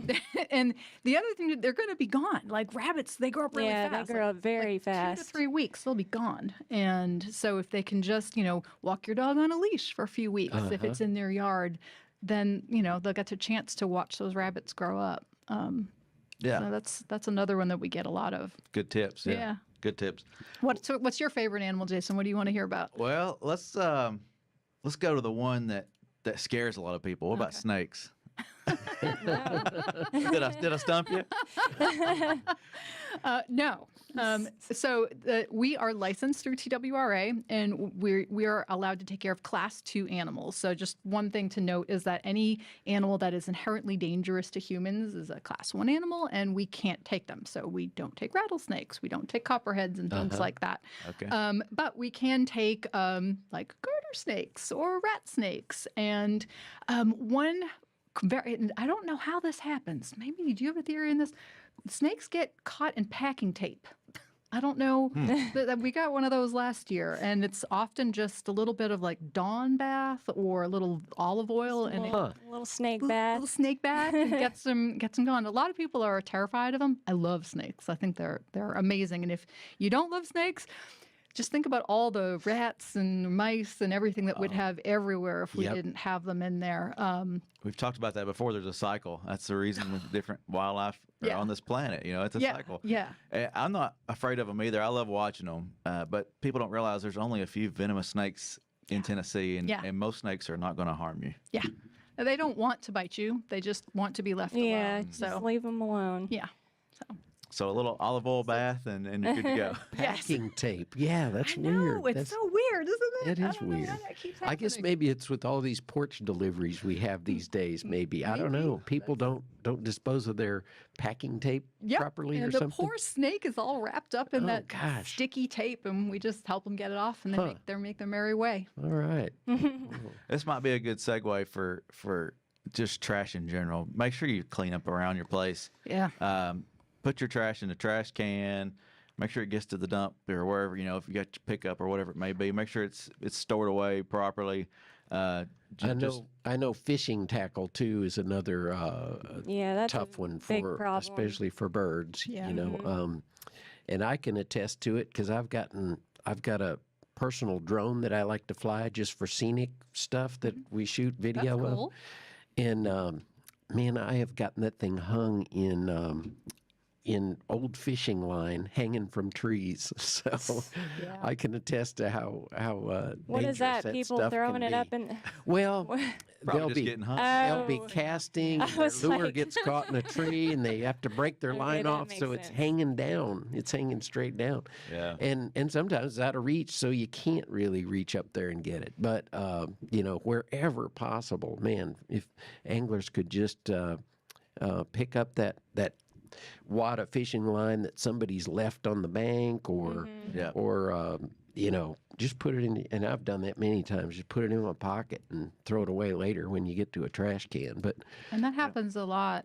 Lori Campbell is our animal care director, and on her day off, she teamed up. I guess y'all had Devin Blackburn on here last year as well. She's another rehabber. Yeah. So she and Lori actually went out and they saved a great blue heron that had been wrapped up in that wire, and then they brought it over to Walden's Puddle, and they were able to help the birds. So I guess that's another example of how all of the rehabbers, we just kind of all know each other and help each other and work Sure. together. This is where we need to show the photo of Yes. them at the lake. It's a Yes. fantastic photo. That and of put that of on the heron. screen right We'll now. send it to y'all. okay, Yeah. good. Yeah. It's a good one. Yeah, that's good stuff. That's good stuff. So yeah, put your fishing line in your pocket. Pick Yeah. it up if you see it. Fill a bag while you fill your tag. That's one of the Outdoor Stewards Conservation's campaign. You know, pick up some trash while you're out there fishing or hunting. All right, so you threw snakes at us. Don, what's your favorite animal that you want to know about that we can Oh, that we can gosh. help? Gosh, how about squirrels? Squirrels. Oh, there's a lot of them. Yeah, could we've be got full. we've got a good amount of squirrels right now. A lot of it is tree trimming incidents. That's something I wanted to hit on is if you have people working on your yard, or if it's you that does it, always make sure you're assessing for wildlife first. And if you do use outside people, make sure you ask them, you know, what are your protocols for checking for wildlife, and make sure they have something in place that, you know, you're not just running out there with, you know, what do you trim trees? Chainsaws. Chainsaws. Yeah. Don't just go out there, you know, waving your chainsaw around without making sure, you know, and animals' nests, a lot of them are not going to be obvious to us from out here. You know, that's part of it. You know, it has to be well hidden. Right. So just make sure you're checking stuff before you're wielding any, you know, swords or anything out in your yard. Just, you know. Another one is all the storms that have been coming through and just destroying nests, and like so a lot of babies will be found on the ground. Re-nesting is possible and preferable if it's we a have healthy. instructions on our website on how to Yeah. do it. Oh, okay, good. Yeah. Here's a good chance. What's the website? HarmonyWildlife.org. There you go. And so- HarmonyWildlife.org. And yeah, re-nesting really does work if you're patient and you put the time in to do it. Yeah, so that's preferable. But if not, then you know. Yeah. So it's actually, you go to YouTube and there's a video that plays mama or baby squirrel calls, excuse me. And so you actually we have videos, not from different rehabs. I haven't got one for us yet. We need to get that. Of you play the video calls and you put the baby near where they found it, and the mama will actually come down and pick it up and then bring it back. Oh, into the nest. nice. Isn't that cool? Nice. So, yeah. you know, and we always want, if that's an option, like Melody said, we always want to send them back with their real mothers. The exception is if they're hurt, you know, if they've fallen and you can see blood, or if they, I mean, what else would we look for if they? If they're cold, Yeah. yeah, if there's any apparent injuries, anything like that. Then you should call a rehab. But Yeah. if the animal's healthy, let's get it back to mom. So, do you find a lot of your calls coming in from cities or populated areas, or more like out in the country? It's everywhere. It's everywhere. Okay. Really everywhere. But the types of calls you get vary. in the cities, we get a lot of window strikes where the birds have hit the windows of the buildings. One that I'm trying to help right now is that this man is very unhappy about where a bird has chosen to create her nest in a parking garage. And he's very worried about the birds. So I'm trying to talk to him like it's going to be okay. So we get issues like that, or, like a bird has fallen into a parking garage. And then out in the country, we get things like, I'm trying to think, mowing incidents with mowing over nests of rabbits. And that can happen everywhere in the suburbs. What else do we get? We get a lot. What we get a lot is people who found a dead mother opossum on the road. And here's a tip: if you're up for it and you can do it, if you see a dead opossum, if you want to check her pouch on the road, you might find babies. Babies that are inside there, and we get a lot of those. And so we try to help them whenever we can. And opossums are wonderful. We love them. So. Well, be safe stopping on the road. Yes. Make sure you got safety first. Safety first, yeah. Oh, man. But yeah, that could happen. Yeah, it happens a lot. Yeah. We have a group of baby opossums right now. I forget what the circumstance was. Was that I think it was an injured mother, and then people had found that she had babies in her pouch, and so. Yeah, we had a bunch of those last year too. Yeah. One that I want to make sure we touch on is deer. Yeah. There's been a change to the fawn rehabilitation. What's the word I'm looking for? The protocol policy. Yeah. So no longer are rehabbers allowed to rehab deer because of the spread of disease. But can you elaborate on some of that? I know you said you started with deer, right? Or that was one of your... Yeah. Carol Burgess, who's the founder of Harmony, she actually, way back when, she sort of pioneered wildlife or fawn rehabilitation in Tennessee. She piloted the first program and it was really successful.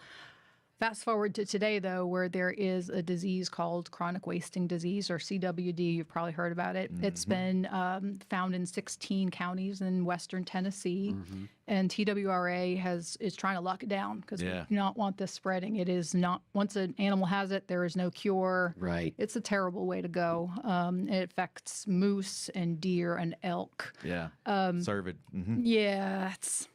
Yeah, so anyway, the policy is to leave every animal where it is. So that way, when you rehab animals, you necessarily move them from where you found them to the rehab facility. So the approach here is going to be to leave every animal where we found it, which is really hard because when you see a fawn out there, people they want to help it.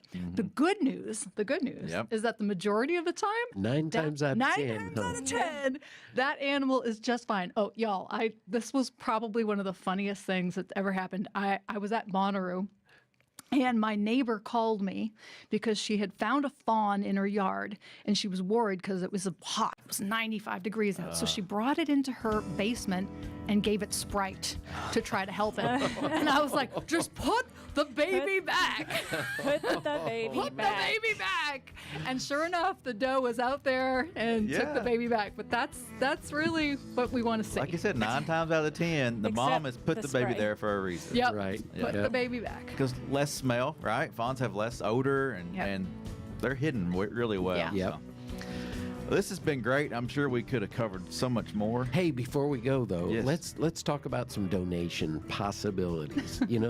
We've got a lot of loyal listeners that want to help, and so give us the web address one more time so we can Sure, thank you, connect you with those. You can see our work at harmonywildlife.org, and we also have an Instagram account. So if you want to see cute videos and photos of all the baby animals that we work with, we love our Insta account as well. All right. Thank you. Good Awesome. deal. Yeah, if you can find a few funds to contribute, do that. Help these ladies out. Help the whole team. The network of rehabbers across the state. I know they'd really appreciate it. So, thanks for tuning in. Thanks for watching. Thank you, ladies, for being here. Thanks for all you do. Yeah. Thank you guys for having us. You're welcome. You're welcome. It's been a great show. Hope everybody learned something today. Keep coming back. This is Tennessee Wildcast, and we'll see you next time. Thanks for tuning in. Stay connected with TWRA by visiting our website at tnwildlife.org and follow us on Facebook, Twitter, and Instagram. Hey, it's all about Tennessee wildlife. It's what we do. Tennessee Wildcast will be on the air again next week. We'll see you then.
Good evening and welcome to the Board of Mayor and Alderman meeting. It is May 2nd, 2023. It is 7 p.m. Call this meeting to order. We do have a quorum. Tonight's prayer will be by Pastor Troy Powell, and the Pledge of Allegiance will be with Vice Mayor Steve Noe. If everyone would please rise for the prayer and the pledge.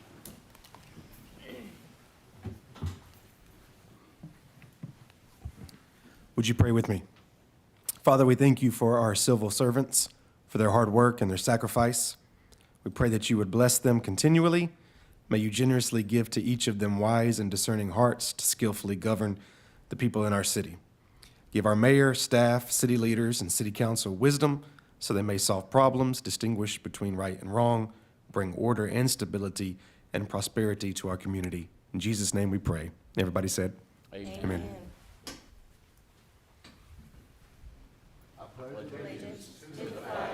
Of the United States of America, and to the republic for which it stands, one nation, under God, indivisible, with liberty and justice for all. Thank you. First item of business is to approve the minutes from the April 4th, 2023 regular meeting.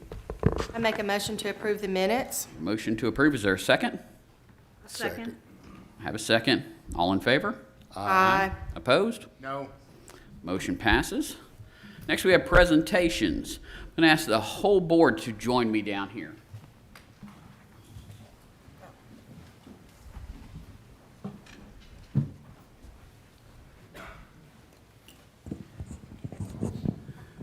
And can we get the Collazo family to come on up?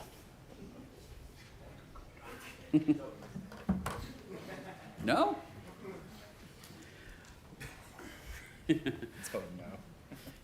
It's okay. It's okay. So we wanted to present to you the life-saving award to Detective Michael Collazo. The City of LaVergne recognizes your bravery and selfless actions to save innocent lives during the Covenant school shootings. We're proud to call you a member of this community and will be forever grateful for your willingness to fight to shield those who were in desperate need of protection. I know this says a lot, but on behalf of the board and this whole community, thank you for what you did. You rushed into danger for those kids and those people, and we thank you.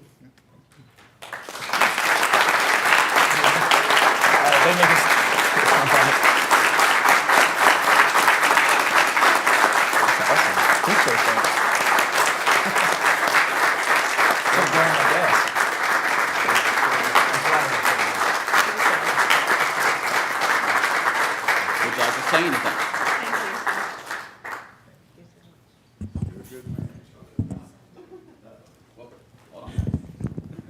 Come on, Captain Call. On behalf of the police department and your heroic efforts, we've got 3 challenge coins for you: our SWAT coin, our department coin, and our deputy chief coin. And we really appreciate what you did. Awesome.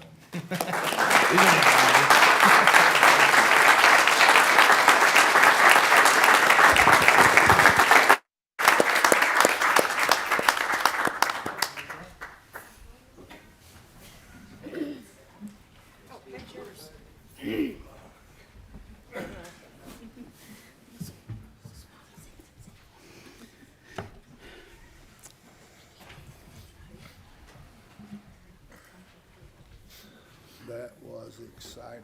Yes, yes. So moving on to our department reports. Police Department, Captain Call.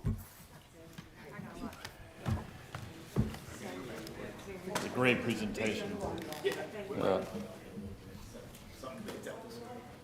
Go ahead. Yes, I trust that you guys have the copy of our report. It's a crime comparison analysis of quarter 1 of 2022 and 23. Couple of statistics of note: 50% decrease in residential and business burglaries and robberies, but we did have a 32% increase in our petty theft shoplifting. We'd rather see the misdemeanors than felonies, that's for sure. Next page is motor vehicle theft. We had a bump in March compared to the same time last year, and the petty thefts obviously went up in February by 12 in Q1 of 2023. In terms of the activity on the last sheet, a couple of statistics of note. There was a 29% decrease in traffic stops. However, there was a 25% increase in citations and warning citations, possibly due to the weather, a number of officers out there conducting traffic. I'd like to give you guys a briefing on the hiring process that we've got going on right now. We have 7 open positions currently. We have 2 conditional hires, and I believe they're coming in, 1 tomorrow and 1 Thursday to sign on. Currently in background, we have 2 certified officers in background. We have 2 uncertified officers in background. Tomorrow, we have 6 interviews for new officers, 5 non-certified and 1 certified. You guys have any questions? Thank you, Captain. Moving on to the Fire Department, Chief Beasley.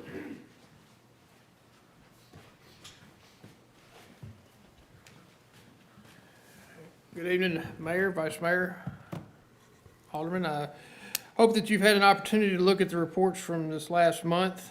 As you can see, we're right on track, 2 runs more than we were at this time last year. I think our runs stay right on track with the year before. I think you can probably still predict about a 10% increase by the end of the year, though. Nothing notable other than the amount of water that was used in the month of April. We have our annual hydrant testing or operational testing or flow testing this time of year, so we're flowing hydrants.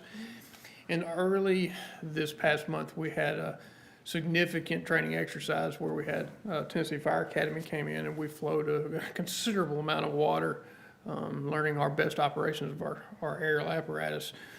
It took a lot of water, but I believe that we got a lot of bang for our buck out of that, and I think we have a real understanding of the capabilities of our equipment. Chief, just looking at the inspections and courtesy inspections, both of those dropped off significantly. Any reason for that? We had 1 employee that was out for that period of time. It kind of hit a down spell on that. Okay. Any other questions? I've seen some good activity over at 283. Absolutely. I think hopefully tomorrow you'll see some footings being dug, and we'll make some progress in pouring some footers. Obviously, the weather. Thursday, did you say we're expecting rain, Mr. Waldron? Is that right? I think supposed to rain, start raining Thursday. Yep. So try to get ahead of that. Hopefully, the progress that we've made will allow us to get some work done, even in inclement weather, if it's not actively raining. Any other questions? Thank you, sir. Parks and Recreation, Mr. David McGowan.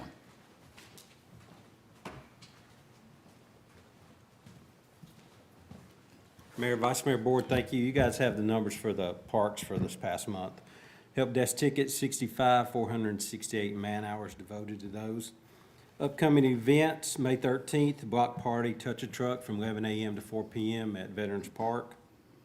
Past events, April 15th was the opening day of the Ball League. This past Saturday was the Senior Center yard sale. You can see the past events for the Senior Center. We hosted the GNRC conference this year.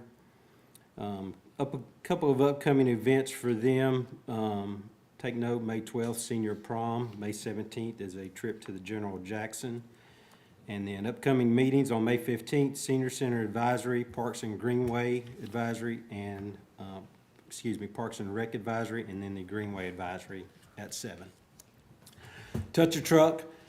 I'm gonna call Danny up if he doesn't mind. I know last year was our first year, and Danny was so gracious to be my model for what we are handing out, so. I did hear Dwayne was interested in that. Well, we kind of customized these for Danny. I kind of felt bad last year because I didn't realize the vest that I brought was so small. So we had to grease him up and he got into it anyway. So this year we kind of made a few adjustments. We are going to be giving out, we have 500 hats and vests that we'll be giving out to the kids. We customized this one for Danny with his own name on it. Yes! And this is a vest that I guarantee will fit him with the Water Boy on it. Oh. And if you're familiar with the Water Boy, they produce high quality H2O. That one looks like it's big enough to fit me. We weren't gonna make that mistake again this year, so we decided we would customize him one and trick it out a little bit for him. I'm not sure that hat is quite OSHA compliant. Is that right, Andrew? But this is. Exactly. I kind of feel like one of the Price is Right gals, you know. Hey, here we go. Is my 3 minutes up? Here you go. We have 8 food snack vendors, 32 craft vendors, 18 touch-a-truck displays. Entertainment will be on the football field, laser tag, spider jump, 360 photo booth, face painting, mobile axe throwing. Have several advertisements going out on the radio, so you guys may hear some of that. Any questions? That axe throwing is on ice, is that right? Yes, no doubt. Okay. Bruce wants to be the first one doing it, so. We didn't get the beer permit, so we're gonna be outlaw that day. Any questions? When is the farmer's market supposed to, first day it opened up? And I don't have that, so that's a stumper. I would say first week in June, possibly. Let me double check that. I knew it probably somewhere in June. Miss Carol's checking it. The first Tuesday in June would be June 6th. Yes, it is on Tuesday. would We moved be- it back during the week this year. Yeah, you're doing on Tuesdays, June Yes, ma'am. 6th, and I think the times are what, 3? 3 to 7, 3 to 6. 3 to 7. Yeah. 3 to 7. David, just for folks that are watching, and there's been some questions, but why did we move farmer's market back to Tuesday? Well, we originally moved it to Saturday because that was at our biggest vendor's request. Since then, we have lost that vendor, and now more of the vendors would prefer to do it during the week. There's so much stuff going on Saturday that we figured let's give it a shot back during the week and see what the turnout's gonna be. You know, the first couple of Saturdays are good. After that, it drops off drastically. So by 10:30, 11 o'clock in the morning, it's dead over there. So we're just gonna try it in the afternoon to see what we can come up with. I would think you'd get more vendors during the week than you would have been on Saturday, because it seemed like everybody has theirs on Saturday. Well, and that's kind of that's why it's hard to have a farmer's market if you don't offer fresh vegetables. So we were kind of catering that around our big vegetable vendor. Once they backed out, we're scrambling. You know, after 3 or 4 weeks of having it over here at the beginning of the summer, and your vegetable vendor pulls out, then you just basically turn that into a craft fair. So we're trying to avoid that. We're trying to provide a little bit of everything. So we're going to try moving it back during the week a little bit. And Kathy was just provided Monday with about 30 more vendors that could possibly come in, so she's working on reaching out to each one of them. Yep. Thank you, Danny. I appreciate your help. Anytime. Thank you. Appreciate this. I'm wearing this all the time. Thank you, David and Waterboy. Miss Donna, with the library department, you're going to have to show that one up for once. I'm telling you, I don't think I can show that one. I love that vest. Good evening, Mayor, Alderman, Mayor, Vice Mayor, and Alderman. This is the report for April 2023. If you can see, our numbers are holding steady. Our attendance from 2022, they're up, which we're really excited about. The other numbers are just kind of holding steady there, but we're working on it. Let's go over to the What's Up at the Library. On May 8th at 5 p.m., this coming Monday, will be our library board meeting here at City Hall. Also on May 8th, we have our Strings and Things adult craft. And this month, it's the Shrinky Dink earrings. Have you ever used Shrinky Dink before, where you take and you color and you bake it in the oven and it goes really, really small? That's what they're gonna do at the Strings and Things adult craft. May 8th through the 11th will be the last week of regular story times until after summer reading, and then story times will resume the week of August 21st and 24th. May 13th, we have the live music back at the library at 1 p.m. It's Hobo Road will be there, and they're going country this time. May 15th at 5:30, we have our Better Off Read book club. The book this month is The Last Thing He Told Me. May 20th at 10:30, we have our Page Turners Book Club. The book they'll be using is The Midnight Library. We have copies of both of those books in the library, ready for checkout. We also have them on our Libby e-app. On May 20th at 10 a.m., we're having our crafty canvas painting for adults, and May 30th is our mixed media adult craft, and it's the large mixed media tags. I've kind of showcased the adult crafts this month. They have a lot going on, and our adults really enjoy coming in and just socializing and having a good time. Miss Mary does a great job with the ones at Strings and Things, and of course Carol takes care of the painting and the mixed media. Now the library will be closed on Saturday, May 27th and Monday, May 29th in observance of Memorial Day. Now here's the great part we're all excited about, our summer reading. All together now. Summer reading kickoff is going to be on June 3rd, and I've looked up the weather forecast. The weather forecast is sunny with a chance of books on that day. So we're really excited about that. We would like for the families to come in to pick up your summer reading bag. We're going to play Plinko for a prize, make a craft. We're going to have bounce house, face painting. We're going to have hot dogs and chips, decorate a cookie, spray paint art, sidewalk chalking, and of course get to check out fabulous books for the summer. We have programs for all ages from birth all the way to 99 plus. So we would love for everyone to come out, especially on June 3rd, and help us kick it off for the summer. Do you have any questions?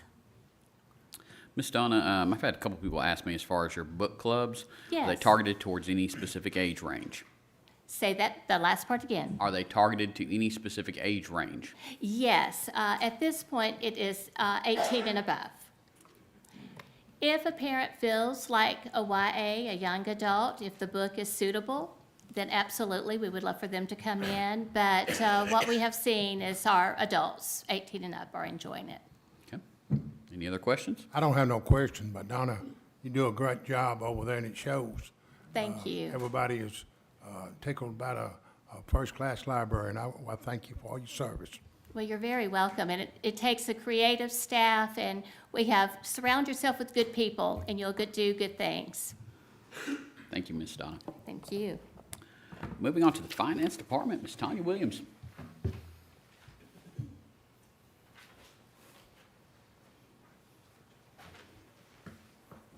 Good evening, Mayor, Vice Mayor, Alderman.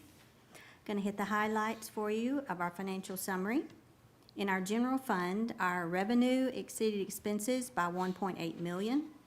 In our local sales tax, it was $3 million above budget and 1.3 above our prior year. In our state street aid, our revenue exceeded expenses by $281,000. In our stormwater fund, our expenses exceeded revenue by $97,000. In our water and sewer fund, our revenue exceeded expenses by $8.1. The next page is just our bank balances. In our third page is our comparison to our prior year. In our general fund, revenue was up $1.4 million, and our expenses were up $6.4 million. In our water and sewer fund, revenue was up $7.5 million, and our expenses were up $792,000. And then our tap fees were down $126,000. Any questions? I don't,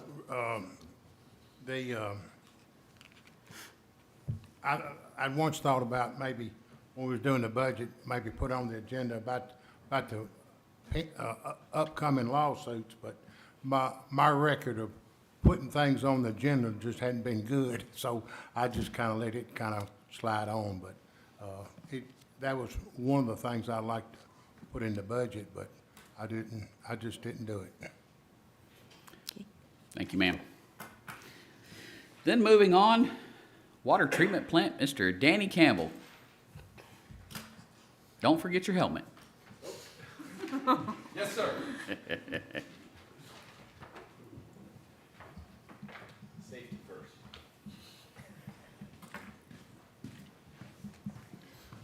Mayor, Vice Mayor, Board, I hope you've had the opportunity to take a look at our March monthly report. Looks like I said March. I meant April. Wrong month. Any questions, other than this wonderful outfit of mine? Danny, was the high service valve number 2 repaired today? It was actually installed. They're missing lugs for the wiring of the motor that have to be ordered. They had the wrong ones or the wrong size ones. They want to make sure that they are the correct ones so that they don't burn up like what happened previously. So those are on order, and as soon as they come in, they will be able to wire that back up and it'll be good to go. They give you any kind of ETA with it? I did not get an ETA today, so I'm not sure with that, but I can get that and get that back to you.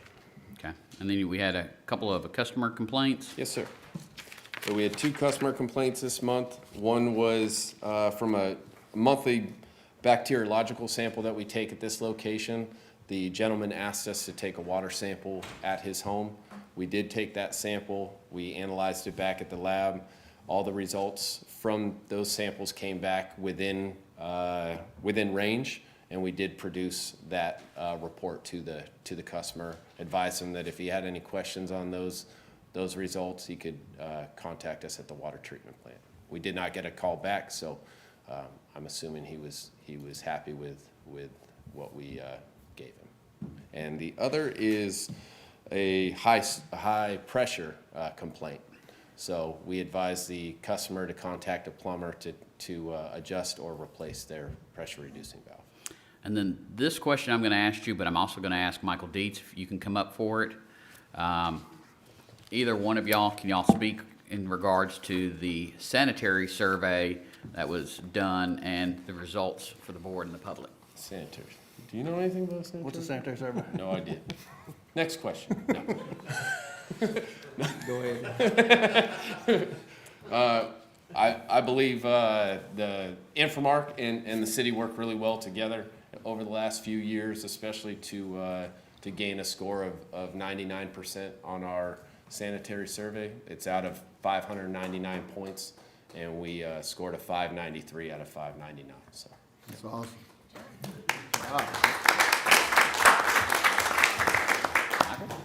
I think Danny said it all. We're very pleased with the results. I think Bruce sent out an email. He was excited. That's the highest score he could remember in many years. So our goal is to continue to, achieve scores like that and keep building on the progress we've made. Absolutely. Good job to you guys and your teams. Yes, sir. Thank you. Thank you very much. Moving on to old business.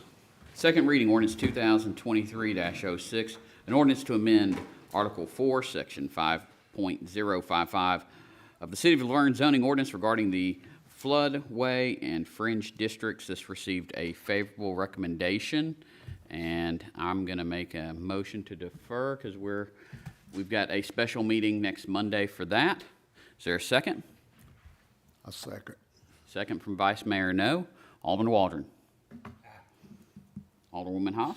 Aye. Alderwoman Hobbs. Aye.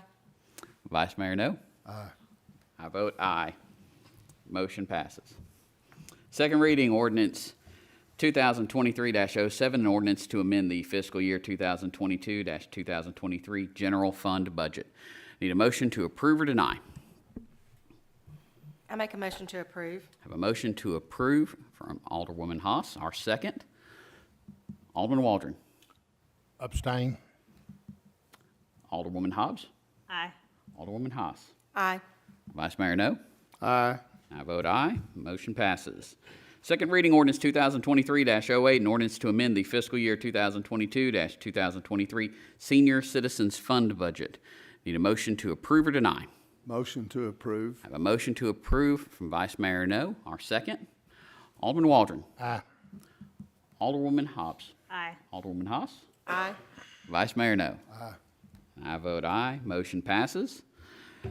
Second reading ordinance 2023-09, an ordinance to amend the fiscal year 2022-2023 stormwater fund budget. Need a motion to approve or deny? I make a motion to approve. Have a motion to approve from Alderwoman Haas. Is there a second? A second. Second from Alderwoman Hobbs. Alderman Waldron. Aye. Alderwoman Hobbs. Aye. Alderwoman Haas. Aye. Vice Mayor No. Aye. I vote aye. Motion passes. Next, we have the consent agenda. Need a motion to approve or deny. Motion to approve. Have a motion to approve from Vice Mayor No, our second. All in favor? Aye. Opposed? Motion passes.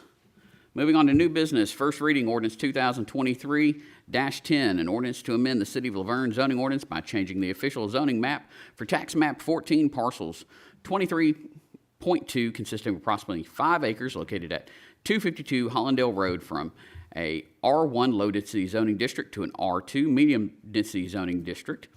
This received an unfavorable recommendation from the Planning Commission on March 28th, 2023. Make a motion to defer. Is there a second? A second. Second from Alderwoman Haas. Second for discussion. Yes, sir. Sorry. So you want to defer this? Yes. Bruce. For what reason? Bruce had, and we discussed it at workshop where an advertisement was placed with the local newspaper. I remember. And for a public hearing. I remember they didn't get it out in time. Unfortunately, while we got it to them on time, they did not publish it. So as a result, that public hearing is not taking place. So this defers it 1 month so that we can do it because we like to have those on first reading versus second. I remember now. Any other discussion? Alderman Waldron? Aye. Alderwoman Hobbs? Aye. Alderwoman Haas? Aye. Vice Mayor No. Aye. And I vote aye. Motion passes. First reading ordinance 2023-11, an ordinance of the City of LaVergne, Tennessee, adopting the annual budget and tax rate for the fiscal year beginning July 1st, 2023 through June 30th, 2024. Need a motion to approve or deny. Motion to approve. Second on discussion. Have a motion to approve from Vice Mayor No. Have a second from Alderman Waldron. Yes, sir. I asked Ms. Hope Oliver to come in case the board members had any question to ask the county, because there's a lot of talk about the school scoreboard, the band, stuff like that, and I thought it'd be good to have her here if we had any questions. One question that popped in my mind is about the scoreboard. Years ago, when my kids was in the ball, a lot of like Coca-Cola furnished the scoreboard. I didn't know if y'all have checked into that or about a sponsorship to put up a scoreboard, or it might be something that you can take to the county commissioner, the school board, and talk about. Thank you for coming. And any other discussion? And the budget, we worked hard on the budget. The budget consists of $38 million in debt. It's, back in 2021, it was $22 million in debt. And it don't include the upcoming lawsuits. Or some things we need to keep our eye on is the upcoming capital projects in the future, like widening the Walden Road, widening the Old National Highway. The debt realistically could reach, close to $100 million. We just need to keep our eye on the road. Thank you. I don't think anyone's talking about going that high, but with that, is there any other discussion? Seeing none, we have a motion, we have a second. Alderman Waldron. Pass. There's either aye, no, or abstain. There's not a pass. Pass. Alderwoman Hobbs. Aye. Alderwoman Haas. Aye. Vice Mayor No. Aye. I vote aye. The motion passes. Moving on to first reading ordinance 2023-12, an ordinance to amend the fiscal year 2022-2023 general fund budget. A motion to approve or deny. Motion to approve. Have a motion to approve from Vice Mayor No. I'll second it. Alderman Waldron. Aye. Alderwoman Hobbs. Aye. Alderwoman Haas. Aye. Vice Mayor No. Aye. I vote aye. Motion passes. First reading ordinance 2023-13, an ordinance to amend the fiscal year 2022-2023 Stormwater Fund budget. Need a motion to approve or deny. I make a motion to approve. Have a motion to approve from Alderwoman Haas. Is there a second? I'll second it. Alderman Waldron. Aye. Alderwoman Hobbs. Nay. Alderwoman Haas. Aye. Vice Mayor No. Aye. I vote aye. Motion passes. Resolution 2023-12, a resolution of the City of LaVergne Board of Mayor and Aldermen to declare property owned by the city to be surplus to the city's needs and directing disposal of the same. Need a motion to approve or deny. Motion to approve. Have a motion to approve from Vice Mayor No. Is there a second? Second. Second from Alderwoman Haas. Alderman Waldron. Aye. Alderwoman Hobbs. Aye. Alderwoman Haas. Aye. Vice Mayor No. Aye. I vote aye. Resolution passes. Number 14, approve services agreement with Kim Radford to paint a mural on City Hall. Need a motion to approve or deny. Motion to approve. Have a motion to approve from Alderwoman Hobbs and a second from Alderman Waldron. On the mural on the wall, we got a 50-50 grant. Our part would be $3,200. The grant just covers the wall. They don't cover upkeep or maintenance. And my feelings on that, if we start painting stuff on walls, I'm kind of afraid it might entail a lot of graffiti people coming, and if it's had to be maintained or replaced, the grant don't come in. The city is on our own on that. And the $3,200 don't seem like very much, but I've had a lot of people call me, why don't we put a pavilion at the dog park? $3,200 would go a long way for the pavilion other than painting a wall. That's my opinion. Thank you. Any other discussion? We have a motion and a second. Alderman Waldron. No. Alderwoman Hobbs. Aye. Alderwoman Haas. Aye. Vice Mayor No. Aye. I vote aye. Motion passes. Number 15, approve a venue rental agreement with The View at the Fountains for the annual employee holiday party on Friday, December 15th, 2023. Need a motion to approve or deny. Motion to approve. Second on discussion. I have a motion to approve from Vice Mayor No, a second from Alderman Waldron. The only thing I have, up at the fountain, it's a nice place and everything. Next year, I would like for us to look is having it in LaVergne. It's got to be a place in LaVergne big enough for us to have it. If we're going to pay X amount of dollars to pay a place in Murfreesboro, I like to try to keep the money in LaVergne. Thank you. Okay, we have a motion and a second. Alderman Waldron. Abstain. Alderwoman Hobbs. Aye. Alderwoman Haas. Aye. Vice Mayor No. Aye. I vote aye. Motion passes. Next, we have appoint or remove board and committee members. First, we've got the Beautification and Arts Advisory Committee. We've got one term vacant and one applicant. That is Tabitha Howard, and I will reappoint her back to that board for another term. All in favor? Aye. Opposed? Abstain. Motion passes. Then we've got the Senior Citizens Advisory Committee. We've got two terms vacant, and we've got both of them wishing to remain, as well as two more people who have applied. So I will reappoint Roger French and Anthony Honeycutt to this board. All in favor? Aye. Discussion. Well, we've kind of gotten past that part to the voting. Well, you just jump right over it. I'm sorry, sir. Opposed? No, not opposed. I just wanted to let people know to please keep applying.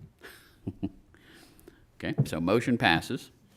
Now we're moving on to the mayor and alderman comments. Alderman Waldron. I like to spend the time to bring Bo up and let him explain this rezoning signs out. I know it's probably in the packet, but I get a lot of people want to know about the rezoning signs. And everybody says, Bo's the man.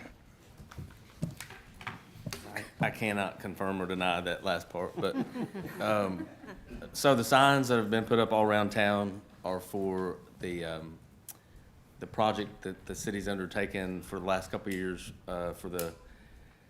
it's basically an overhaul of the entire zoning ordinance, and so, there's several purposes for that. One of the purposes is there's just a lot of older language from decades past. Like for instance, in the C2 zone, they talk about watch repair and places for TV repair, and nobody does that stuff anymore. So it's just, it really need to be modernized and brought up to 2023, language and uses. The other part is there's some expanded architectural overlays, like Old Nashville Highway will be added to that. It's never been included in architectural overlay. So that'll help with the aesthetics of that road. There's a community meeting start Monday, May 22nd, and that'll be at the library. In those meetings, it's all 5 days, but there's like a 2-hour session in the AM, and then I think 1:30 to 3:30 is the PM session at the library. So there'll be city staff there. I'll be there that week. And then there's night meetings are, I believe, Tuesday the 23rd and Thursday the 25th from 6 PM to 8 PM. And that's all at the library. And then, of course, later in the summer, it'll come back to the Board of Mayor and Alderman for the voting. Thank you, Bo. It makes it clear in mud for me. All right, thank you. So, Bo, there's no shoe cobblers anymore? I hadn't seen any in a long time. Shoe cobblers. That's good. And again, I want to thank Hope Oliver for coming. I know you got a busy schedule, and I thought it would be a good idea for you to be here, because there's a lot of questions come up about the schools, the scoreboard, and if any of the other members want to ask you a question, but I appreciate. And a member of the school board was here earlier, and she was going to stay, but I said, well, so she left, but yeah, she was here. And I appreciate her coming. And getting to the mural on the wall, I have nothing really against the mural on the wall. I just really worried about the graffiti. I know about 10 or 12 years ago, graffiti was I could see graffiti a lot around LaVergne, but here in the last 5 or 6 years, I hadn't seen a whole lot of it. I just hope this don't entice it. And the budget, it's a big budget, but I just want to be able to make aware of everybody to keep an eye on the road, because Nashville Davidson County debt is more than the whole state of Tennessee. So they let the budget deficit get out of control. We just need to keep an eye on the ball. And again, check your elderly, make sure they're all right. We got a lot of elderly people in LaVergne, and make sure your pets has got ample shade and water. And thank you. Thank you, sir. Alderwoman Hobbs. Yeah, I just wanted to encourage our citizens to attend the community meetings for the new citywide zoning ordinances. I have the dates here. It's May 22nd through the 26th from 9 a.m. to 11 a.m. and from 1:30 to 3:30 p.m. May 23rd and May 25th from 6 p.m. to 8 p.m. at the LaVergne Library. There are rezoning of individual properties being proposed through this. So, like I said, I do encourage all of our citizens to attend and be involved in this process. Again, I wanted to address, 2 weeks ago, I had the privilege of meeting with Detective Daniel Hall of the Ralph Anderson and Associates to discuss the characteristics and qualifications of potential candidates for the police chief position. In addition to that, we discussed the challenges the position would hold and some of the hurdles involved of retaining a successful and competitive candidate. Much to my surprise, one of the hurdles Detective Hahn expressed was concern for the inconsistencies in the chain of command, meaning the police chief would report to the city administrator, though the mayor would have the ultimate authority to hire and fire the individual. He expressed concern that the mayor's higher fire authority would discourage qualified and experienced individuals from applying to the position out of concerns of being terminated should the newly appointed chief and the mayor disagree on a particular matter. He also revealed to me that in his many years of service and working with many local governments, the mayor having the higher fire authority is an anomaly here. And in his words, I'm able to count on one hand the number of times I've dealt with this particular arrangement. It was his suggestion that should the mayor refuse to relinquish the higher fire to the city administrator, the city should strongly consider offering a severance package to the candidate, which ultimately, in turn, would be additional cost to our taxpayers. The mayor's higher fire authority is not just about our police chief, but all of our city employees who are out there every day assuring operations and the safety of our city. I'd love for them to be able to do their jobs with confidence without fear of political ramifications, and to see our city administrator with the authority to be able to award positions based on performance, qualifications, and character. In the cases of termination, should it be needed, there are protocols, procedures, orders, and consistency intact, and decisions would be made logistically for the betterment of our city versus a political chess match every 4 years. As a newly elected official, it's one thing to see these things as a private citizen and feel the structural organization of this method of government doesn't make sense. But to have an outside professional such as Detective Hahn come to our city and make these same observations and voice these same concerns was extremely validating that this concern is legitimate, warrants further conversation from the board, and more importantly, change. Again, for the record, I've requested the mayor higher fire authority be added to the agenda for tonight's meeting for discussion, and the mayor has removed it. Thank you. Thank you. Alderwoman Haas. I may steal some of Vice Mayor No's thunder, but, sorry. I want to thank everyone who donated to the Senior Center yard sale. Did I steal your thunder? No. Oh, I didn't? Oh, okay. Those who donated and everyone who came out and purchased treasures, we appreciate it, and the food was awesome as always with Melissa's famous banana pudding. So thank you all for supporting, and we look forward to seeing everyone in the future. Thank you. Vice Mayor No. I just want to say about all the police officers in attendance and after the award ceremony tonight, I was thinking about how you men and women do as Officer Colazo did. When I hear a gunshot, I go under my bed. When you guys hear it, you go towards it. And that's, I hear a lot of people talking about police officers and putting them down and badmouth them, and I can say it here in a public forum that those people have no guts. It's easy to talk about it, but it's hard to get out there and do it. So I want to thank you. And Michael was definitely stole the show tonight. That's all I got, sir. Well, first I want to remind the board and the public about the special meeting on May 8th at 6 p.m. to discuss the floodway and flood fringe districts. We will have a public hearing for that. So please make sure to either tune in or come out to that. First, I want to thank the community for the outpouring of support for our police department. We lost Lieutenant Bob Hayes, and very good man, been with our department for many years. So thank you to everybody who has lifted up his family and this department through that whole situation. Do want to remind people we've got the zoning ordinance meetings, like Alderwoman Hobbs mentioned. This is very important. Planning Commission spent a number of years working on it, and this modernizes a 30-year-old plus document for the city. So let's absolutely show up and look at the recommendations and see if there needs to be any tweaks to it. This is just to let everybody know, starting this summer, you will start to see the special census kicking up for the city. We are doing a special census because the national census really didn't have boots on the ground here, and so we want to make sure that an accurate reflection is done of our city population. So they will be coming to your door. There'll be some mailers. There'll be all kinds of information. So please be sure to check towards that. We've got the block party on the 13th, as David McGowan mentioned. It's going to have vendors, activities, food trucks, all types of vehicles will be on display. David, do we have a helicopter coming in this year?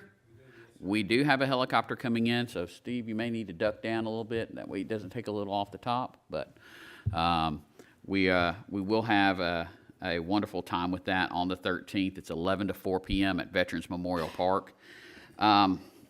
Last I want to say is in our society nowadays, you see at the movie theaters and on TV, movies, television shows that are about superheroes that wear capes, fly around, fight bad guys.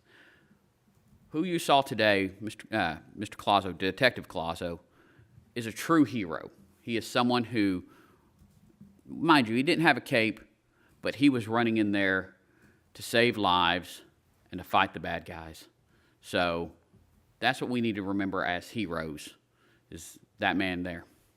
With that, I call this meeting adjourned.